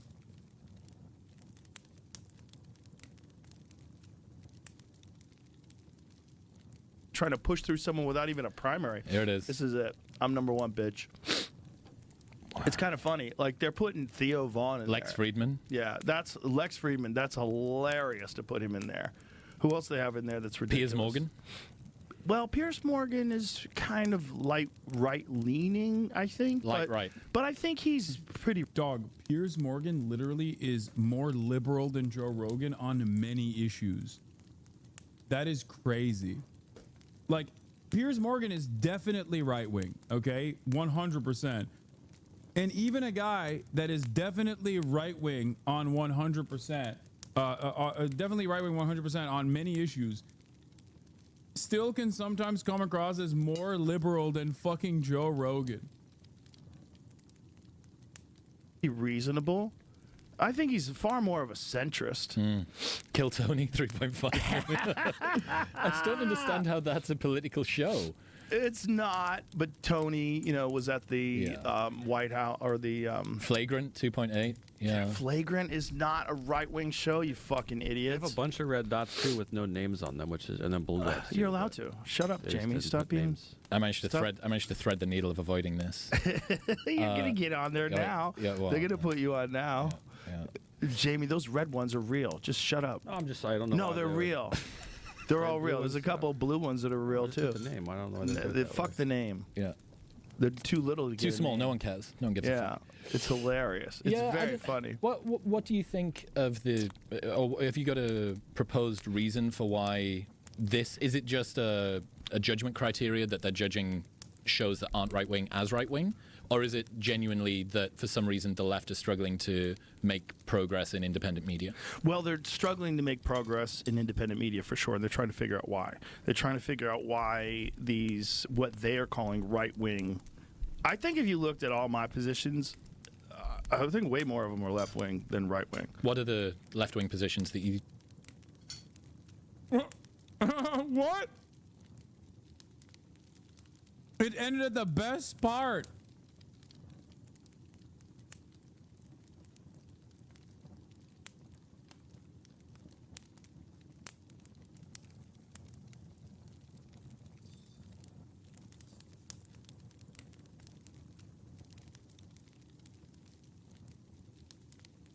Do we have more?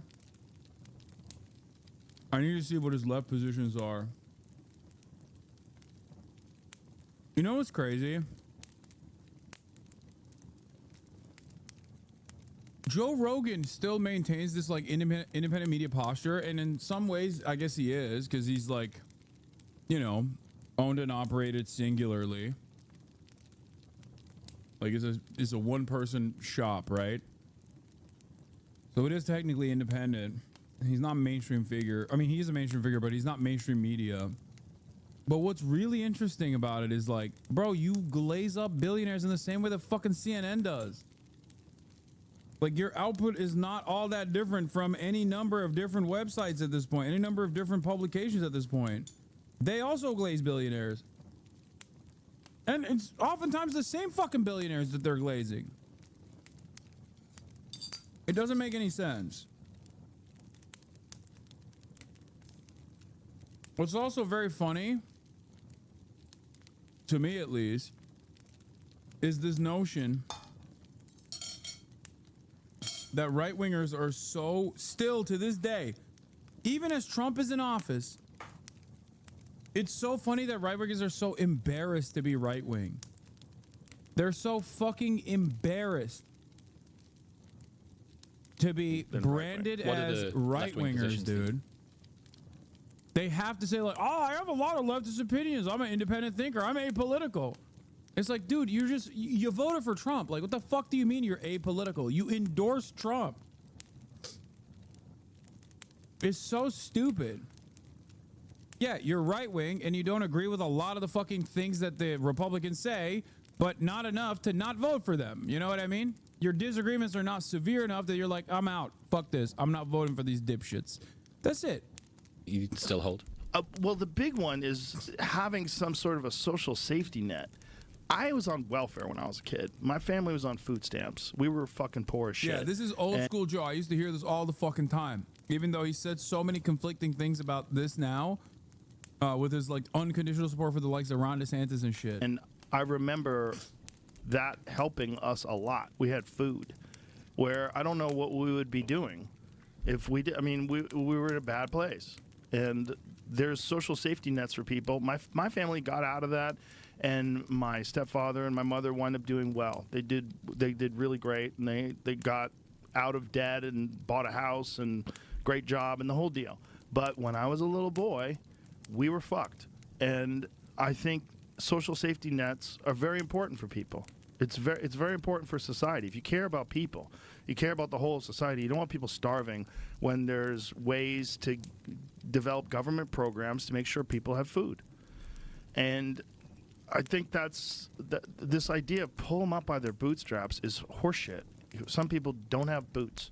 They don't have straps. They don't have nothing. They're fucked. They're fucked from the moment they were born. They were born into a bad family environment, in a bad neighborhood, and crime and gangs and drugs, and it's not even playing field.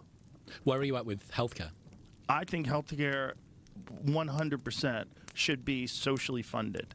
I think that Medicare and Medicaid, having programs where people who are hurt can get an operation and it's not going to bankrupt them for the rest of their life, is another thing that I think society should be. It should be a part of our agreement to take care of each other as a community, that we chip in money for what people would think of as socialist positions. And I always bring up the fire department because the fire department is one of the best examples that everybody sort of agrees. It's a socialist sort of thing. You give your tax dollars, the tax dollar supports the fire department fairly puts out fires for everybody.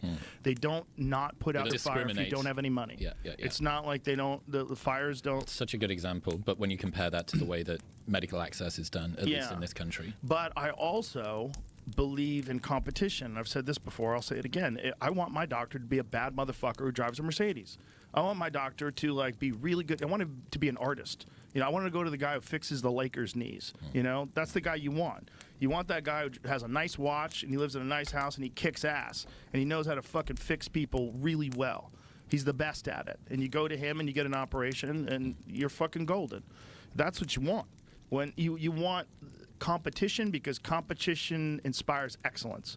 You know, being rewarded for your hard work is a giant incentive. Wealth is a true demonstration of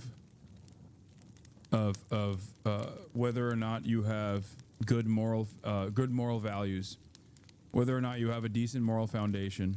Because if you're rich, you're glorious, you're wealthy, you're successful, God has smiled upon you. If you're poor, you're a moral failure.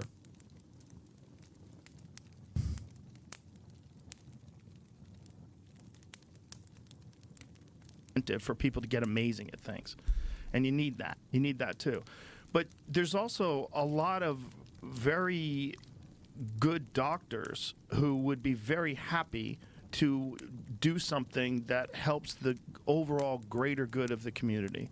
Just like you have really good criminal defense attorneys that are, you know, assigned to you if you're, if you're getting unjustly tried, and you want a really good one that can help you. You know, there's state-appointed attorneys that are just good people that want to help people. You know, Bill Murray was talking about his daughter. His daughter does that. There's room for that with the amount of money that we spend on so many things that we all agree are fucked. And maybe some of that could be freed up with some of this USAID money that they're pulling. I mean, there's nothing wrong with giving people health care. Like, if you know anybody that's been injured and was bankrupt because they didn't have insurance, and then they had to get some crazy operation, and now they have this enormous debt, and they wind up going bankrupt, or they're getting chased down for the money for the rest of their life. It's horrible. It's the #1 cause of bankruptcy in America, medical debt. I mean, coming from the UK, where we've got the NHS.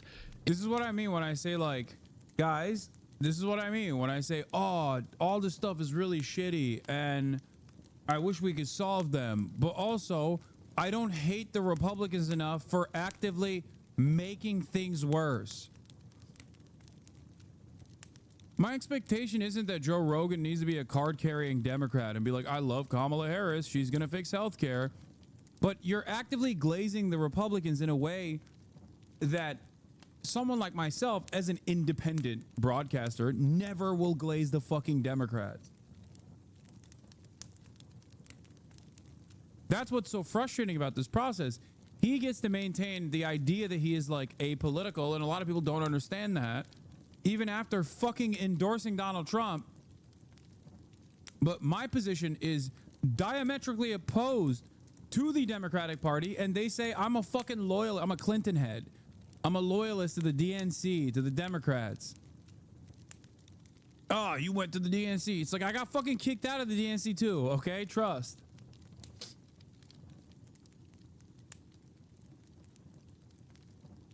It's so stupid.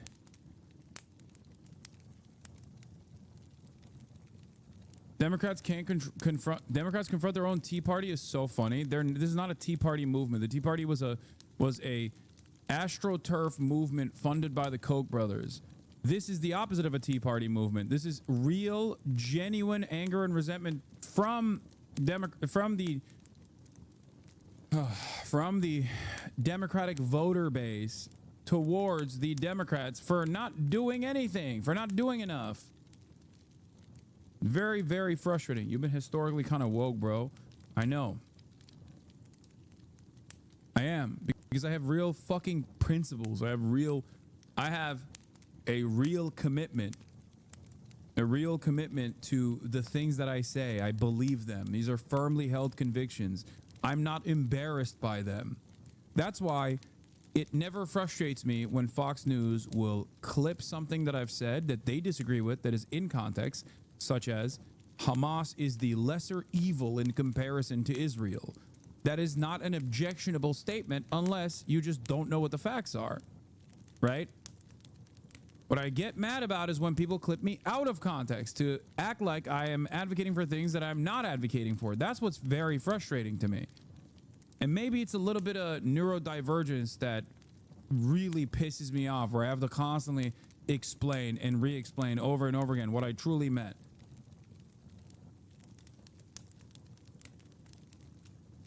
I'm very sincere about my view. I'm very open about it, which is weird because most people are not. The more successful content creators in the political sphere, whether they're podcasters or Twitch streamers, are oftentimes very insincere about their worldview. Anyway, here's my goat once again. Mexico's President Claudia Sheinbaum, who has 80% approval rating, has officially recognized Palestine as a state. By the way, Claudia Sheinbaum is Jewish. 95% of Jews believe in Zionism, bro. 95% of Jews. Mexico's Jewish President Claudia Sheinbaum, who is a Jewish woman, okay, Mexico, more woke than America, turns out, has officially recognized Palestine as a state and welcomed the Palestinian ambassador. This is very symbolic because Sheinbaum is Jewish. She supports Palestinian human rights and criticizes Israel's attacks.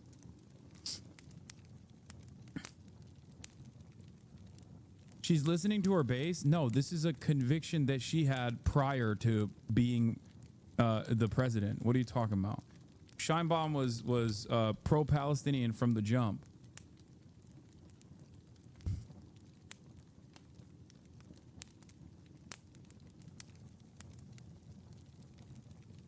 I shared this link the other day. I hate how my links get ignored only for them to appear later from another chatter. Dude, do you think, are you Ben Norton? No.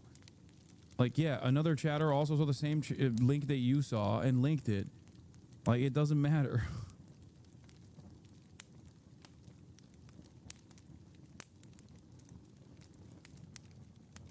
Anyway.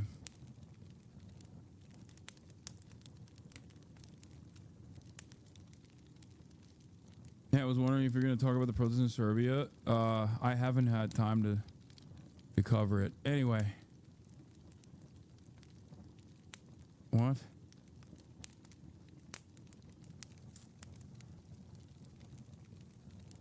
Okay.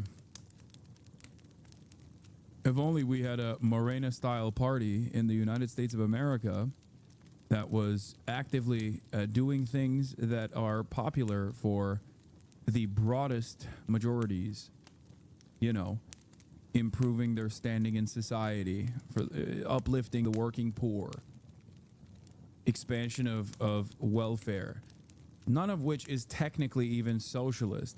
It is somewhat anti-capitalist, depending on how you do it, if it impacts companies' profit margins. Having said that, seemingly at least, to a lot of popularity, broad popular support. Things that Democratic consultants will never experience the rest of their fucking lives if they keep up this weird loyalty to third-way neoliberalism. Gary has been popping off a lot. Gary's economics. A lot of chatters like him. I think he's all right. You know, I haven't really seen too much of his stuff, but apparently his video went super viral. Let's take a look. I think the reality is, for kids from poor backgrounds, I genuinely think it's because he's British. I'm like, I think I honestly, the thing that's like stopping me from fully subscribing to Gary is that he's British, even though one of my favorite politicians is a British man, obviously Jeremy Corbyn. And I love Mick Lynch too. Like, there are plenty of British people that I do love, but when I first encounter a British man, especially one who I think went to London School of Economics, which my dad went to as well, there is literally like a little bit of bravophobia in me where I'm like, I can't trust you. I don't know what it is. Like, I have a little bit of an Anglophobia where it's just, it takes a while. It takes a while for me to cozy up to an Angloid, basically describing racism against the Brits. it is almost impossible to realistically get even financial security, never mind wealth. But why do you think you could do it, I could do it, he could do it, but you don't think other people could do it? I won every maths competition I've ever been in. You know what I mean? Since I was a little kid, I was one of the top students at LSE, and I still had to win my job by cheating in the card game. You know, that's the world that we live in. I don't think that's a very replicable strategy. What I see is most often the people who do really well financially who are young, they dropped out of school, they dropped out of university, they started learning.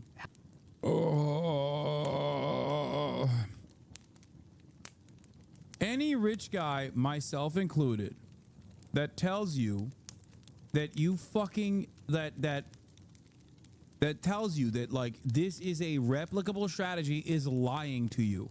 Okay, they're lying. Yeah, he did go to LSE, London School of Economics.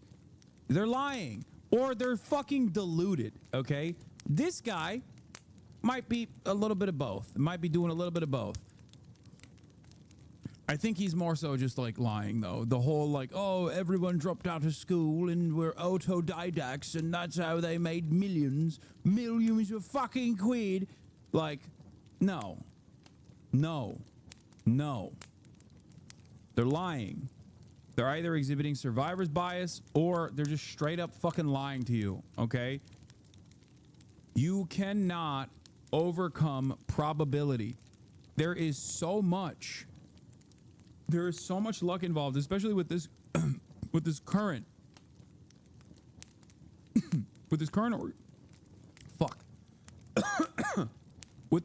organization of the economy. For someone to uplift themselves from the very bottom rungs of society, become like a super wealthy person, is just luck. It's pure luck. Sure, you have to work really fucking hard, okay? Fine. But without luck, you are not going to get carried across the finish line. That's it. That's it. It's so stupid. Meritocracy is a lie. I wouldn't be in the position that I'm in currently if I didn't have an affluent beginning. I would not be in this position if I wasn't also lucky on top of the luck that I had being born into a family where I never had to worry about finances when I was going to school. It's so stupid.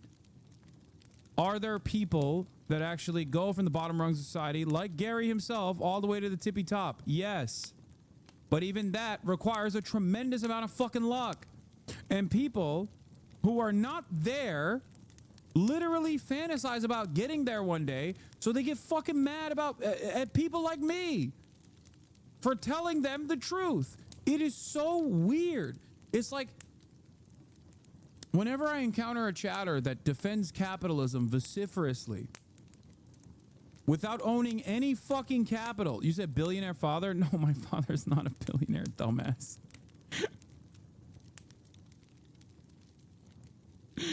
I love that though. I love that people say, "Yeah, my dad is a billionaire."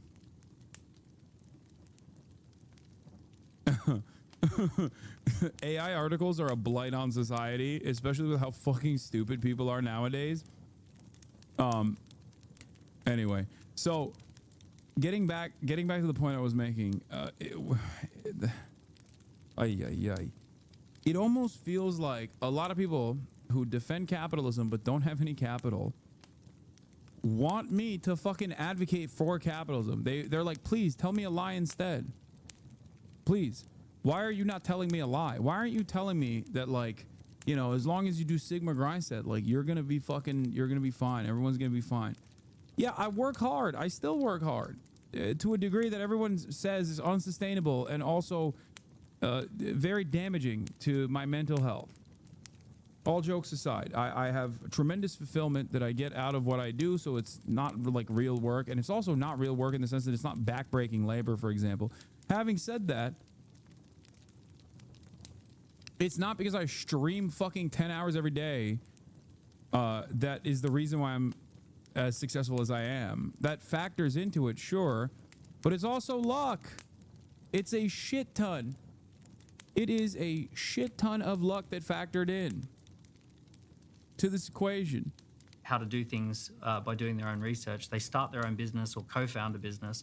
They take a very alternative path. When people sidestep that and say, okay, I'm not going to get into university debt, I'm just going to go off and actually figure out how the world works, there's actually loads of opportunities.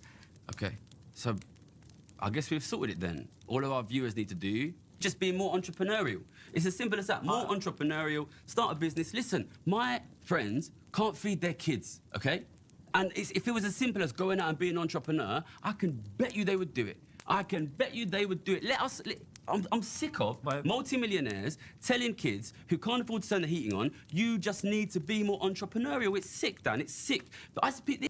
Oh, damn, he's spitting. I agree. Holy shit. This gives people mental illness. It gives people mental illness. The thing that I know that gives people mental health issues is feeling that they have no agency in their life, that they can't do anything.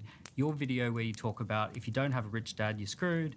There's no such thing as meritocracy. You're never going to be successful. To me, if I had have come across your content at 19, 20 years old, I would have been screwed. I'm so glad that I came across people who said, Daniel, you weren't born into a rich family. You don't have any bank of mum and dad, but it's cheap and easier than ever to start a business. Start by working for someone who's got a business, then figure out what's your opportunity. And there's a way. There is a way. I'm not saying everyone ends up as a millionaire, and I'm not saying everyone ends up equal, but I'm saying you can make improvements in your life. And the thing that causes mental health issues is the feeling of having no agency or no control. Okay, the last part of this argument is correct. It's just not about overcoming systematic hurdles. Okay? I also say the same thing. He's presenting a false dichotomy here. These things are not mutually, I mean, these things are exclusive from one another, okay? What he's presenting to you. There are things that are within your control in your life, okay? And you should work to improve them because that will give you some semblance of control and that will help you become more confident, okay? What you do with your body, your diet, your health, these are things that, albeit with a tremendous amount of structural hurdles, you can still clear them as long as you repeat the same good strategies over and over and over again every single day, okay? That part is correct, and I think that that is very good and healthy to do, okay? But working hard for another person or in the gig economy is not going to elevate your financial status magically. That part is bullshit, okay? Does it happen? Sure, of course it does. Does it happen along every fucking... Does it happen to every single person and that every single person that is currently poor is poor because they just simply didn't Sigma grind that hard enough? Of course not. It's fucking bullshit. That, unironically, I think causes more mental damage for people because then they just keep chasing this dragon that they will never reach over and over again and constantly say, oh, it's because I just didn't work hard enough. It's a fucking lie. That actually fucks people's brains up way further. It causes them to look for wrong answers over and over and over again. Yeah, I mean, this is a great take. Exactly. Where is it? Is he saying be a slave until it's your turn to be the master? It's kind of what he's saying, right? But the real goal should be to have no more slave masters and no more slaves. The goal should be to abolish this slave master dichotomy, or dialectic, if you will, rather. There's a better term for it. Instead of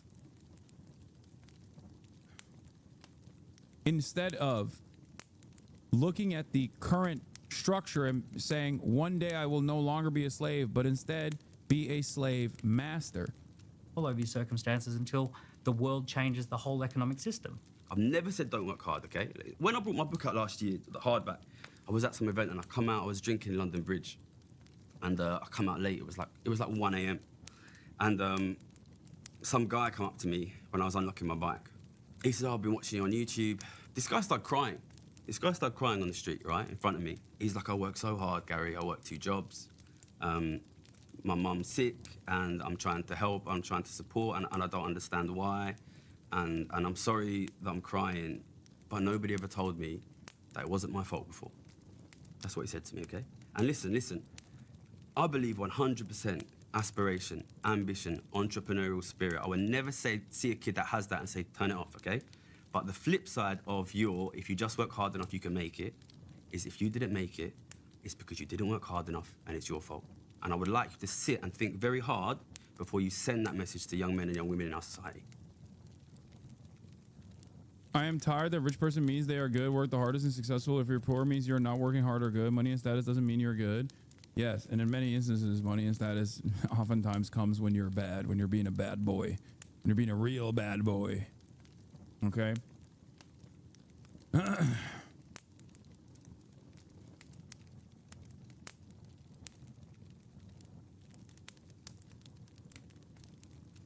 Like, I think the truth is somewhere in between both of these things that were presented, which is that there are things that you can change in your life to improve your standing and to improve your mental health.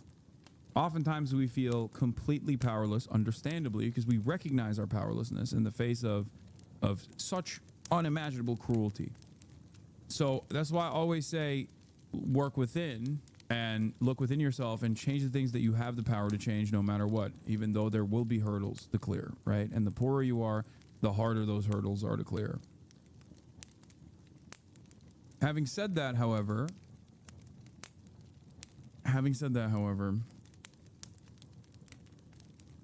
the reason why I advocate for self-improvement of that sort is so that you can be a stronger soldier that can then, piece by piece, dismantle the current existing hierarchies that bind us. It is still for a higher purpose in that regard. Because if you don't do that, then, and you're just simply selfish and decide, you know, I've got mine, fuck everybody else, then yeah, we're not going to advance. We're not going to be a society that reaches Mars one day, or we're not going to be a society that eliminates the damage of anthropogenic climate change. We're just going to continue along this really scary trajectory. That's it.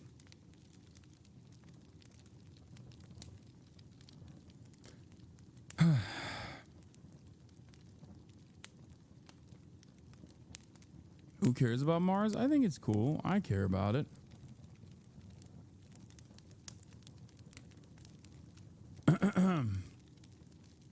But yeah, shouts out to Gary. The first person who put me on Gary was, what's his face? The one who escaped the alt-right pipeline. Whose videos are solid. We watched it. Jimmy the Giant, yeah. Jimmy the Giant. Jimmy the Giant loves Gary. Loves him. Anyway, Al Jazeera did a how ice raids became entertainment by the Listening Post. There's some real bangers on here that I haven't even been able to get to. Whereas a John Old Harris one, the U.S. is planning for war with war games against China. I want to do all that. So let's shift our focus away from some of the devastation. Also, there's Teen Vogue did a Vivian Wilson cover, Elon Musk's daughter that Elon disowned, or she disowned him. We have this funny meme by Boomer of me giving Bernie Sanders a toy train. Here, let's watch this. There's the Harry Hassan drama too, but I don't even know if I want to cover that one. I just don't really give a shit about that at all. I went to Japan and I got both of you guys gifts. This one's for you. This is a Palestinian movement in Japan. Thank you. Solidarity with Palestine. And this is a little train. Oh.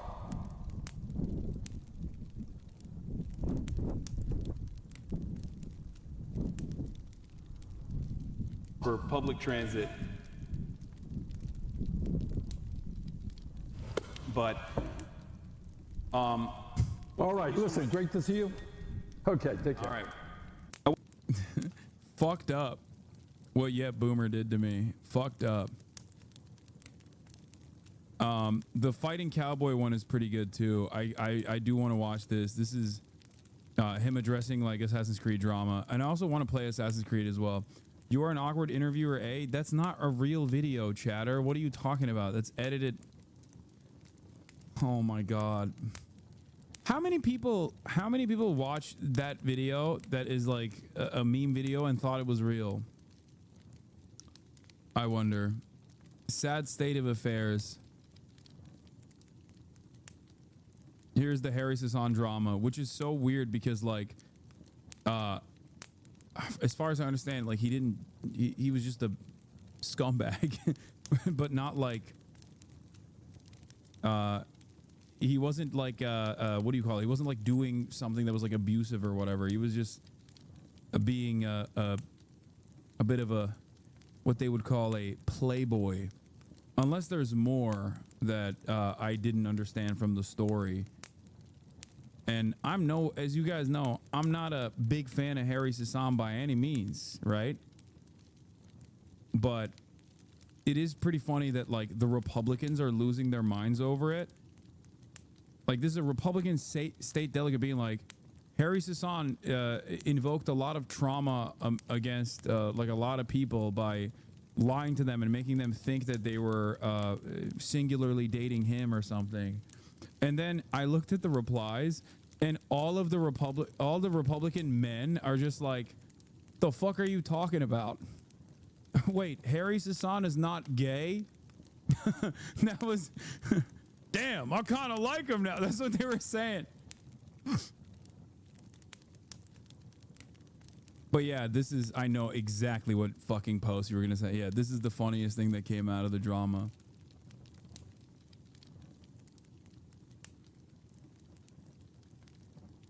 Yeah, this reminds me. Harry was talking about you here. God, that ass is fat. He was. I sent him an ass pic. I'm one of the wronged parties here.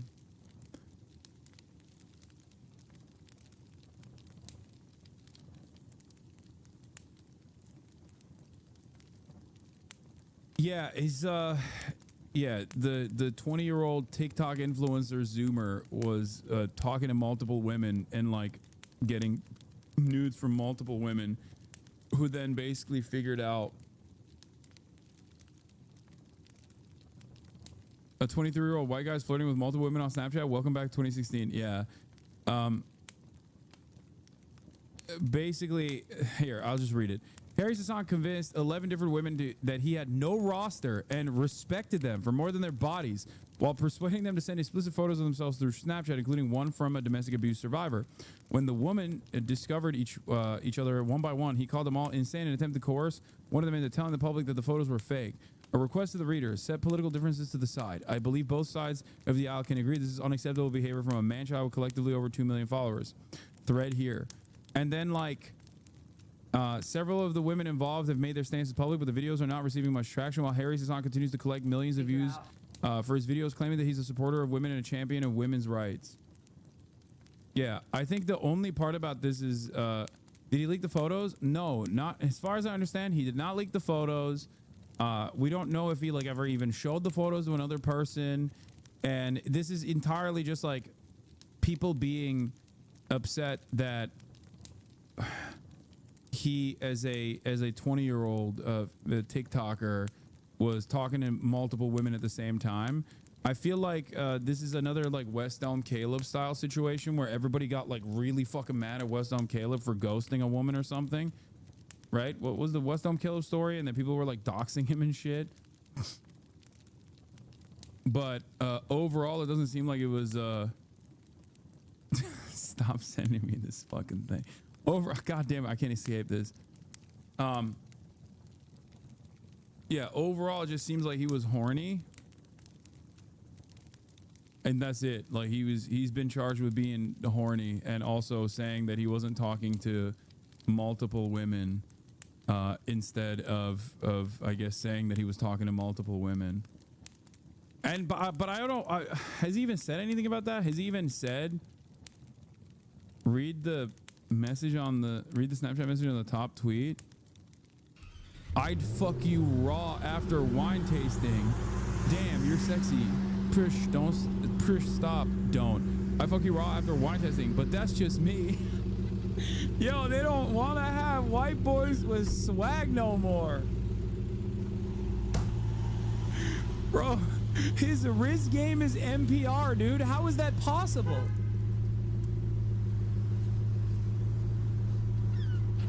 What is happening here? He hit the NPR. Amazing. I'd fuck you raw after wine tasting, but that's just me. I gotta get Harry Hassan on Chad Vice, I think. He's gonna teach me a thing or two. You feel me?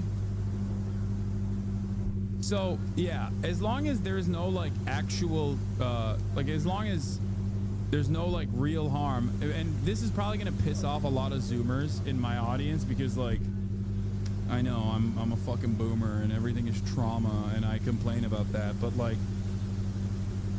yeah, this is just like, you know, there's a difference between someone being an asshole, right, and a dick, which would be to like talk to multiple women at the same time, especially if you're making it seem as though, especially if you're telling them that they're the only person you're talking to, then yeah, you're a fucking asshole, okay?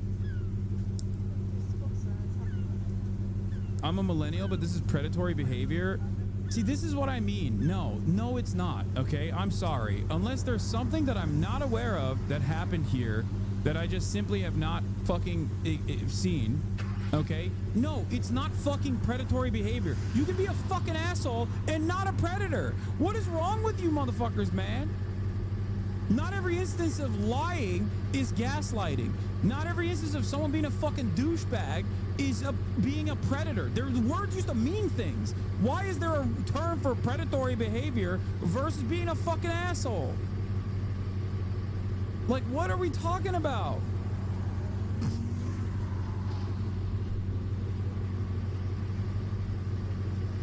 If it was 2, 3 girls, but 11, come on. No, it doesn't matter how many girls he's talking to. What do you mean? Is there like a number of girls after a certain point? You're like, okay, now it's predator status. What are you talking about? You don't say that. You're not like, you don't make that distinction in reverse. You're not like, oh, well, this person fucked 1 child. They're not a pedophile. But once you fuck 3 children, you're definitely a pedophile. What are you talking about? No, pedophilia is pedophilia. There's a difference between predatory behavior and being a fucking douchebag. If he didn't harm these people, and the number one harm he caused was like hurt feelings because everybody thought that they were talking to him exclusively, which I don't even know if he like told them that he was exclusive with them or whatever. It's fucking ridiculous. Like, what are we doing? I feel like this is a byproduct of just like everything being online too. It's a byproduct of academic language and pop psychology making its way into like normal colloquialisms And it's also a secondary byproduct of like people just never being out in the wild. The same goes for women that talk to multiple men at the same time, okay? Incels fucking constantly chirp about that too. They're like, oh, she's talking to multiple guys. Like, who cares, dude? What do you mean? Who cares? What the fuck's wrong with you? Like, I don't get it. Okay, don't talk to them then. Like, what do you, okay, you learned your lesson. This is a person that is not supposed to be with you. If they have not communicated with you that they're, that they're not interested in exclusivity. You know? Don't read on live. Yeah, I saw about this. Like, actually, lunatics. Like, genuinely, they are. This individual in question is insane. Wait, who is that? And so, I'll say, yeah, I can share with the Chris. I'll send a screenshot. Yeah. You didn't even say all these women are lunatics. One individual in question is a lunatic, but I don't know who the fuck the individual is. Figure out how I want to word a video regarding this. But I think what I'm going to just say is I've never been the woman that has called out behavior like this. I've never been one of these people. And if you have been, fucking props to you. Because I don't think... So let me get this straight. They were all of age. They were talking over Snapchat. They sent their photos on their own. Now he's getting canceled because he's hoeing around, and they're framing it as he convinced. Yeah. Hasanabi is wrong on this one. Yes, I'm wrong on a lot, but it is what it is. Some of these women are straight up just saying they loved their time talking to Harry for like 9 months. It was absolutely not predatory on anybody's part. Yeah, I don't think anybody could comprehend how genuinely terrifying it is to do something like this. Yeah. You just don't know the details? Okay, but I haven't seen any details that like seemingly are moving away from like this dude was just being a hoe versus this dude was like like a manipulative, abusive person. Carly, one of Harry's victims, has described like these are people who okay, I'm sorry. You have Republican state delegate and precinct chair on your fucking like bio on Twitter. It's a little hard for me to believe that you think these women are victims, especially because as a Republican, you don't think women are ever victims. You voted for a rapist. What the fuck do you mean? Like, clearly there's a very different standard for voting for president versus some random fucking TikTok Zoomer that you hate, okay? What the fuck?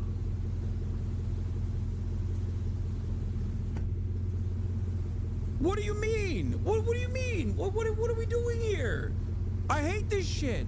It's the same thing that fucking Tim Pool does all the goddamn time. It's the same thing that even other liberal but still very reactionary people do all the time. They have no established like morality. It's so malleable. They'll just be like, well, the left does it to us, so we're doing it to them. It's like, no, you're just the same fucking asshole then. God damn. Maybe you hadn't considered that some people on the left do actually care about those things, okay? But you clearly don't. You're a fucking right-winger. Like, what are we doing here? What the fuck's going on? What do you mean?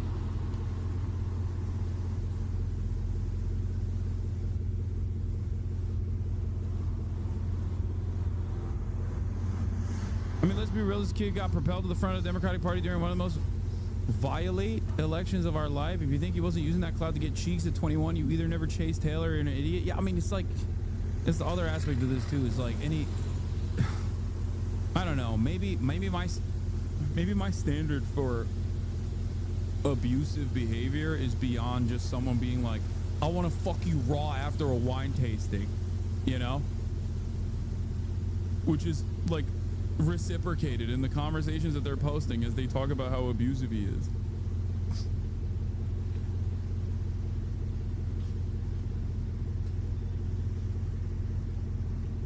Ain't no fucking way. MAGA influencer Sarah Fields, aka Sarah is Censored, who's currently maliciously and illegally posting false allegations against Harry Hassan, is allegedly a child abuser. She got... I'm done, dude. I'm done. I'm fucking done. I'm so done. I'm so fucking done. I just like, I don't.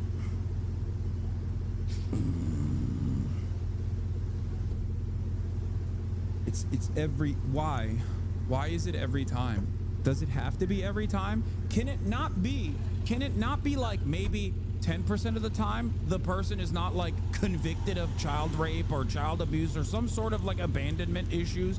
Can it be that like maybe 10% of the time the Republican person who ran for office is not the worst person you have ever fucking encountered in your life?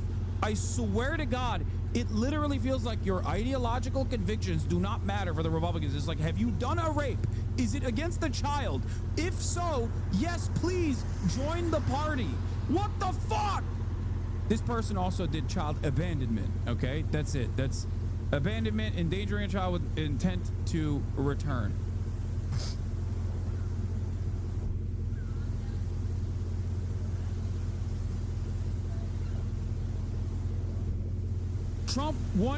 Trump talks about fucking rapist immigrants and then has Conor McGregor in the White House. They bring the fucking Tate brothers into America. What do you mean? You don't have the best track record. She knows about you too? What is this? Oh God, this was the lamest edit of all time. Palestine.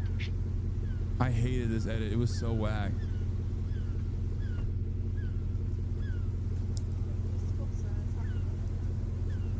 Oh my God. She has child advocate in her bio. Wait, hold on. Oh my God, she's a parent/child advocate? Bro, stop.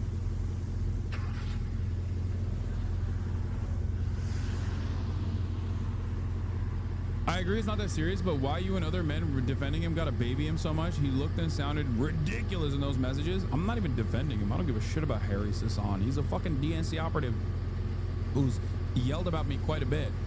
I personally am defending the principle of not calling someone unless they've like done something abusive, not calling something fucking abusive. It's very frustrating. And it does have secondary consequences. Not to sound too much like a fucking reactionary old man, but the consequences are other normal people that are not as ideologically invested hear you go off on that shit and go, what the fuck are you saying? What do you mean? Even Republicans were like, well, what are we talking about here? What happened?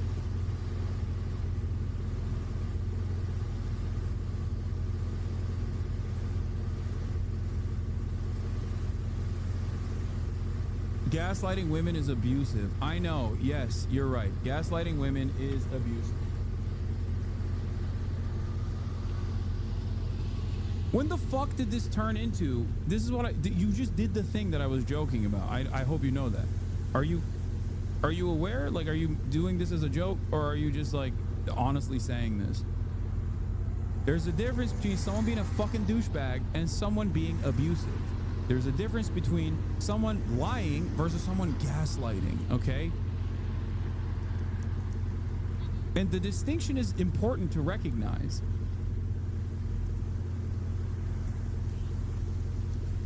No, I don't think gaslighting is just lying. No, gaslighting is not just lying either, okay?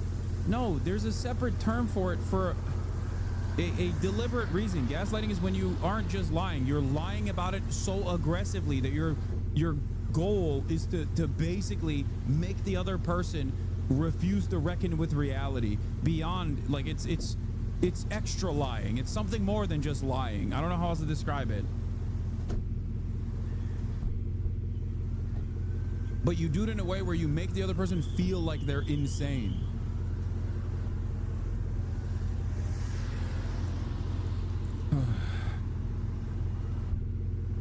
Carly decided, what is it? Carly had recently been through a traumatic car accident, was dealing with depression at the time. Carly stated Harry pounced and took advantage of her sadness. What? Carly decided to go live on TikTok, share her story, and this is when she discovered that during the 9 months that she was talking to Harry, Harry was leading multiple women on. What the fuck? What? He was in a car accident.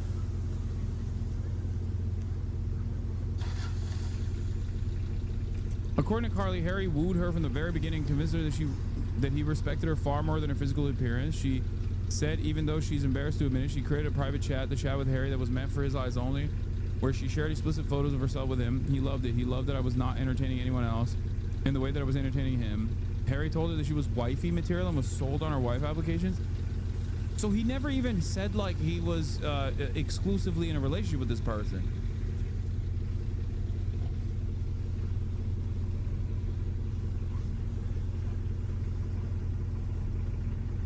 After 6 months of this behavior, he told her he didn't want a commitment. She accused him of leading her on, to which he admitted to doing, but also said he should have made his intentions clear.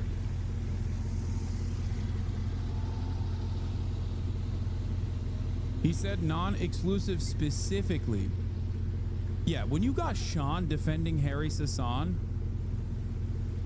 that's all you need to know, okay?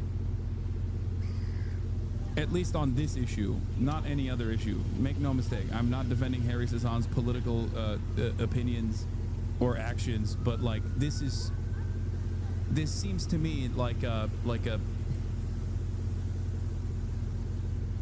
Al Franken situation on steroids almost, where it's like, oh,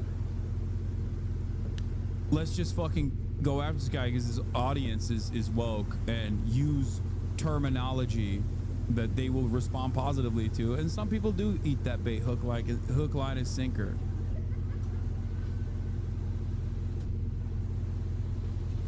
He a cheater? But he wasn't even cheating here. This is not even a fucking. What do you mean he's a cheater? So the thing that sucks here is that he led her on, which I agree is fucked up. Okay, but it's not cheating either. What the fuck? There's no relationship. Directly after this, Harry posted a video of a thirst trap of him and his new girlfriend on TikTok. The video shows him lying in bed with a girl. She provocatively swipes her hand across his face. Prior to the thirst trap, Carly watched Harry go live and observe hickeys on his neck from a different girl. She confronted Harry and he told her she was overreacting. Carly had recently been through a traumatic car accident. I don't understand what the traumatic car accident has to do anything with anything, but he told them the exact same things. That he convinced them to send him explicit messages through the Snapchat platform. Harry told the other woman that he had no roster. Receipts of Harry Snapchats. What the fuck?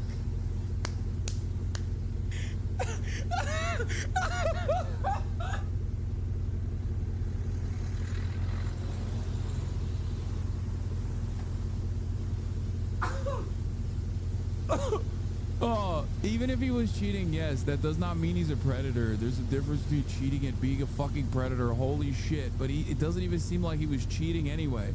Like, he was leading her on. Well, like, certainly, what desire you? Bro, what is this Riz? I never lied to you. We were not exclusive, and I made it abundantly clear I didn't want that, and you said that was fine. I haven't done anything that wasn't allowed within the parameters we set. What and why are you screenshotting? Wait, what do you mean? These receipts don't show him in a negative light. Why is this person who apparently was convicted of a real crime of child abuse posting this shit to be like, see, we have to cancel this man? One in particular states, I'd fuck you raw after the wine tasting. That's pretty funny. You're hot.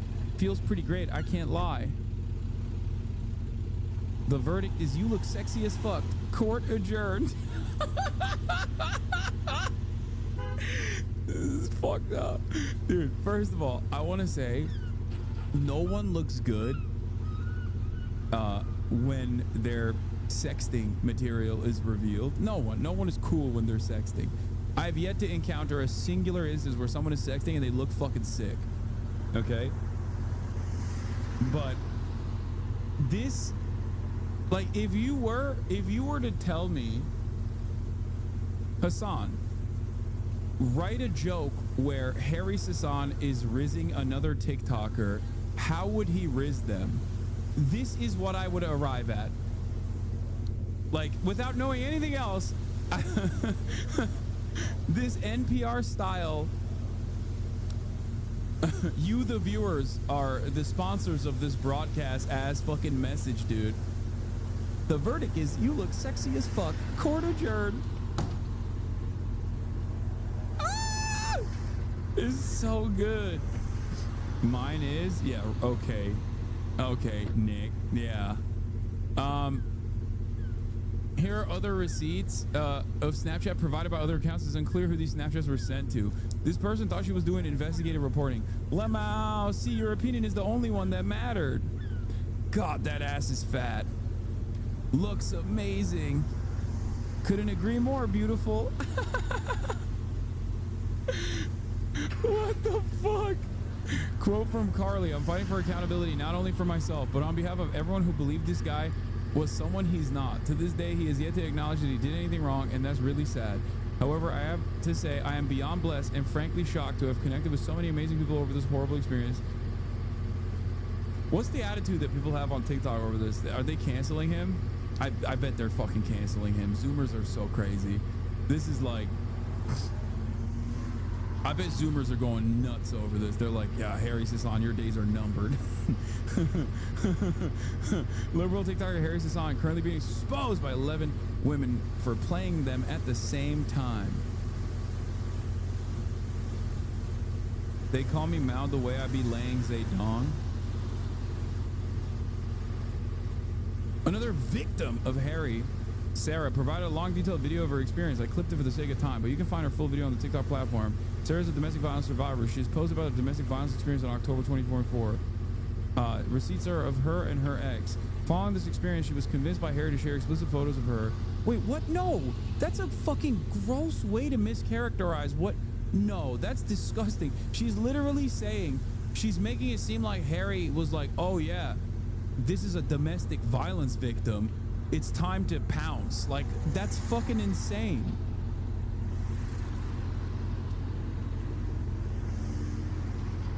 She even said this woman was a car crash victim.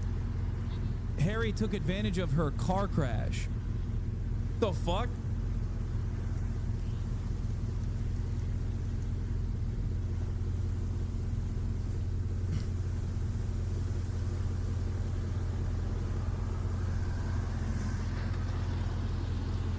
I don't know.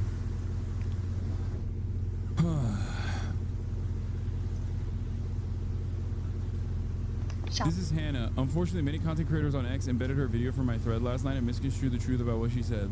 Last night on Space, we held to give the girls a platform to share the story. She clarified everything. Summary, Harry Hassan worked for a young man named Camel Maroon. Wait, what? Camel was potentially coaching and grooming a 14-year-old autistic teen in Australia. According to Hannah, she informed Harry about Camel's behavior. Harry acted as if he was appalled and said he was going to report the issue to the FBI. Once he said those things, Hannah was happy and said, okay, I'm glad we can be friends again. Harry then immediately asked Hannah for news. However, Harry lied. He did not report the issue to anyone. He stayed silent and continued working for Camel. The fuck is this? I don't know. What? He worked with a pedophile? Who is the... Didn't another TikToker have a car crash defense when facing criticism? Yeah, it was in that situation. Here's a TikTok take, Lamau. Today we are talking about Gen Z's favorite. Okay, no, I don't. No, this is fucking Brett Cooper, dude. This is new Brett Cooper. Like, what? So the way this works is he was like, yeah, I reported that pedophile. Can you show me your titties? Like, is that what happened? Like, cause that's pretty fucking insane if that's the case. That seems a bit far-fetched. Hey queen. Hey queen, I reported that pedophile for you. Can I see them titties now?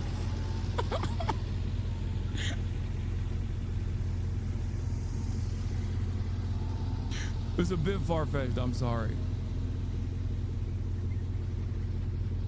While we are not accusing Harry of a crime, it is important that everyone understands that knowing of a crime and not reporting it for your own benefit is considered a crime in and of itself. So you are accusing him of a crime.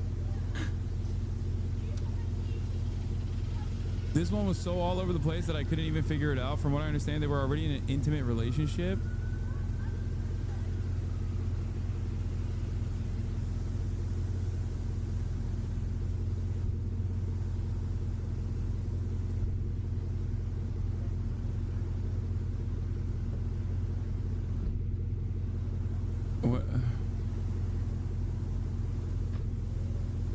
She shows printed out screenshots. I don't even know. She has printed out screenshots? Harry, you're... What the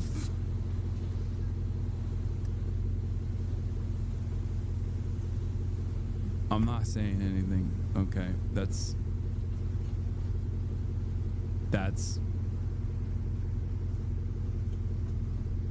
okay. She has more than one. You didn't see this? No, I did not. You want to know why? Because I'm fucking 33 years old. And also because pretty sure she's a Hasanabi head. I mean, she was dating Harry. She couldn't have been that much of a Hasanabi head if she was dating Harry Hassan. Right? Are there Harry Hassan heads in this community?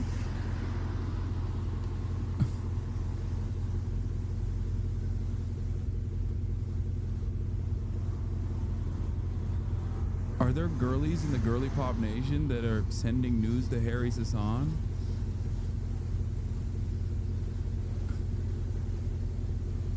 You almost said 40? No, I'm not. I'm 33 years old. You can see why the DNC likes him. He's got the Bill Clinton firing him. No, see, that's what I mean. No, Bill Clinton did infinitely more abusive shit. Like, what are we talking about? At that point, comparing Bill Clinton to Harry Hassan isn't making Harry Hassan look worse. It's making Bill Clinton's crimes infinitely more normalized, okay? You're reducing Bill Clinton's crimes in that regard. This is what I'm talking about. This is the other side of saying everything is fucking abuse. Do you see what I mean? Like,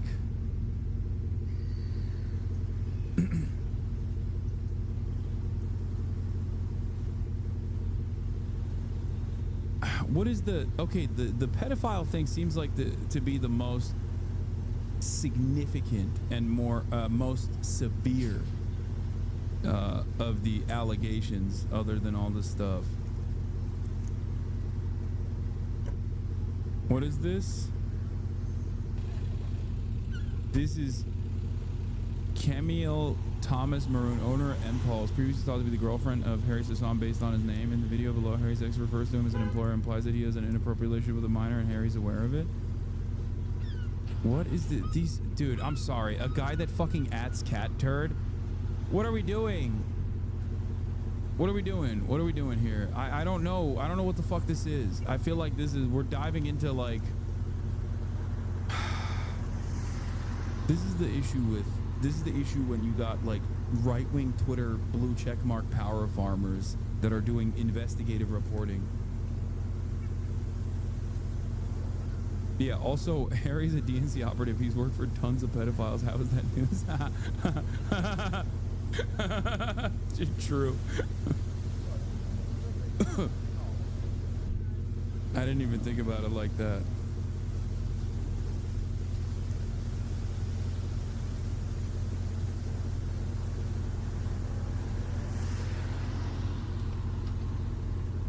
You know exactly what's happening here? The right's gonna exploit and farm this into oblivion? I don't know. Maybe.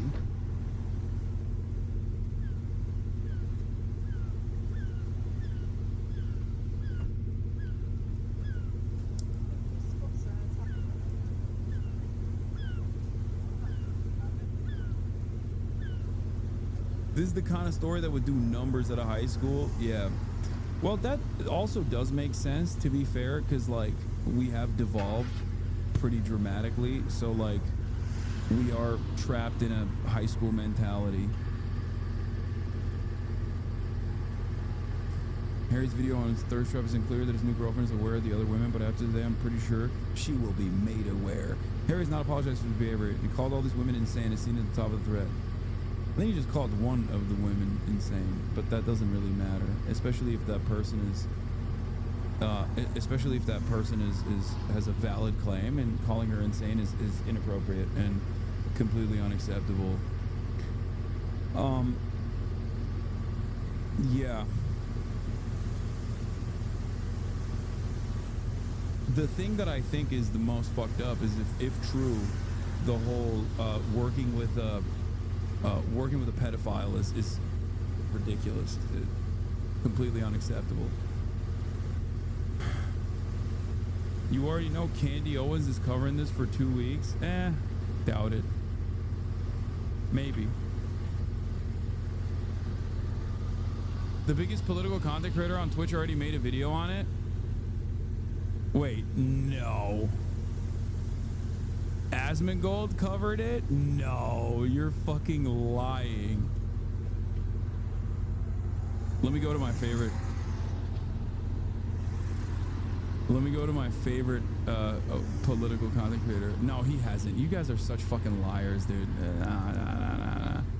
He has not.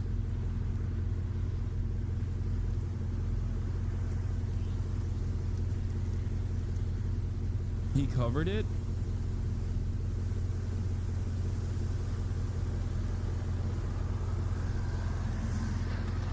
Bro, if you go to Harry Hassan's TikToks, he has one saves where it's an edit of you and it's shirtless. Maybe bro likes cucumbers and you know.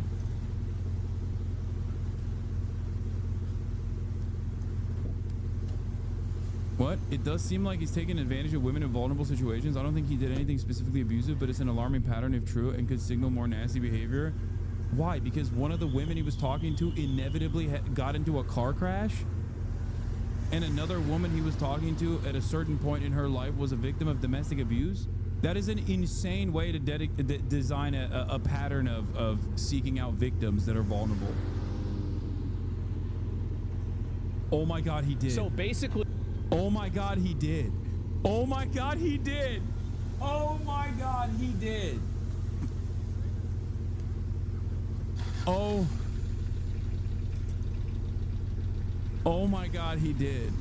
This guy, we all remember this guy, right? You know, the white dudes for Harris, super big Democrat guy. It turns out this dude convinced 11 different women he respected them for more than their bodies while Oh my God, the woman respecter has joined in on the fun, dude. Oh my God. Waiting them to send explicit photos themselves through Snapchat. When the women discovered each other, he called them insane and attempted to coerce them into telling the public that the photos were fake. Dude. This is like not even news if a right-winger does it. It's news if a right-winger does this because they're like, oh, finally, consensual adult relationships in the on the right-wing media ecosystem. What are we talking about right now? I'm losing my fucking mind. Like, are we on the same planet right now? Like, this only makes the news because they're shocked that a right-winger got, like, laid by 11 different women consensually.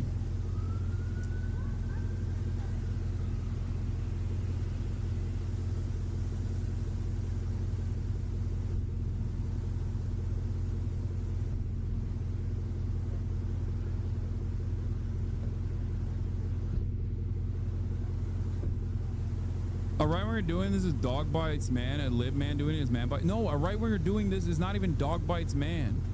You want to know why? Because right-wingers actually do abusive shit. And sometimes liberals do abusive shit and leftists do abusive shit too. Abuse is not like simply ideological.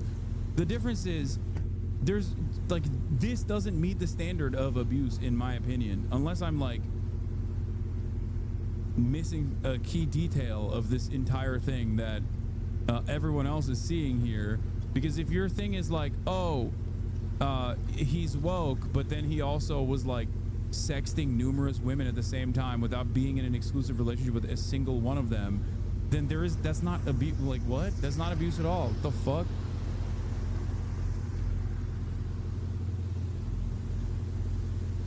And tonight, people voted for it. We failed our daughters, our mothers, our sisters, our wives. America failed them. I don't think anybody could comprehend how genuinely terrifying it is to do something like this. I mean, 11 girls all finding out they're just all side hoes. All of them are. I found somebody who... The woman respecter has logged in to talk about how Harry is a hypocrite. Dude, it's awesome. Being a right-winger is so awesome. You have no values. You don't have to have any values. You could just be like, I'm apolitical. Yeah, these fucking whores. How dare Harry not respect these bitches? Like, he's not even trying to present himself as like, he's not even trying to present himself as a person who is pro-women at all. It's just pure. Look at how hypocritical this fucking stupid idiot is. That's it. Oh my God. Oh, the fucking the beauty of coming across as nihilistic and not remotely associated with any sort of ideological boundaries or morality. It's fucking awesome. It's so good. It's fucking awesome.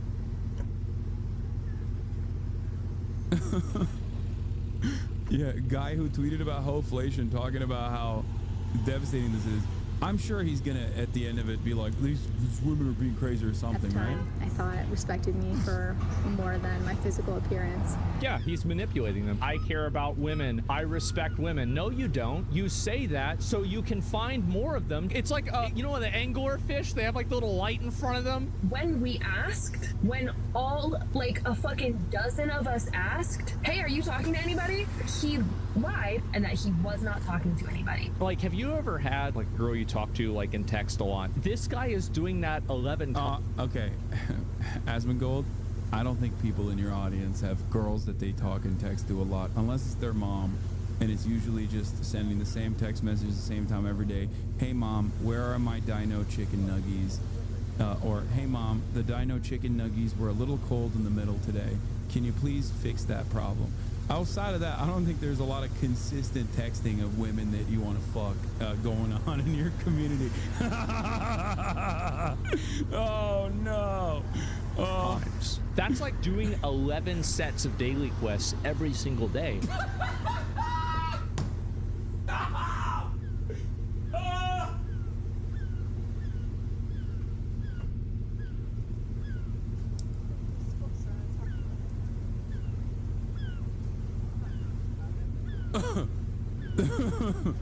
Oh, this is good.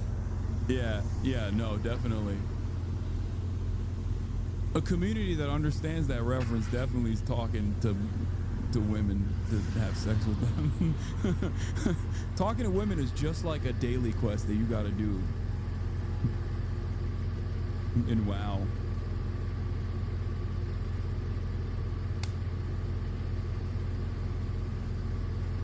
That was a banger joke for his intended audience, though.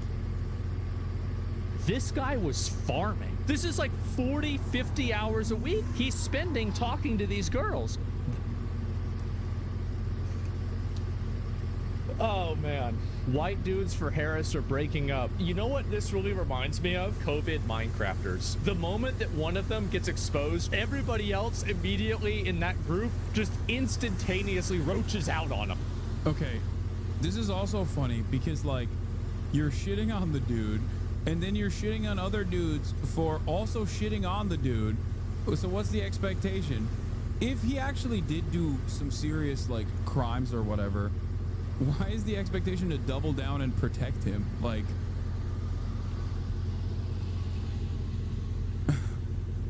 come on, bro. It's like kind of ridiculous to say that while you're at OTK or were at OTK initially. Like, that's insane. That's insane. No Rich Campbell video on his channel? Weird. Yeah, like what happened? I'm not friends with Chris and Harry. Damn. It's over. And that's it. Wow. Honestly, right now, I'm tired. I'm defeated. I've gone through so many emotions in the last 2 days. It's not complicated. He's just a weird manipulator. So many of these cases, these are just emotional manipulators that are taking advantage of a situation like this while simultaneously... Oh, God. Of course he hit the angle of, like, he's being a feminist to get pussy. I hate this shit. I hate this shit, okay? Let me tell you something. It is the biggest lie. It is the biggest fucking lie that right-wingers tell each other all the time, that men are being feminists to get pussy, okay? I don't think women care about whether or not you're outwardly feminist, okay? As long as you, like, show basic grooming capabilities, and I mean grooming in, like, the literal, not the way that people understand it online. I mean, like, literally self-grooming capabilities, and you're kind of clean, and you're not like a fucking asshole, the bar is so goddamn low. The bar is so fucking low. As long as you're not like outwardly misogynistic in a violent fashion, most women are gonna be like, okay, I'll fuck this guy. It's so cataclysmically low, the bar. I keep telling people it's low. Fellas, it's low. You don't have to do much. You don't have to do much. Some women will fuck you even if you don't actually reach that bar. Honestly, they will.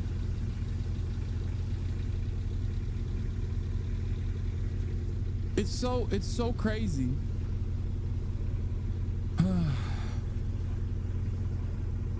The same guys who say men pretend to be feminists to get women say that women don't want beta feminist men, so which is it? But that's also a good point. I never really thought about it like that. You're right. Yeah, it doesn't make any sense. Yeah, dude. You're only presenting yourself as a feminist to get pussy. Like, that's also another thing that I find very funny when people say that to me, especially. Okay. Yeah. The thing that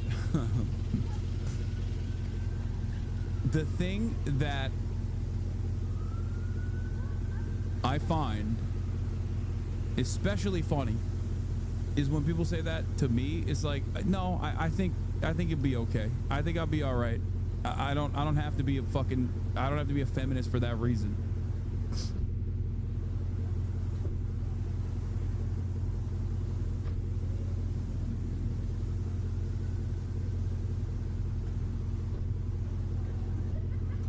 This is before Asmongold came out of the. This is when Asmongold was more apolitical, let's say, as responses from parties that now probably have a very different opinion on him would imply. But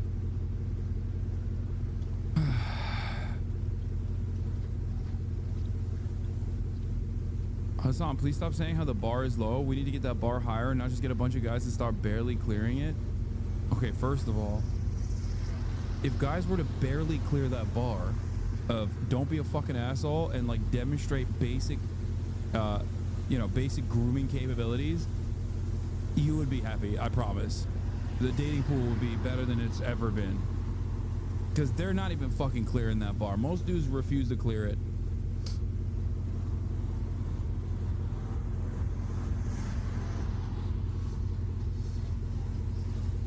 Patronizing you, talking down to you about their high-minded. No, they say you're a misogynist. Yeah, I know they say that, which is really funny.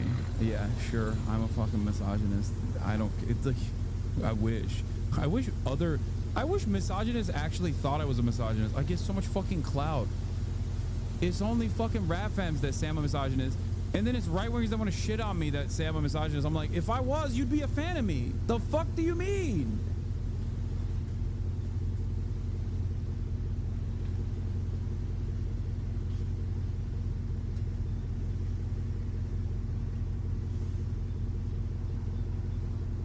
Ay, ay, ay.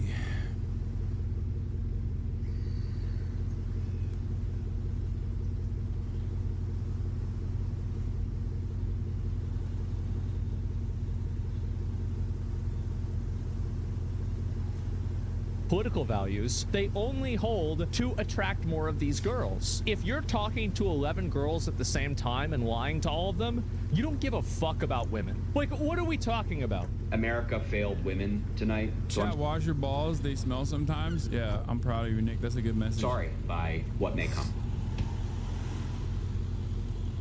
So the entire video was just like, the male feminist turning out to be a creep stereotype and remains undefeated. This guy, how much you want to bet?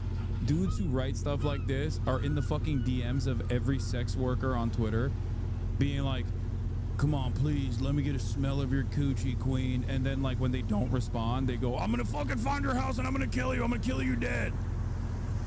Many such cases. Many such cases. And then they're like, oh, yeah, it's fucking guys. These fucking idiots, dude. Look at this fucking gay ass. He's a creep. Not me.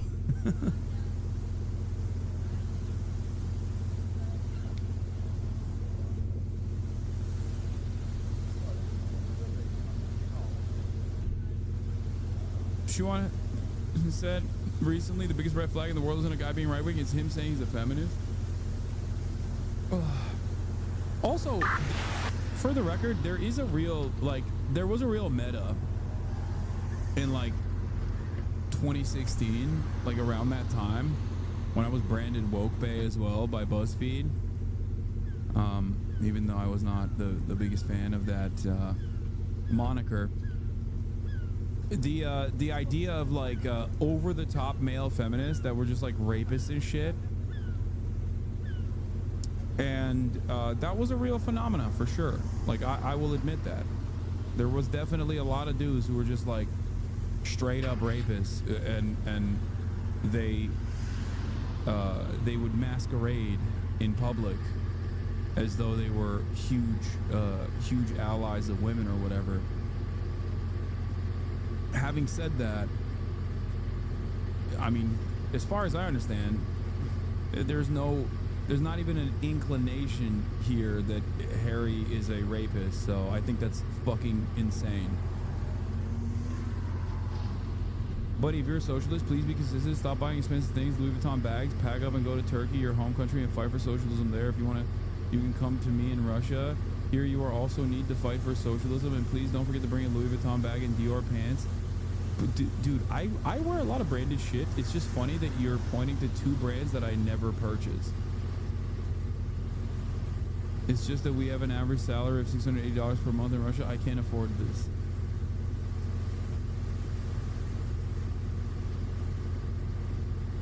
Buddy, if you're a socialist, please be consistent. Stop buying expensive things.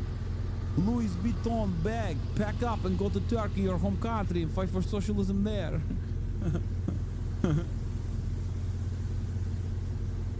A body. No, Louis Vuitton is way too logomania for me to purchase.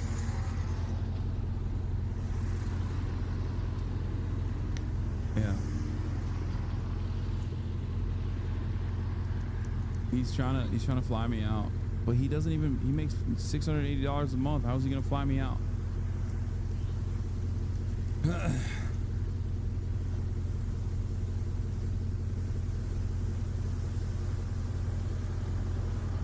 Socialism.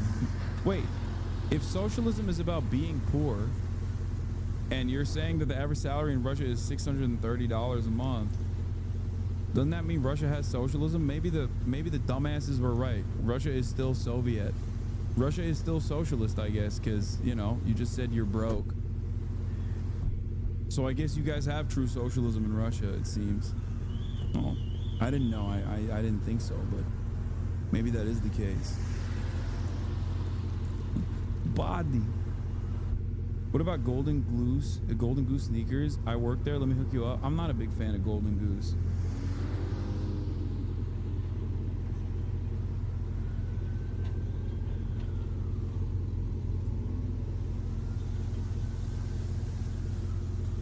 Socialism is no money. Please come bring Russia socialism. We have no money. It is actual existing socialist Russian Republic.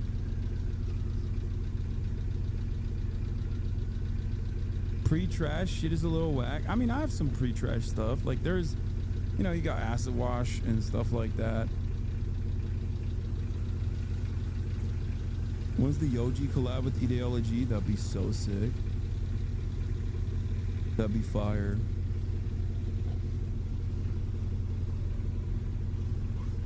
Is Color your favorite Japanese brand? No, I only found them this time when I was in Japan. It was sick though. I mean, they got some really cool shit. Dave Weigel says Bernie drew the largest crowd he has ever had, and it's not even an election year. Yeah, there's 30,000 people at the Denver rally, which would be a record crowd for any Sanders event, including both of his presidential campaigns. Hard to get a good shot of this Denver rally size, but it's got to be a record crowd to hear an FTC commissioner. I wanted to go to this, but I thought it would be... March and I talked about this. We were going to go to this today, but we were like, I think we're being a little too... like, we're being a little too available if we just, like, chase Bernie everywhere he goes. You know what I mean?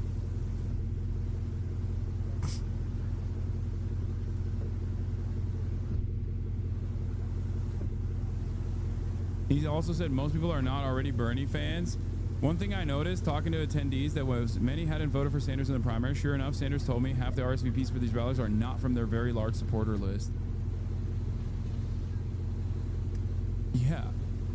Perhaps there is a lot of appetite for people who are representing the anger and resentment that many Americans feel. I don't know. What the fuck do I know? I'm only a dumbass political commentator on Twitch.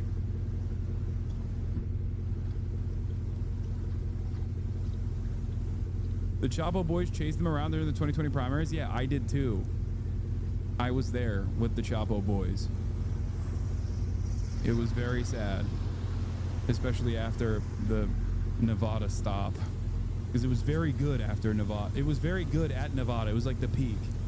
The last time I felt hopeful for the future of this country. Don't fucking bring that up. Oh, this morning routine. This was awesome.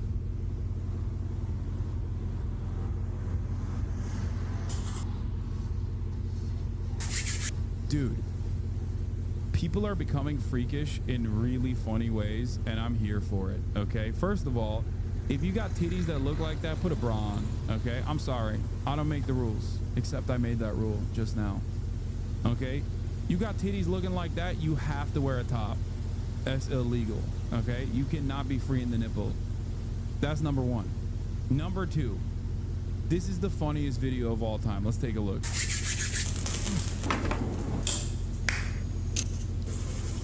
This guy, the short and sweet of it is, this guy basically spends the first 4 to 5 hours of his day doing absolutely nothing. Right after we just talked about Americans and their yearning for Bernie Sanders, I'm going to show you what Americans actually yearn. This guy's morning routine.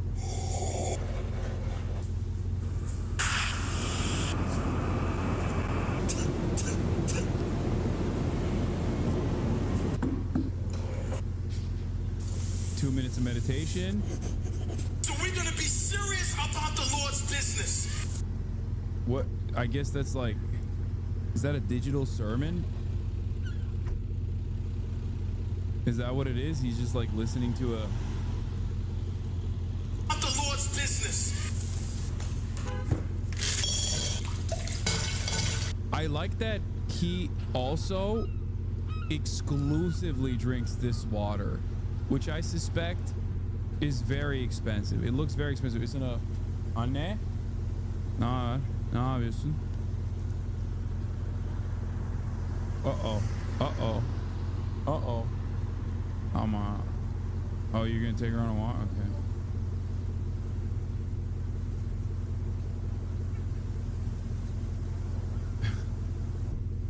Her tits are insane, yeah. Saratoga spring water. That's Saratoga water it's from upstate New York and very expensive, lol. Yeah, I don't know if he's got a pile of these somewhere, or if he's just simply reusing the bottle because it's like a $9 water. This part broke me, because like all that money and no swag. Look at this. Like, what the fuck? What is this fit, bro? Also, why did you put the Van Cleef on to go work out? Who puts jewelry on to go work out?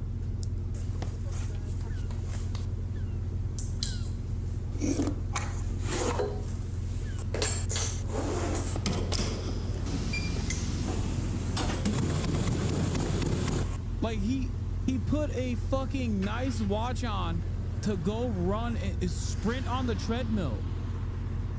The fuck? Who does that? That is truly sociopath behavior.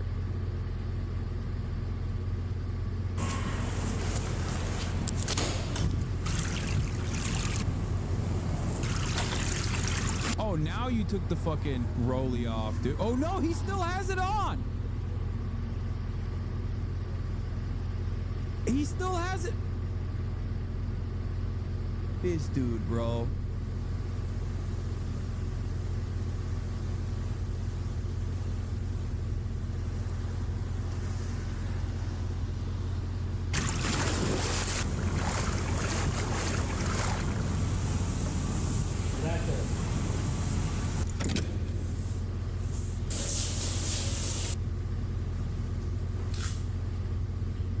This part was crazy. This part is I've never seen that. Your face has to smell so rank after that, dude. I feel like banana peels, they smell weird. Like, you put the banana peel on your face. Does that have any healing properties? Like, is that real? Also, who eats a banana in the bathroom, bro? In front of the mirror while flexing your fucking pegs. Like, what is happening? Like, I know he designed all of these shots ahead of time, but it's like, why did you choose this?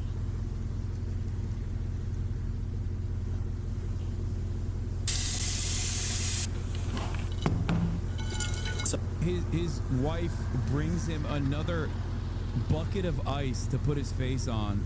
So looking at it, bro, we gotta go ahead and get in at least 10,000. Wait, what is he doing? I assume he does a course, right? He does a get rich course. Is that what it is?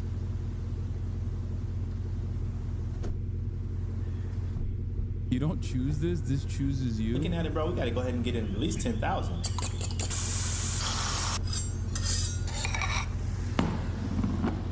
Thank you. I have that. I have the hot honey. That's hot honey. That's good. Bende değil. O şeyde Kitchen Island'dan orada.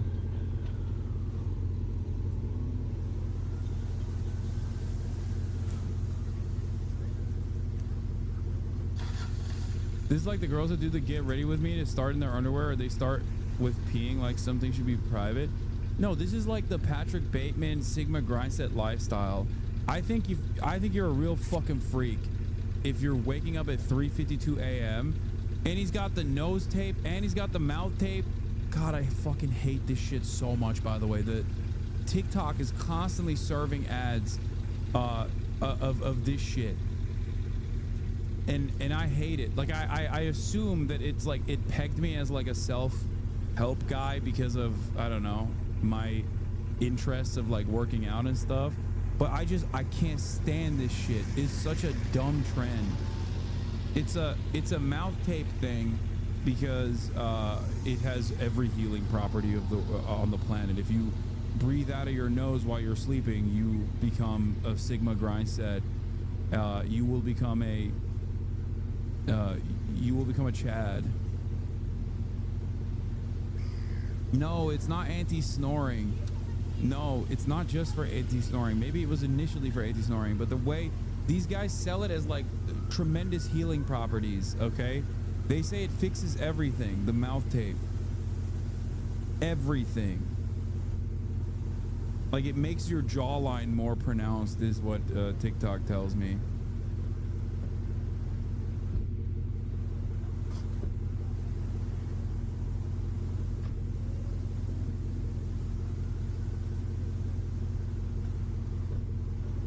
You don't sleep with the nose tape, mouth tape, and butt tape. Gotta keep that locked up all night, brother.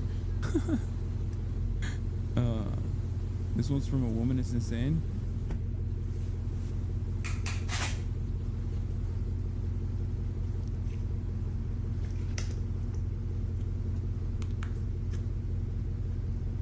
We have too many things. We need to own less things. If this is what it takes, then we shouldn't be beautiful, I think. There's just too much going on, dude. What is that? What the fuck is that? What the fuck is that? What? Yo, what the? No. No, what does that do? What does that do? Chat, you know what that does. What does it do? Come on, tell me. Is that to get you to do better blowjobs? Is that what it is? Morning peel? Some sort of de-wrinkling bullshit? Not the Glug Glug 9000. Diva Cup, you misogynist. Let her suck blood residue. Okay, shut up. Ew.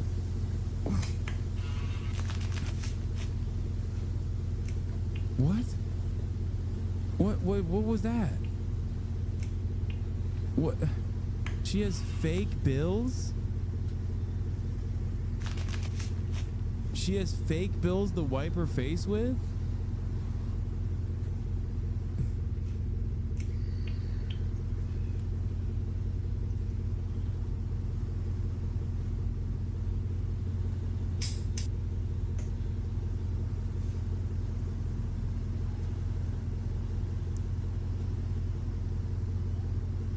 Novelty oil blotters. This is our generation's version of grandma sleeping in curlers, but on meth. Just admit you hate women. That's okay to say it. I mean, I was shitting on this fucking guy. You wouldn't understand Girly Pop Nation?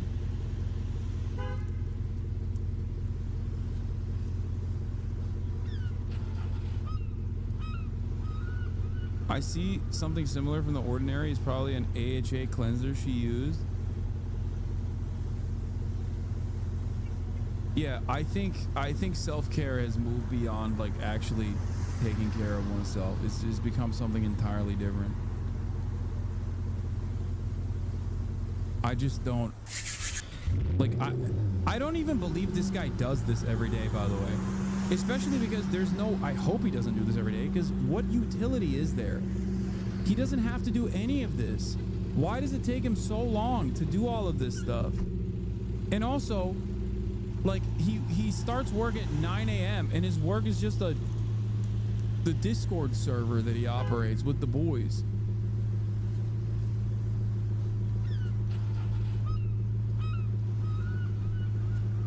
What good is it to have? I mean, this is no life to live.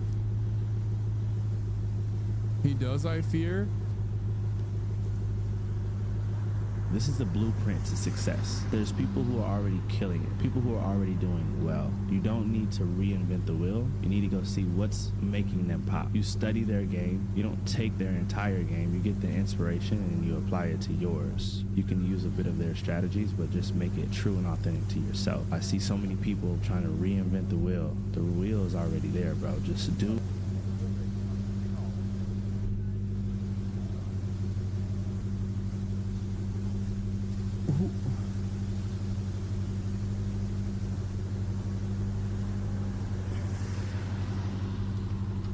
I don't. Bros on trend, Winstrol, D-ball, and every roid out there. Yeah, I mean, this dude has done a lot of steroids. I mean, he looks great. Like, he does a lot of steroids, and he definitely works out a lot. You can't look that way by just doing one. You can't look that way by just working out really hard, and you can't look that way by just doing steroids, right? He's done it both. And he definitely puts a lot of effort into it. But, like, this other Sigma Grindsay shit is just so, I don't know. Do what they're doing and make it better. That's it.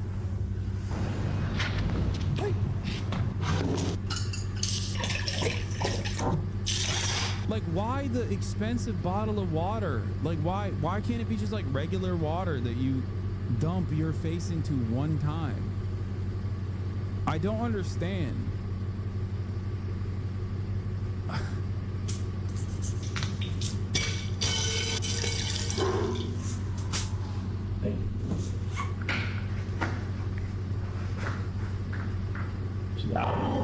Wait, wasn't his girlfriend black in the first video that we watched? Now he's got a white girlfriend? He's got multiple girlfriends?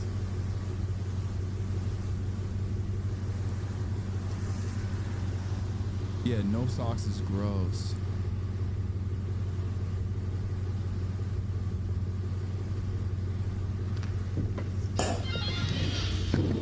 What a silence, not a believe.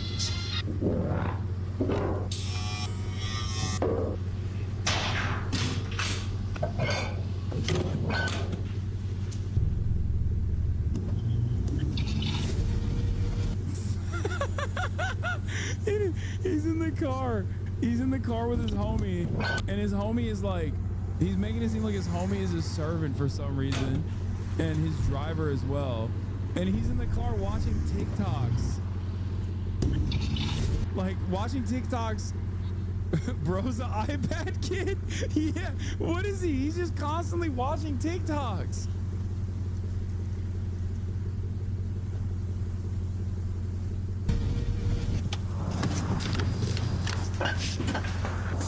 Where are they going with the bags? Appreciate it.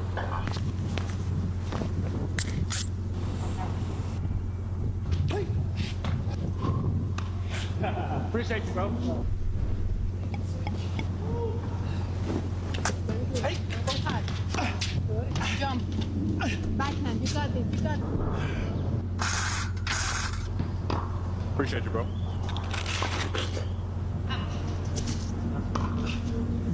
What?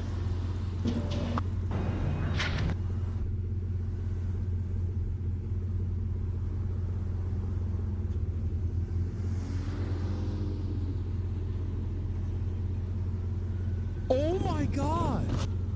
Oh my God! He loves that water. Oh my God! I teach people in my private community strategies to build their personal brand, social media. Join me. Let's grow.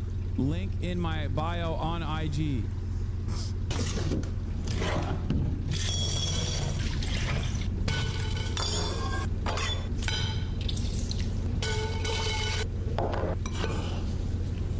Oh, he's putting different stuff in it all the time. He's putting salt in it this time. He doesn't just put water and ice cubes. Sometimes he puts lemon in it. Other times he puts lemon and salt. And then he just sprays his eyes with this salt lemon concoction that he made.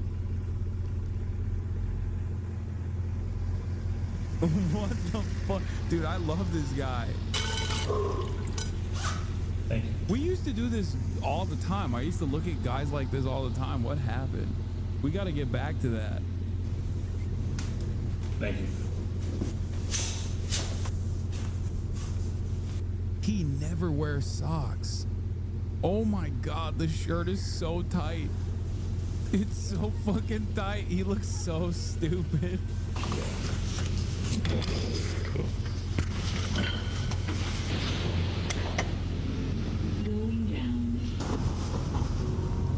Who's he talking to on the phone? Dudes in the Discord server that he runs? Dude, I'm so for real when I say this. This is everyone in fucking Miami, okay? Brickell, Fort Lauderdale now as well, Miami, South Beach. Every motherfucker is this guy. And I have no idea how this economy runs.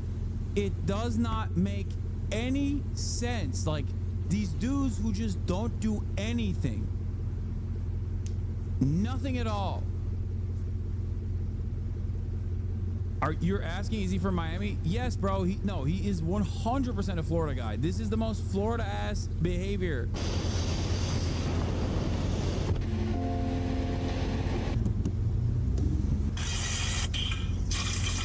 Why is he watching other people constantly do the ice bath stuff?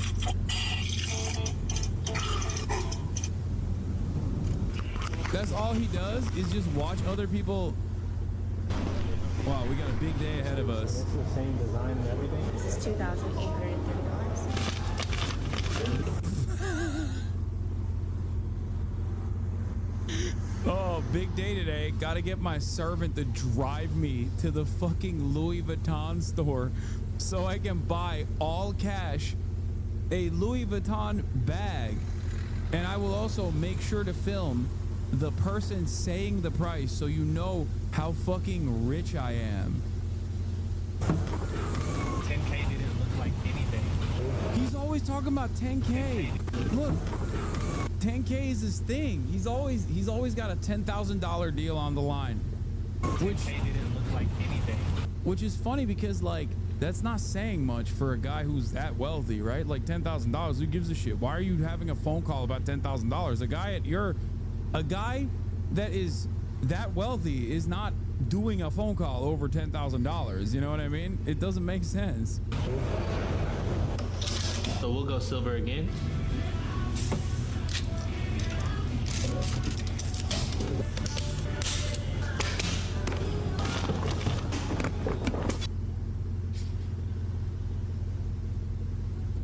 Why is he buying so many backpacks?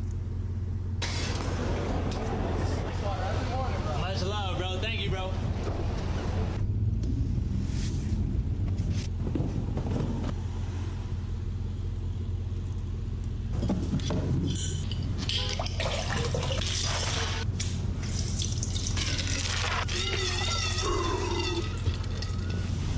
Why is his house like that? That's another thing I don't understand. Like, why his house looks like a hotel, like one of those like hotels where you have to have sex in the room. You know what I mean? It's a waste. You have to at least jerk off. It's a very, very strange. Like, it's so dark. you have to like, you try to turn on all the lights and you're like, there needs to be more light in here. Like, I'm hitting every fucking outlet. I'm trying to press every button on the wall with the hopes that there's more lights, because there's no way that they made this fucking hotel room so goddamn dark.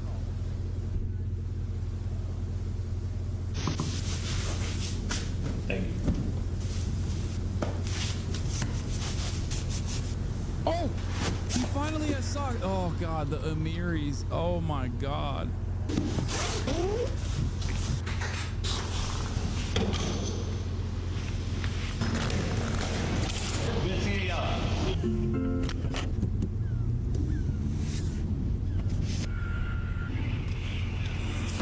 Dude, also, one of the funniest parts about this is, isn't this a, why does he have a 2-door?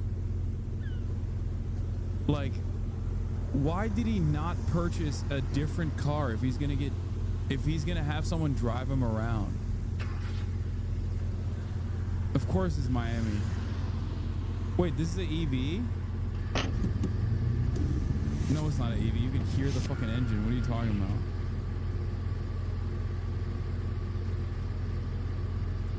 Is the EV 4-seat?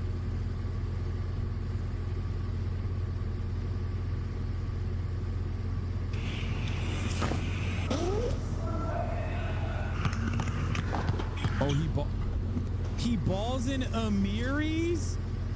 Ain't no way. He's got a decent form though, to be fair. He's got a good form. He balls, which I respect him for, but also, if I saw a dude dressed like this on the court, there's no way, dude. That's crazy.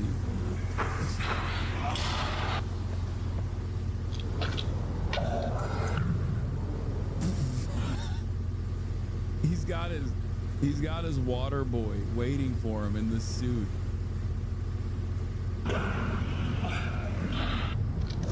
The real version of this that I actually love, I happened upon my timeline once and I was captivated by her, is the chick in Thailand. The thank you Kategi. You know who I'm talking about? That's the actually funny version of this, like the cool version of this. I'm sure someone in here has seen her. There's got to be some girly pops in here that know who I'm talking about. What's the name of her? No, there's got to be one. What's her name? I need to find her. I need to show her to you. How do you know about that? I know about that. I know about the story. What's the chick? The chick from Blackpink even linked up with her. And they did it together. I know the whole plot line. I know all of it, okay? I'm fucking girly pop. I'm tapped in. What's her name? Aeon? Oh, okay, thank you. Here. This chick. Aeon Samrutai. This is all she does, and she's dope. I'm home. With more Kategi. Thank you. How are you, Kategi? Good? Thank you, Kategi. This one. And I have some more here. Thank you, Kategi. Hi, girl. Yes, Balao shopping a little bit. See ya, girl. I don't think she knows how to drive. She just sits in the car. I don't think I've ever seen her drive. She just sits in the car in the garage. Oh, bye. Thank you, Kategi. I feel so good today. เราไปกินเค้กแตงโมกันต่อค่ะคุณเจกี้เอาไหมคะเดี๋ยวออนทำเค้กแตงโมให้ค่ะ Thank you, Kunbin. Nice to see you again. Okay. She just goes shopping and buys everything. And she also buys stuff for Kategi. She's always buying shit for Kategi, and she's thanking Kategi all the time. Kunbin, this one as well. This one. Oh my.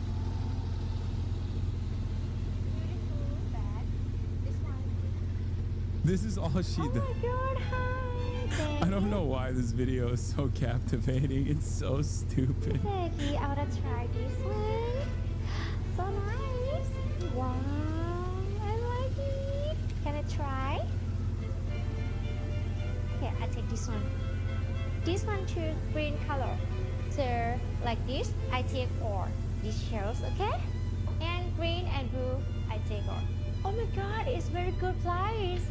Wow, I like this one. You think this one good, Kazagi? She also buys stuff. Listen, I'm tapped in. I'm 33 and tapped in. Unk is 33 and tapped in.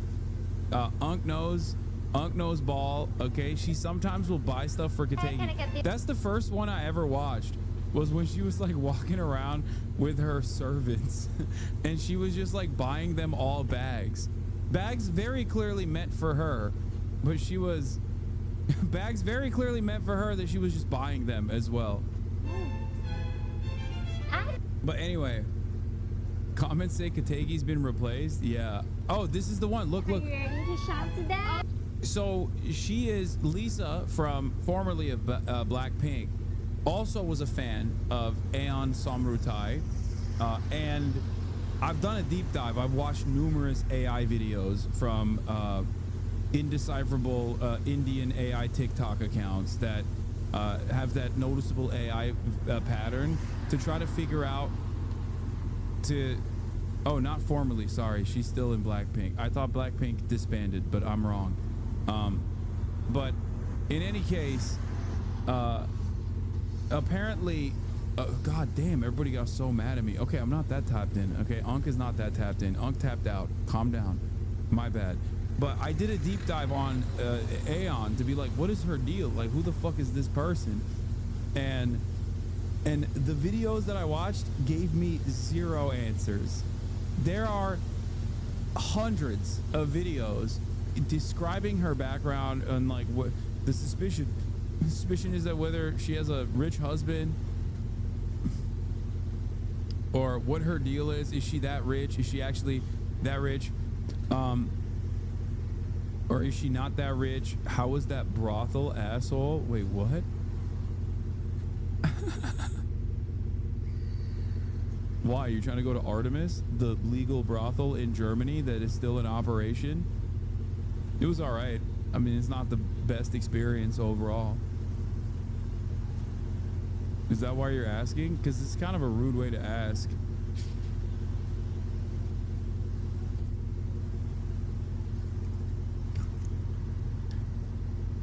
Anyway, what was I saying? Oh yeah, so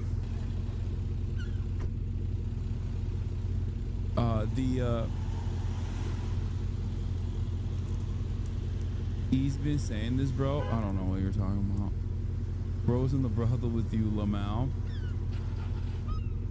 He brought it up. That's why creeps are here. That's so funny.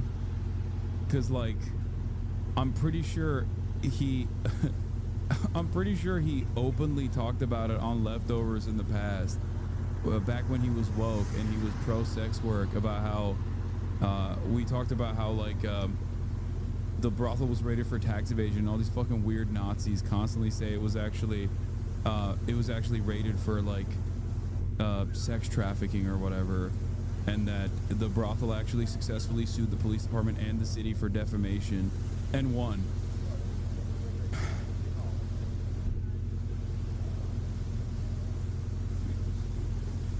Yeah, he defended that fact on Leftovers, but I guess he's just completely forgotten all the things that he used to say back in the day.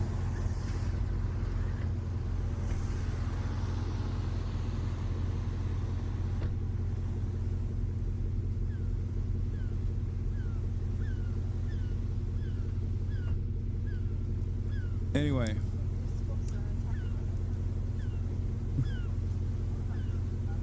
Yeah, I've told the story on Leftovers. But so Girly Pop Nation, we're locked in.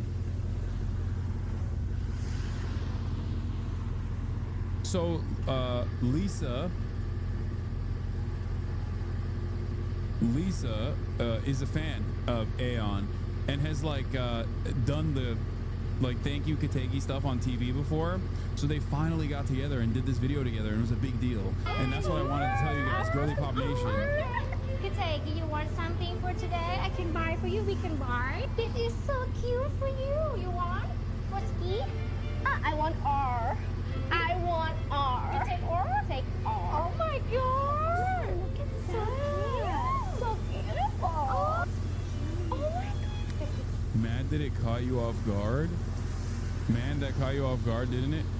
Yeah, I've never heard someone fucking chirp at me before about a brothel that I voluntarily revealed I visited when talking about my pro-sex work position. A brothel that I voluntarily and readily admitted that I went to in 2010 that was raided for tax evasion in 2016. That has successfully sued both the Berlin government and the police force since like 2020. You really caught me off guard, big dog. You fucking destroyed me.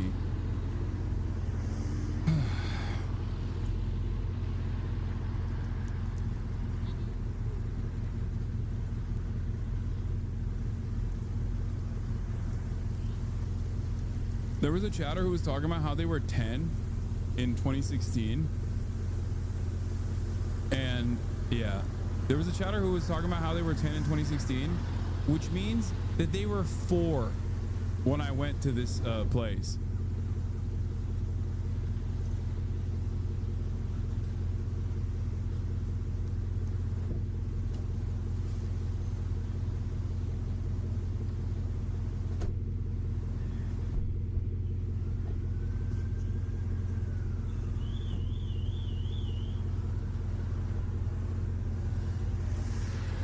It's so funny though that this is like the big own. Okay. Yes, the green one. Oh, this. Oh, so cute. Kategi, try. Yes, darling. Oh my god. สวัสดีค่ะ สวัสดีค่ะ สบายดีไหมคะ ขอบคุณค่ะ Cheers. Okay, today we're so happy. Maybe we take all the store. Okay. Okay. I want the building actually. Oh my god, you take this building? Yeah.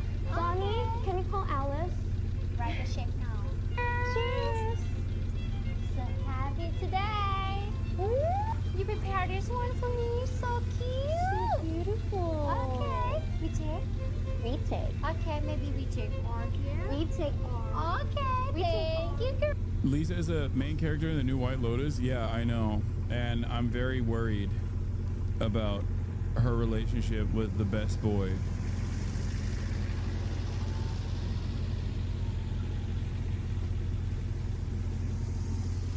I'm worried that she's gonna break his heart. Gaitok and Mook. Thank you. Take Vivian and Vivian love. Thank you. I love Louis Vuitton. Me too. I don't even know why I watch this. I don't even know why I like this. I don't get it. Like, but when it comes on my TikTok For You page, I'm like, oh, what will Aeon purchase today for Kategi? That's what it is. For me, it's like, is she gonna purchase something for Kategi? How's Kategi doing? It just like, it doesn't make any sense. Why is it fascinating? I don't understand it. Nothing about this is supposed to be interesting for me. Maybe we buy this one too for Willie. Alright, you want this for the baby? I know you like pink, Donnie. He doesn't like blue. Yes. Kategi, you want some too? Okay. Buy for Kategi too. Maybe you want to be the Asian women? Yeah, I'm the dude from White Lotus. So happy today. Thank you. Yeah. Her husband was kidnapped for... What the fuck is this website? Who is Dr. Noparat Ratanawaraha? Facts on Aeon Sumrati's husband. He performed Aeon's nose surgery himself, question mark. He was kidnapped for 25 days?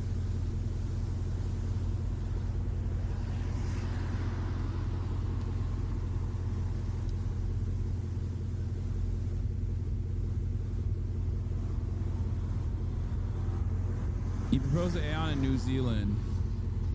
He's on Instagram. He loves running. He's a fan of luxury cars. Where does it say? Oh, he survived kidnapping in 2022. Yeah, no shit. Kidnappers were like, damn, Aeon's got hella fucking cash. We can get a lot of money for this man if we kidnap him. She keeps posting all the crazy amounts of money she has. No shit, he got kidnapped, dude.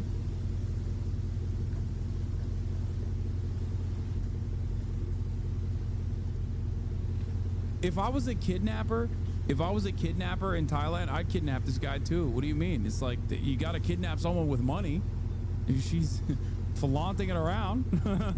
Also, imagine being a guy who survived kidnapping and it's the 7th most significant fact according to this website. Like, there's 10 facts. How is this number 7? I feel like this should be number 1. That is the most insane fact about him. How many people are getting kidnapped for 25 fucking days after paying ransom money of 5.7 million baht?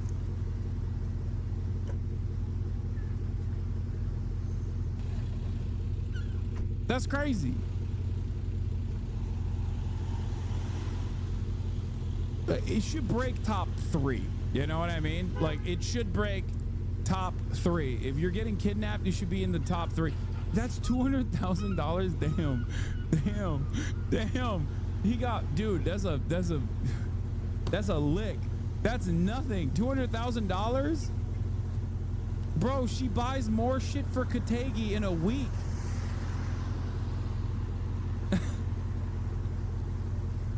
These kidnappers know they fucked up. After they got the $200,000 check cleared, they were like, damn, we could have gotten way more for this motherfucker.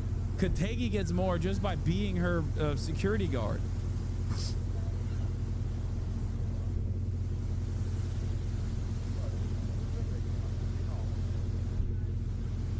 Here's a TikTok explaining it. Why you gotta ruin fun time? Now I'm gonna go back to drama. Now. Take a day off. Okay, take a day off, damn it. Kidnapper was Kategi? Oh. Then they actually hired him because they were like, your prowess.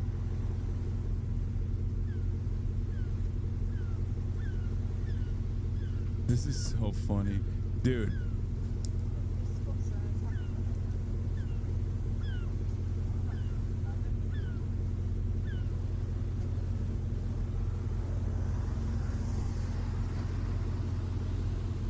Whatever happened to that guy you give a free lifetime poop sock? Oh, you mean Hassan's poop sock? He hasn't used his poop sock privileges yet.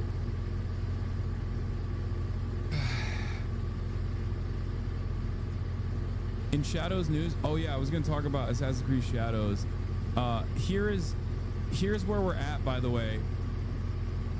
Assassin's Creed Shadows, the anti-woke crowd has run out of things to complain about, from Yasuke kissing a non-binary person, Yasuke having sex with Nobunaga's sister, to now the credits are too long. That's what they're complaining about. And I don't understand why there is so much motion for this. If you are 35 years old and you fucking despise video games, and you talk about video games, is all you talk about is how much video games suck now because of woke, you should stop playing video games. You should stop tweeting. You should get a fucking job. You should get gainful employment and possibly find a wife. You should start a family, okay? You should focus on self-improvement. Stop fucking bitching about how video games felt much nicer when mommy was bringing Dino chicken nuggies to you every time when you were in your jammies. Yes, it's never gonna be as good as when you were 12, okay? It's not gonna happen. You're 35 now. Life sucks dick. But you are in control to a certain degree of your own life. Take some ownership over it and fix it, instead of fucking crying online all the goddamn time about how video games are no longer as fun because there's black characters and women in them. You're a fucking freak. Tap out. Tap out. I hate these motherfuckers so much. I hate them so much. I hate them more than they hate video games, and they really hate video games. Anyway, here's Fighting Cowboy, also addressing these losers, okay? Here's Fighting Cowboy, who I have relied on for many of his Dark Souls and other From Software adventures in the past. Great content creator. Here's him doing a live stream playing Assassin's Creed Shadows, where he's yelling at these people who are yelling at him to fucking yell about the game, but he's not. I don't give a fuck what your opinion is of this game. I don't care. Your opinion is worthless to me. The quality of health of my morning shit had a bigger impact on my thought process today than you being upset that there's a black guy in Assassin's Creed. So shut the fuck up. All right? We're not doing this shit. It's a fucking video game. If you are upset that there's a black guy in a video game, fuck off. I don't want you here. I don't care. Stop. Oh no, he's been captured by the wokes, dude. I'm not doing this fucking argument. Every goddamn game these days. Oh, it's woke. Oh, there's a black guy. Oh, there's a... Dude, I know. Oh my God. Preach! I fucking can't stand it.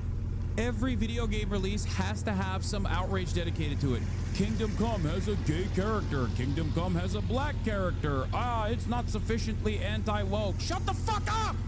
Shut up! Shut up! Not every game is gonna suit your fucking weird racist goals, okay? As a matter of fact, none of them are going to do that. And you pick and choose anyway. That's the other thing. They're not even consistent with their racism or their homophobia. That's also what pisses me off about this process. They're fair weather racists.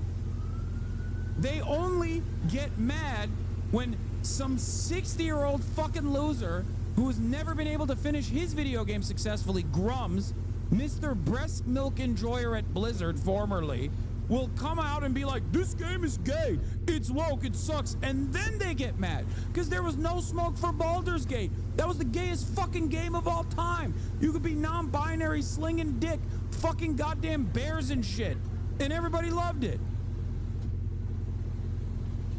How can you be a fully fledged adult human being in the year 2025 and get your outrage notes from an outrage merchant who is balding and has an avatar of a balding fucking maid who hasn't ever made a fucking successful video game on his own?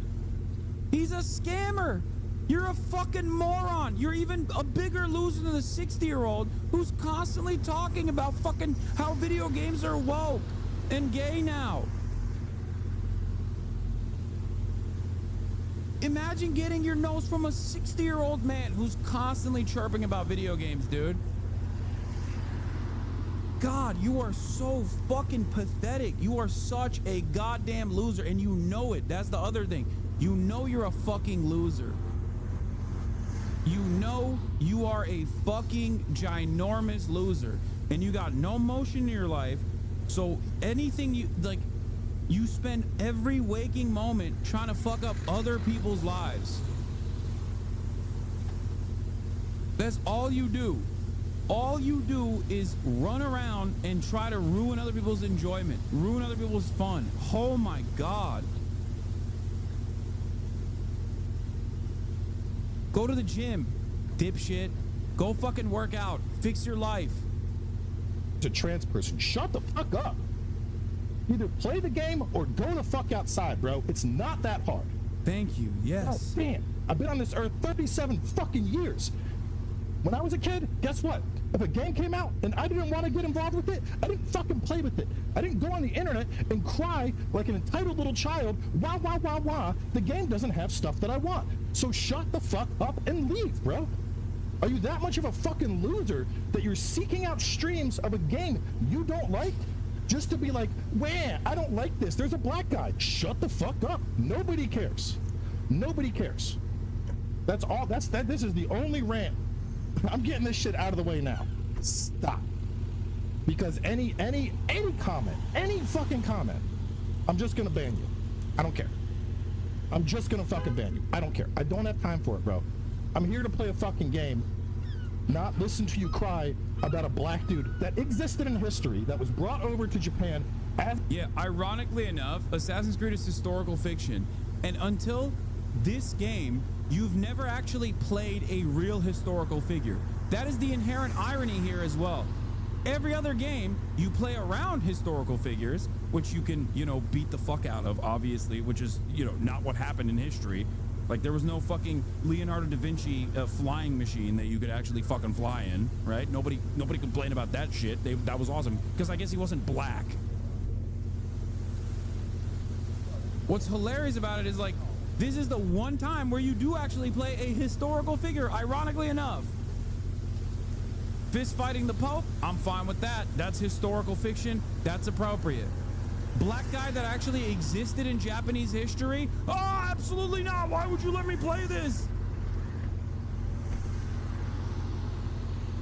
As a slave and then taken on by Nobunaga and made a fucking retainer. All right. If that upsets you, if that makes you not feel like you're in your special place, that's not my fucking problem. Go talk to your therapist about it.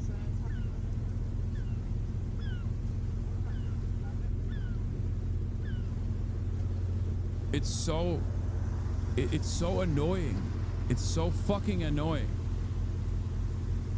Like, this is the type of shit that I expect from babies, okay? From a child, you know? This is the type of shit that children do. And now we have mentally and emotionally stunted fucking adults that have been babied their whole goddamn lives. And they're sad, and they're whiny, and they're annoying, and they never shut the fuck up. Oh my God.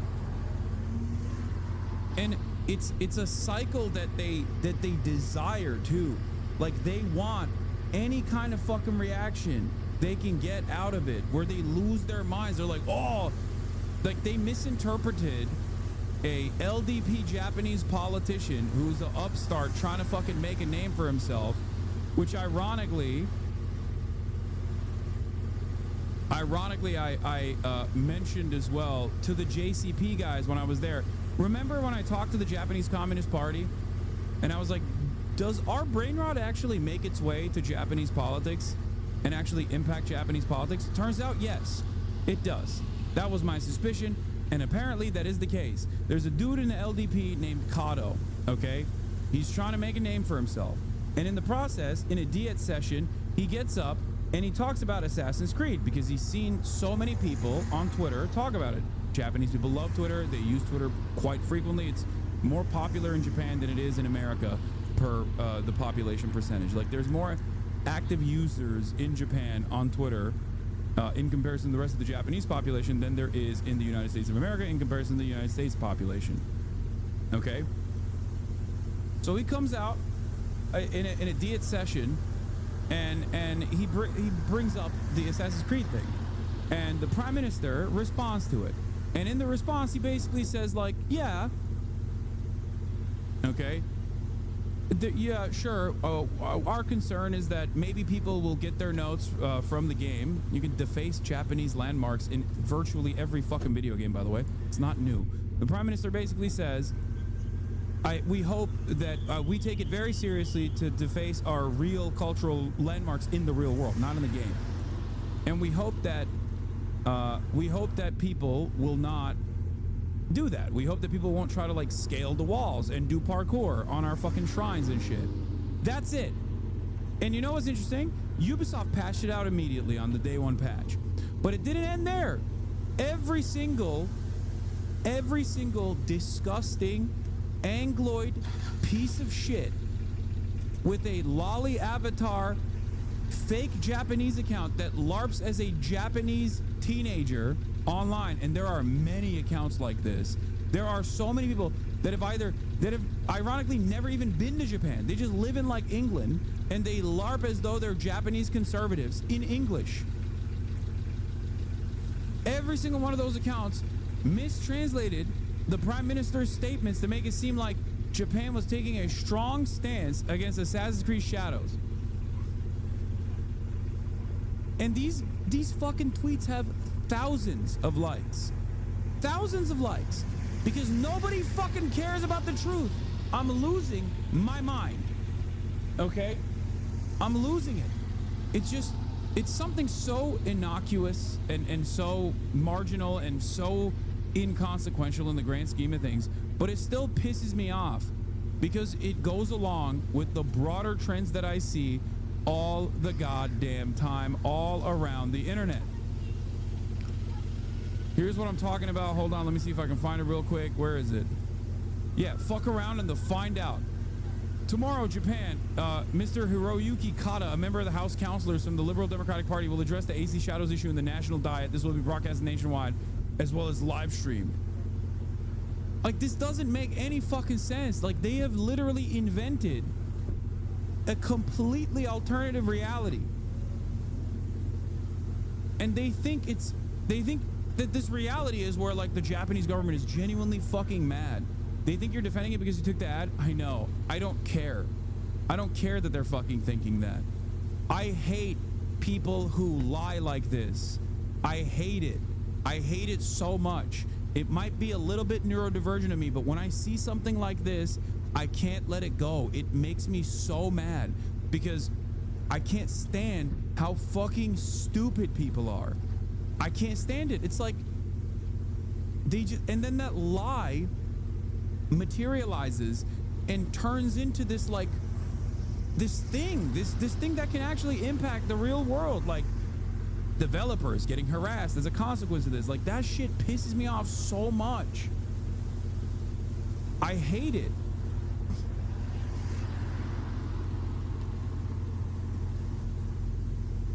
I hate it so much. Yeah, it's so funny how Assassin's Creed has never been anywhere near historically accurate, but this is the first time there's a black guy, everybody turns into anthropologists.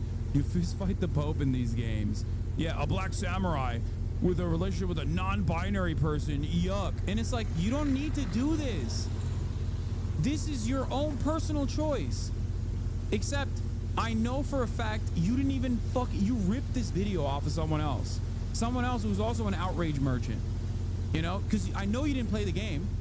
I know you didn't play the game. You're just a fucking outrage merchant. You will never play the game. You probably don't even like video games. But if you did, you would know that you press the buttons to get to this option. You press the buttons. There is literally a fucking canon mode where you don't have to make any of these choices if you don't want to.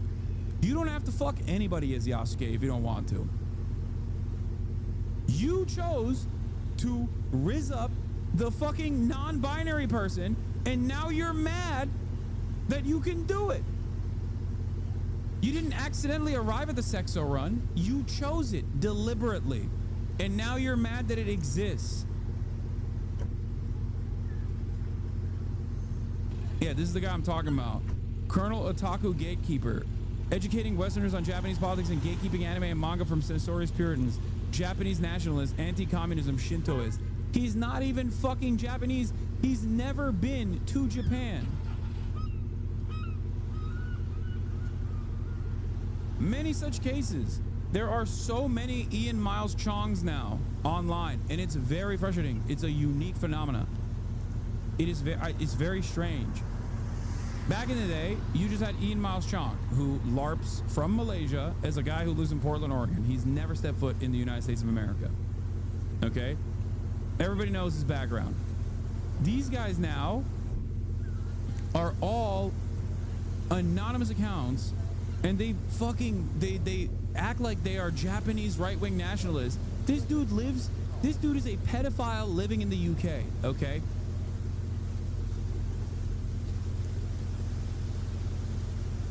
It's so fucking annoying. You were talking about confirmation bias and you pulled this dumbass to represent anyone offended. So are you saying people aren't offended about the game? What is the lie? If you're offended by this game, if you're offended by another installation in the Assassin's Creed franchise, okay, you are a pathetic, weak loser. I'm telling you right now, you are the biggest fucking loser of all time. And under normal circumstances, you probably would not have gone this far in your life, okay? It would have ended a long time ago if that was a real thing. I'm not saying you are, but I'm saying that people who are, okay?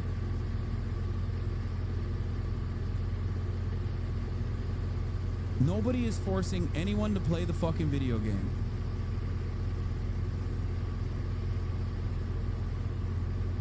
I'm angry, especially because, wait, what is this? Do you remember when you first got into anime? You knew something was different about it. It was not like other cartoons. Is he trying to do a fake Japanese English voice? Oh my god. It was ambitious in its storytelling. It was detailed in its visuals. It may be other cartoons or cinema back in Palace. Eventually, you'll find that these shows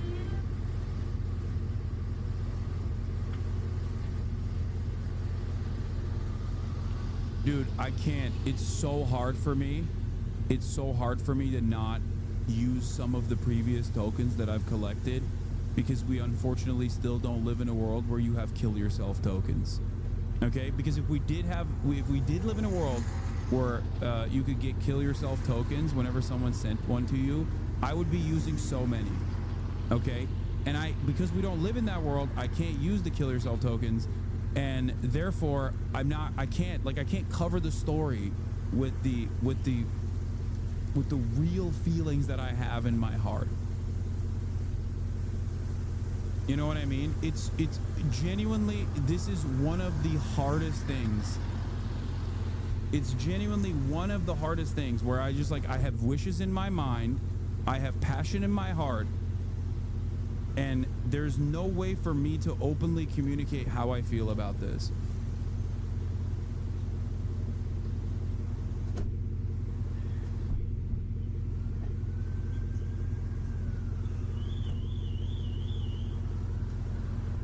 You know what I mean?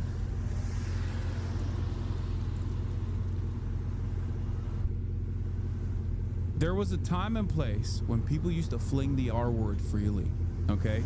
And I feel like in that time and place, and maybe even use gay as a pejorative or the F slur as a pejorative. And I felt like in that time and place, that bullying that came along with it kind of kept these motherfuckers at bay. Not saying that that was the only thing, but like clearly there was a point where these dudes were kept at bay. I don't know who or what was doing that. Anthropologists are gonna come back and look at this time and space and find out maybe bullying wasn't bad, because there was shame. People had shame. This is shameful shit to openly do a political movement around Stellar Blade not having the same 56 outfits that it had pre-first day patch is a shameful thing. It's the type of thing that even if you felt in your mind, you're supposed to immediately squash it. You're supposed to be like, I shouldn't be thinking this way. What am I, a fucking weird, psychotic sex pervert? Like, no, I shouldn't feel this way. This is embarrassing to feel. I should stop feeling this way. This is what you are, at a certain time and place, this is what you were supposed to do. If you had like a weird, intrusive thought like that, you were like, the fuck? What did I just think? Gross. Now, this is at the forefront of people's political activism. Okay? Like, if your first thought when you see the new Assassin's Creed game featuring Yasuke, a black character, and a woman, and you're like, oh, dude, this shit sucks. Why is there a black guy as the main character? If you genuinely feel this, okay, you should be embarrassed to say it out loud. I can't stop you from feeling that way, but oh my Lord, this is one of those things that you should feel great shame for even thinking, let alone saying out loud. And now, people are rewarded for saying it out loud. People are rewarded for saying it. And it's just like, it shocks me to my core, because I feel like if you said these things in the real world around other human beings, they'd be like, what the fuck are you saying? Unless you're at a fucking clan meeting, and in which case they would still probably be like, who cares about video games, dumbass? You know what I mean? Like, there is no outlet for this kind of behavior in the real world. This is the only place where you can get mad about something like this and be rewarded for it. It's wild.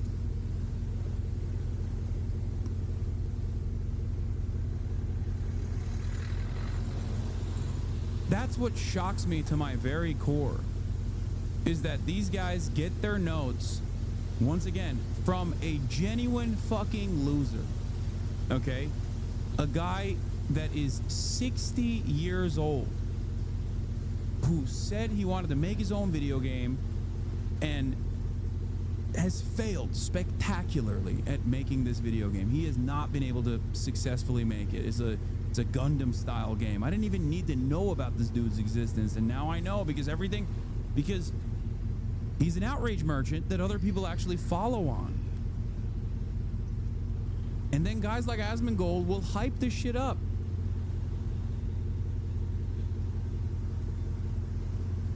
They'll just sit there and farm it, knowing full well that they're farming. Knowing full well that they're farming these fucking dumbasses.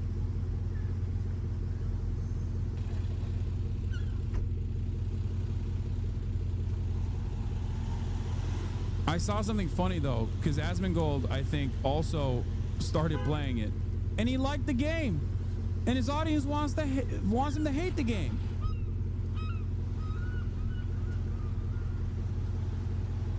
But after he farmed it over and over again for all of the controversies, it turns out he likes it now. Look at this video. It's only 11 seconds, but here. Yeah, sure, I'll be doing it. Why wouldn't I? Don't force yourself to? No, I'm not. I've been enjoying this. I've been enjoying this. Do you plan on beating Shadow? Didn't Ubisoft lie about the historical black samurai? I thought it wasn't real after all. No, it is a real person. What the fuck? No, Yasuke is a real historical figure. He was a retainer for Nobunaga. It's a real thing. Ironically enough, even if he wasn't, who gives a shit? But he is real. That's what makes it even funnier.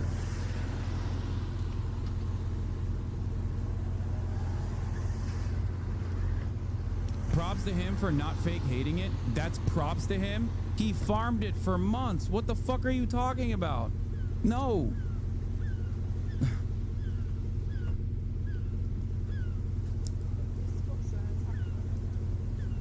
I thought you were being hyperbolic when you said these fellas would get mad because there's a black character. I didn't think you were being 100% genuine. This is wild. Oh no, I'm unfortunately, I hate to report this to you, but yes, I'm being very sincere. These guys are genuinely fucking.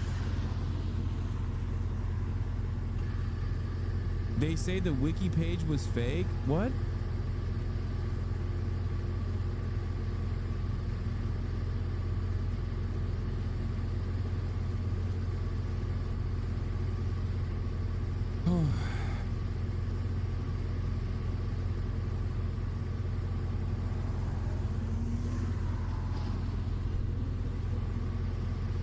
Yes, in many vids.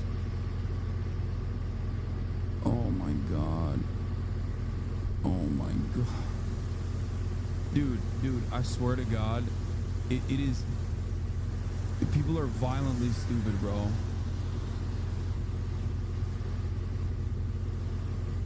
Asmon is just on basic grifter who would never see any of his own grift through unless it involves deplatforming someone. No, he will. Dude, the funniest part about Asmongold is he often will cop to it. Like, Asmongold will routinely cop to him just straightforwardly not saying his true opinion. Like, there is a honesty in the way that he does the grip, where he'll just be like, yeah, I don't care, it's popular. And the dumb fucks still eat it up. That's how this works. That's how right-wing commentary works in general, where you can just basically say, I'm lying to you. It's like cryptocurrency schemes. You can have a cryptocurrency shitcoin called griftcoin or shitcoin, right? And people will still buy into it. It's similar. It's a similar dumbass mindset that people have.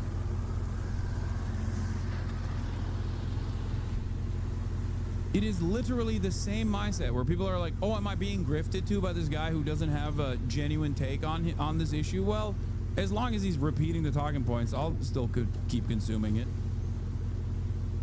What is this? Hey, dude. Ew. Are you playing Assassin's Creed 3? Yeah. This game is an insult to the history of the American Revolution by not making the main character English. This is just more woke DEI garbage being pushed down our throats. So you would want Connor to be white instead? Yes, that would be more historically accurate. But there were a few Native Americans who fought on both sides. That's just obvious pandering. Well, Assassin's Creed has never been historically accurate. It's been more so historically inspired. No one complained when Ezio fought the Pope in the Vatican, which obviously did not happen. Right, but that's not about race. So the only time that we complain about historical inaccuracy is when race is involved. Or how about when Ubisoft tried to be more historically accurate by giving Altair a Middle Eastern accent in Assassin's Creed Revelations and got criticized for not keeping the American accent from Assassin's Creed 1? Seems like there's some double standards going on. Whatever. I'm gonna go watch more Asmongold.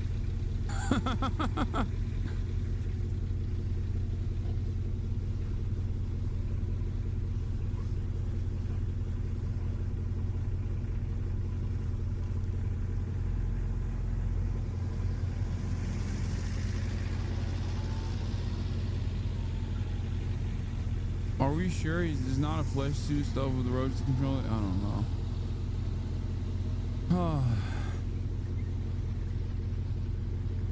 There's zero proof that an assassin didn't fistfight a pope historically. True. He did a video about this, chat. He did.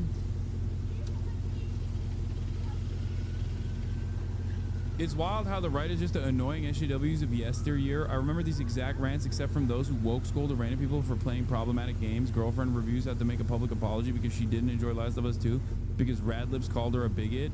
Like, what is this shift? I think it's crazy because, like, Radlibs have definitely aggressively pursued certain things, and they still do to this day. It's not like they stopped doing that shit, right? Having said that, more often than not, the woke SJWs were at least like advocating for something that made sense. Like, they were their underlying position is not entirely incorrect, right? Their advocacy and their activism was fucking idiotic and incredibly stupid, and worse than all, very annoying. Okay, very, very annoying because it's all immaterial bullshit.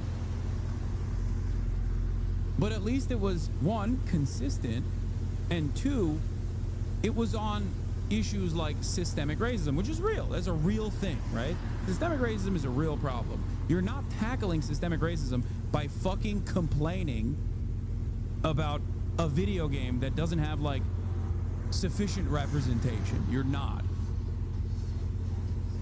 You're just being fucking annoying. These guys, on the other hand, are like, no, we want less representation. So they're both on the wrong side of an argument and also arguing about something immaterial and fucking crying about it. It's like a triple whammy. It is just so mind-boggling to me. Ay, ay, ay. Yeah. The premise of Assassin's Creed is that aliens uplifted monkeys to be human slaves with mind control tech. You killed the Pope in a battle where he uses the alien mind control tech to do shadow clone jutsu. Oh yes, the immortal is your father, Pythagoras. You were led there in part by conversations with your best friend, Herodotus. And you were part human, part alien, which led you to access the city. In AC3, you play as a white guy, Desmond, reliving the memories of a white guy, Hatham, and his bastard half-Mohawk, Connor. In it, the American Revolution is being controlled by two factions, the OG Illuminati, fighting over control of alien artifacts. You have to grow up. Yeah, besides the central thread in the in-game universe, that's why you get a blade pistol and a tank bomber from Da Vinci, because of a commitment to historical realism.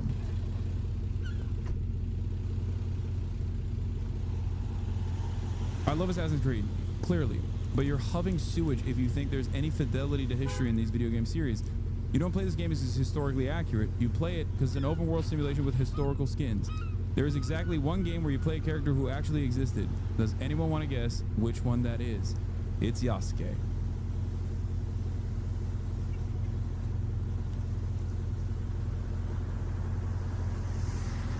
Yeah. Normies are getting tired of this constant whining too, man. Listen, I can already tell people in chat. We just watched this. We watched this whole rant earlier.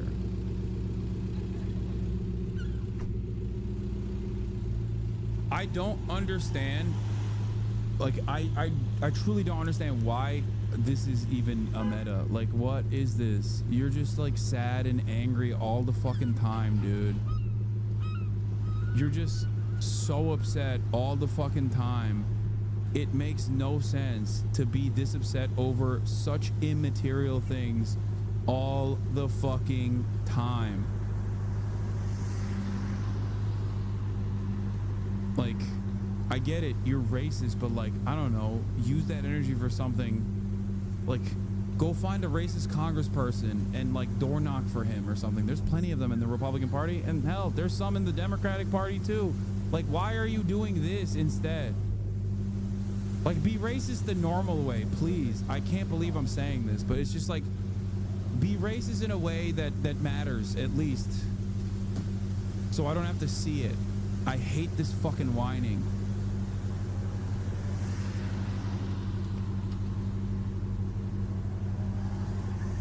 I literally had a 10-year friendship fall apart because of he became hyper anti-woke. Last time we talked, he bitched about Casey Dude, Kingdom Come Deliverance 2 gay, and I called it dumb. Like, bro, oh my god.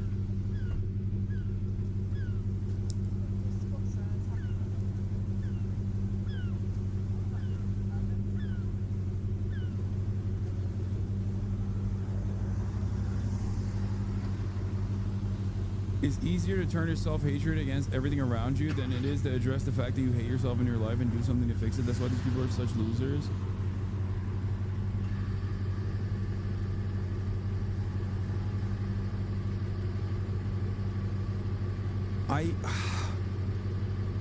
I never really thought that like we would get to this place where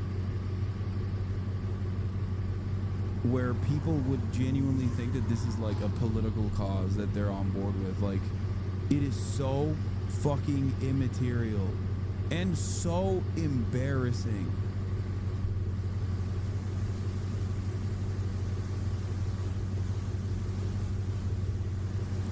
Ugh.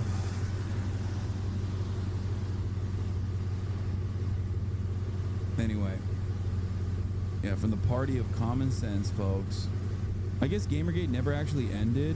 Yeah, it didn't. Also, here, speaking of like leopards eating your own faces or whatever the fuck, parents of unvaccinated 6-year-old girl who died from measles said they're still not convinced that vaccination against measles is necessary. Texas Tribune. Don't do the shots, say parents of West Texas child who died of measles. They said contracting measles strengthens the immune system in the long run and makes a person less likely to develop cancer.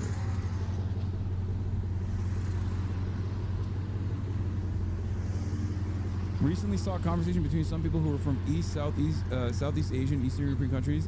They were relating experiences of how the central government came to their families' rural villages and, in their words, made them less backwards at gunpoint. All of them said it was the greatest thing that ever happened to their families. It ended generations and generations of misery, broken bodies, short lives, arranged marriages, and disease. Wish we had that here.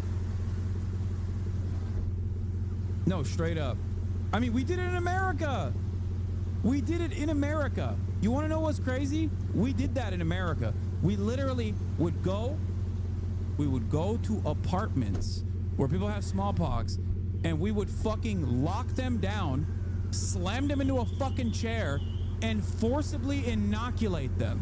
Because guess what? People are stupid, okay? And stupid people are just gonna be like, nah, I don't want that. In the United States of America, we entertain that stupidity. And now, those fucking idiots run the HHS.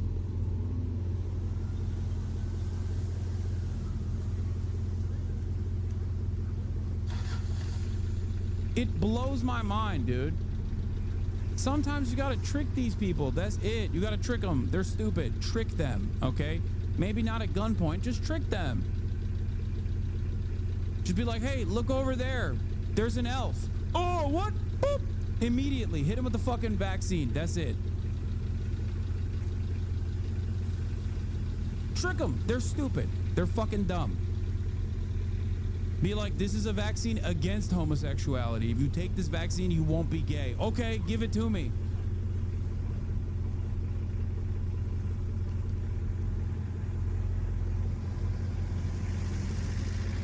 Oh.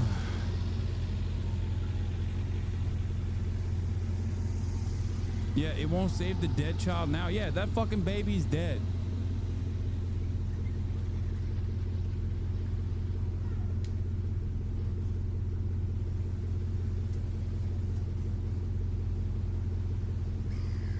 Yeah, just go out there like you're in the fucking Serengeti, all right? Just get one of those fucking things and just dart them. It's so dumb.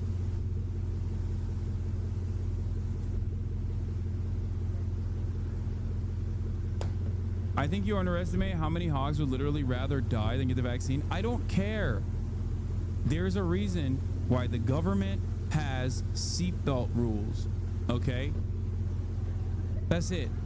Because people are too stupid. There's a reason why we have a law against drunk driving. Because people are too fucking stupid, all right? You just have to do it. You don't have to do it for the smartest person. You have to write legislation for the dumbest person. That's the whole purpose of the social contract. That's the whole purpose of living in a society. It's the whole purpose of living in the formations that we live in. Okay? People are stupid and fucking selfish. So someone has to force them to do things they don't want to do.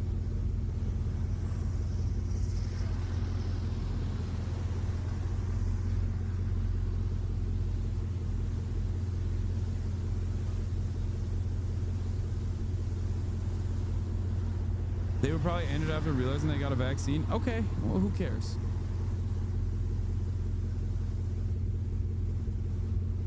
Yeah, classic Any video. attempt to restrict drinking and driving here is viewed by some as downright undemocratic. It's kind of getting common this when a fella can't put in a hard day's work, put in 11, 12 hours. This is California. A day, and then get in your truck and at least drink 1 or 2 beers. They're making it laws where you can't drink when you want to. Bro, you got a baby in the front seat.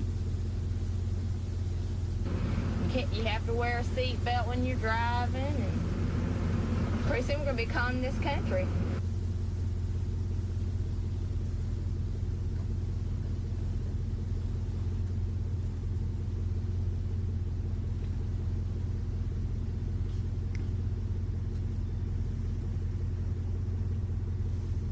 Video of the parents? Doctors with the home can. She says they would still say don't do the shots. There's doctors that can help with measles. They're not as bad as they're making it out to be. And also the measles are good for the body, for the people, because the measles are getting the what is it? What Entzündung. Infection. Infection. Yeah, they get an infection out and... Do you mind this immune system? Yes, yeah. They're trying to say that the measles actually helps build the immune system in the long run if they get the measles now. Nej, kvinnan har inte så lik krig in the long run. In the long run, they kriegen nicht so like just they kriegen nicht so leicht kriegen. Yeah, they kriegen nicht so leicht. Are they related?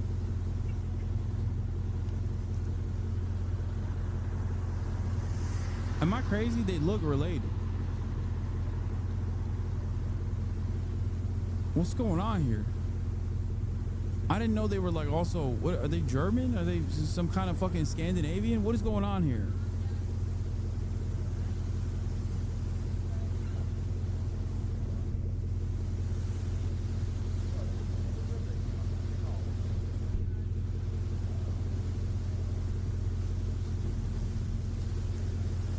Nah, bro, you just racist, I guess. Okay, so in the long run, he says they wouldn't get cancer as easily, and like it fights off a lot of stuff, the immunity that they get.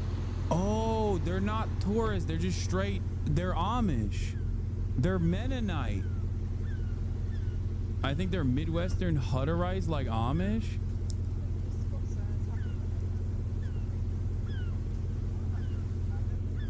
Oh my God.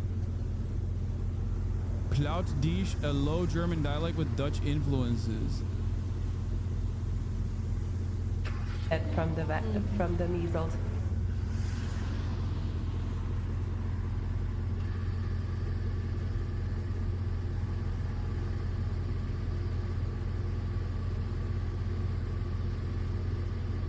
Okay, so I wasn't off base when I said they might be related. They're Mennonite. Bro, that's crazy.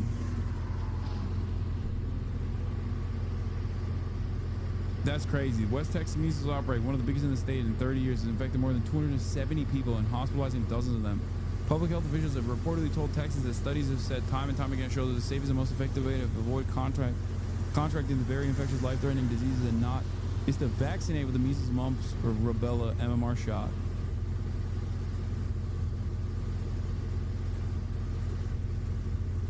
The channel that interviewed them is children'shealthdefense.tv. Let's look at Children's Health Defense. Children's Health Defense.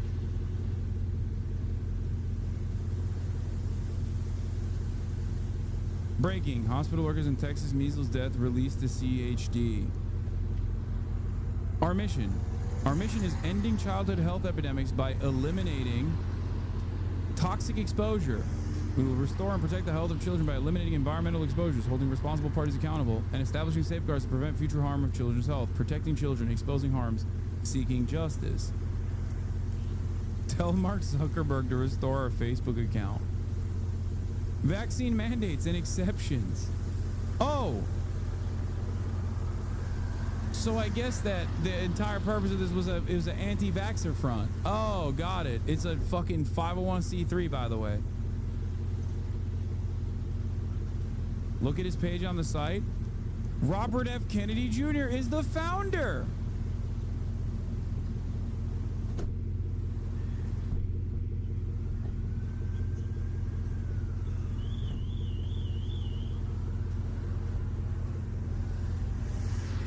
I just want health care for everybody, man. Why is this the way? Dude, I started this shit. I started fucking doing political commentary in like 2013, 2014. And I had hopes. I had dreams. I thought like maybe Americans will wake up to the reality. And in 2016, when Bernie Sanders became like a prominent national figure, I was like, oh my God, there's a guy out there that finally is getting the national stage and people are responding to it. People are responding positively to him. Maybe we're closer than ever before to get fucking free healthcare, free college, you know? It's 2025 and things look darker than they ever have. We are further away from that reality than we were in 2016. In that last decade, people have gotten alarmingly dumb, like dumber at an alarming rate. Oh, I don't.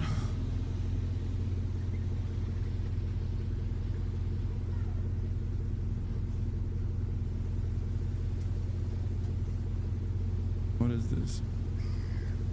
even think to create a shirt like this? Amy Stabile's father was killed in the September 11th attacks. She was beside herself when ads came on her. How you? What? There is no way. What the fuck? Woman who lost dad on 9/11 targeted by insensitive even think ads. to create a shirt like this? Amy's 9/11? Yeah, I'll take 9/11 orders of lasagna.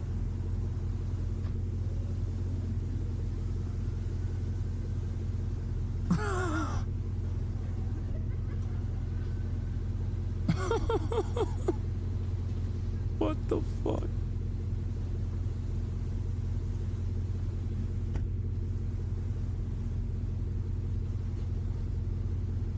I mean, this is a banger shirt. I would wear this.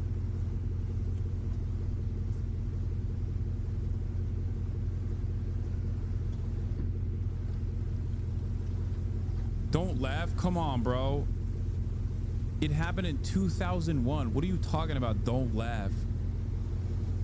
You can't too soon 9/11, okay?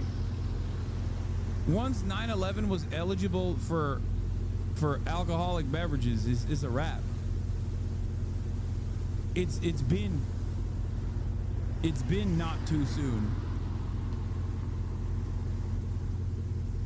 9/11's almost 9/11 is about to be able to rent a car, okay?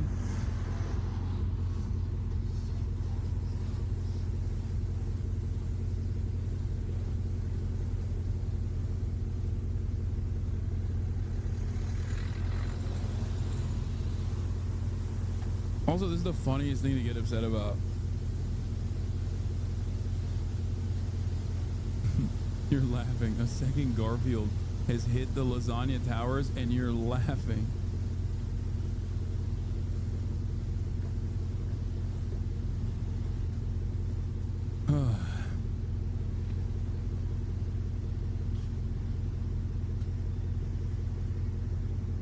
Anyway, that's the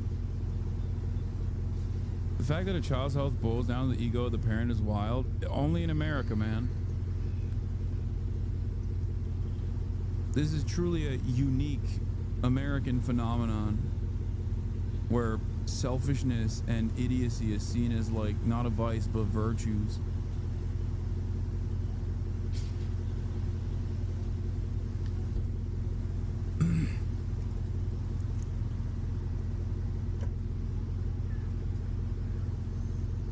Anyway.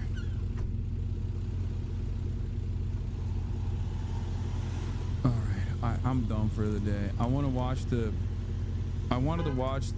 rest of these videos because there's really good ones on the docket, but I'm tired.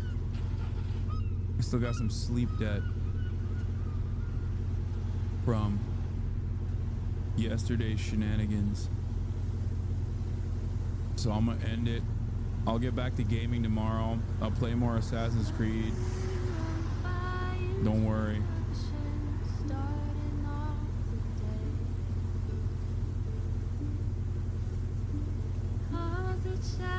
But that's what I got for today. Love you all. Peace in the Middle East. Bye-bye. Sunny Los Angeles, California, this is the song. Starlight.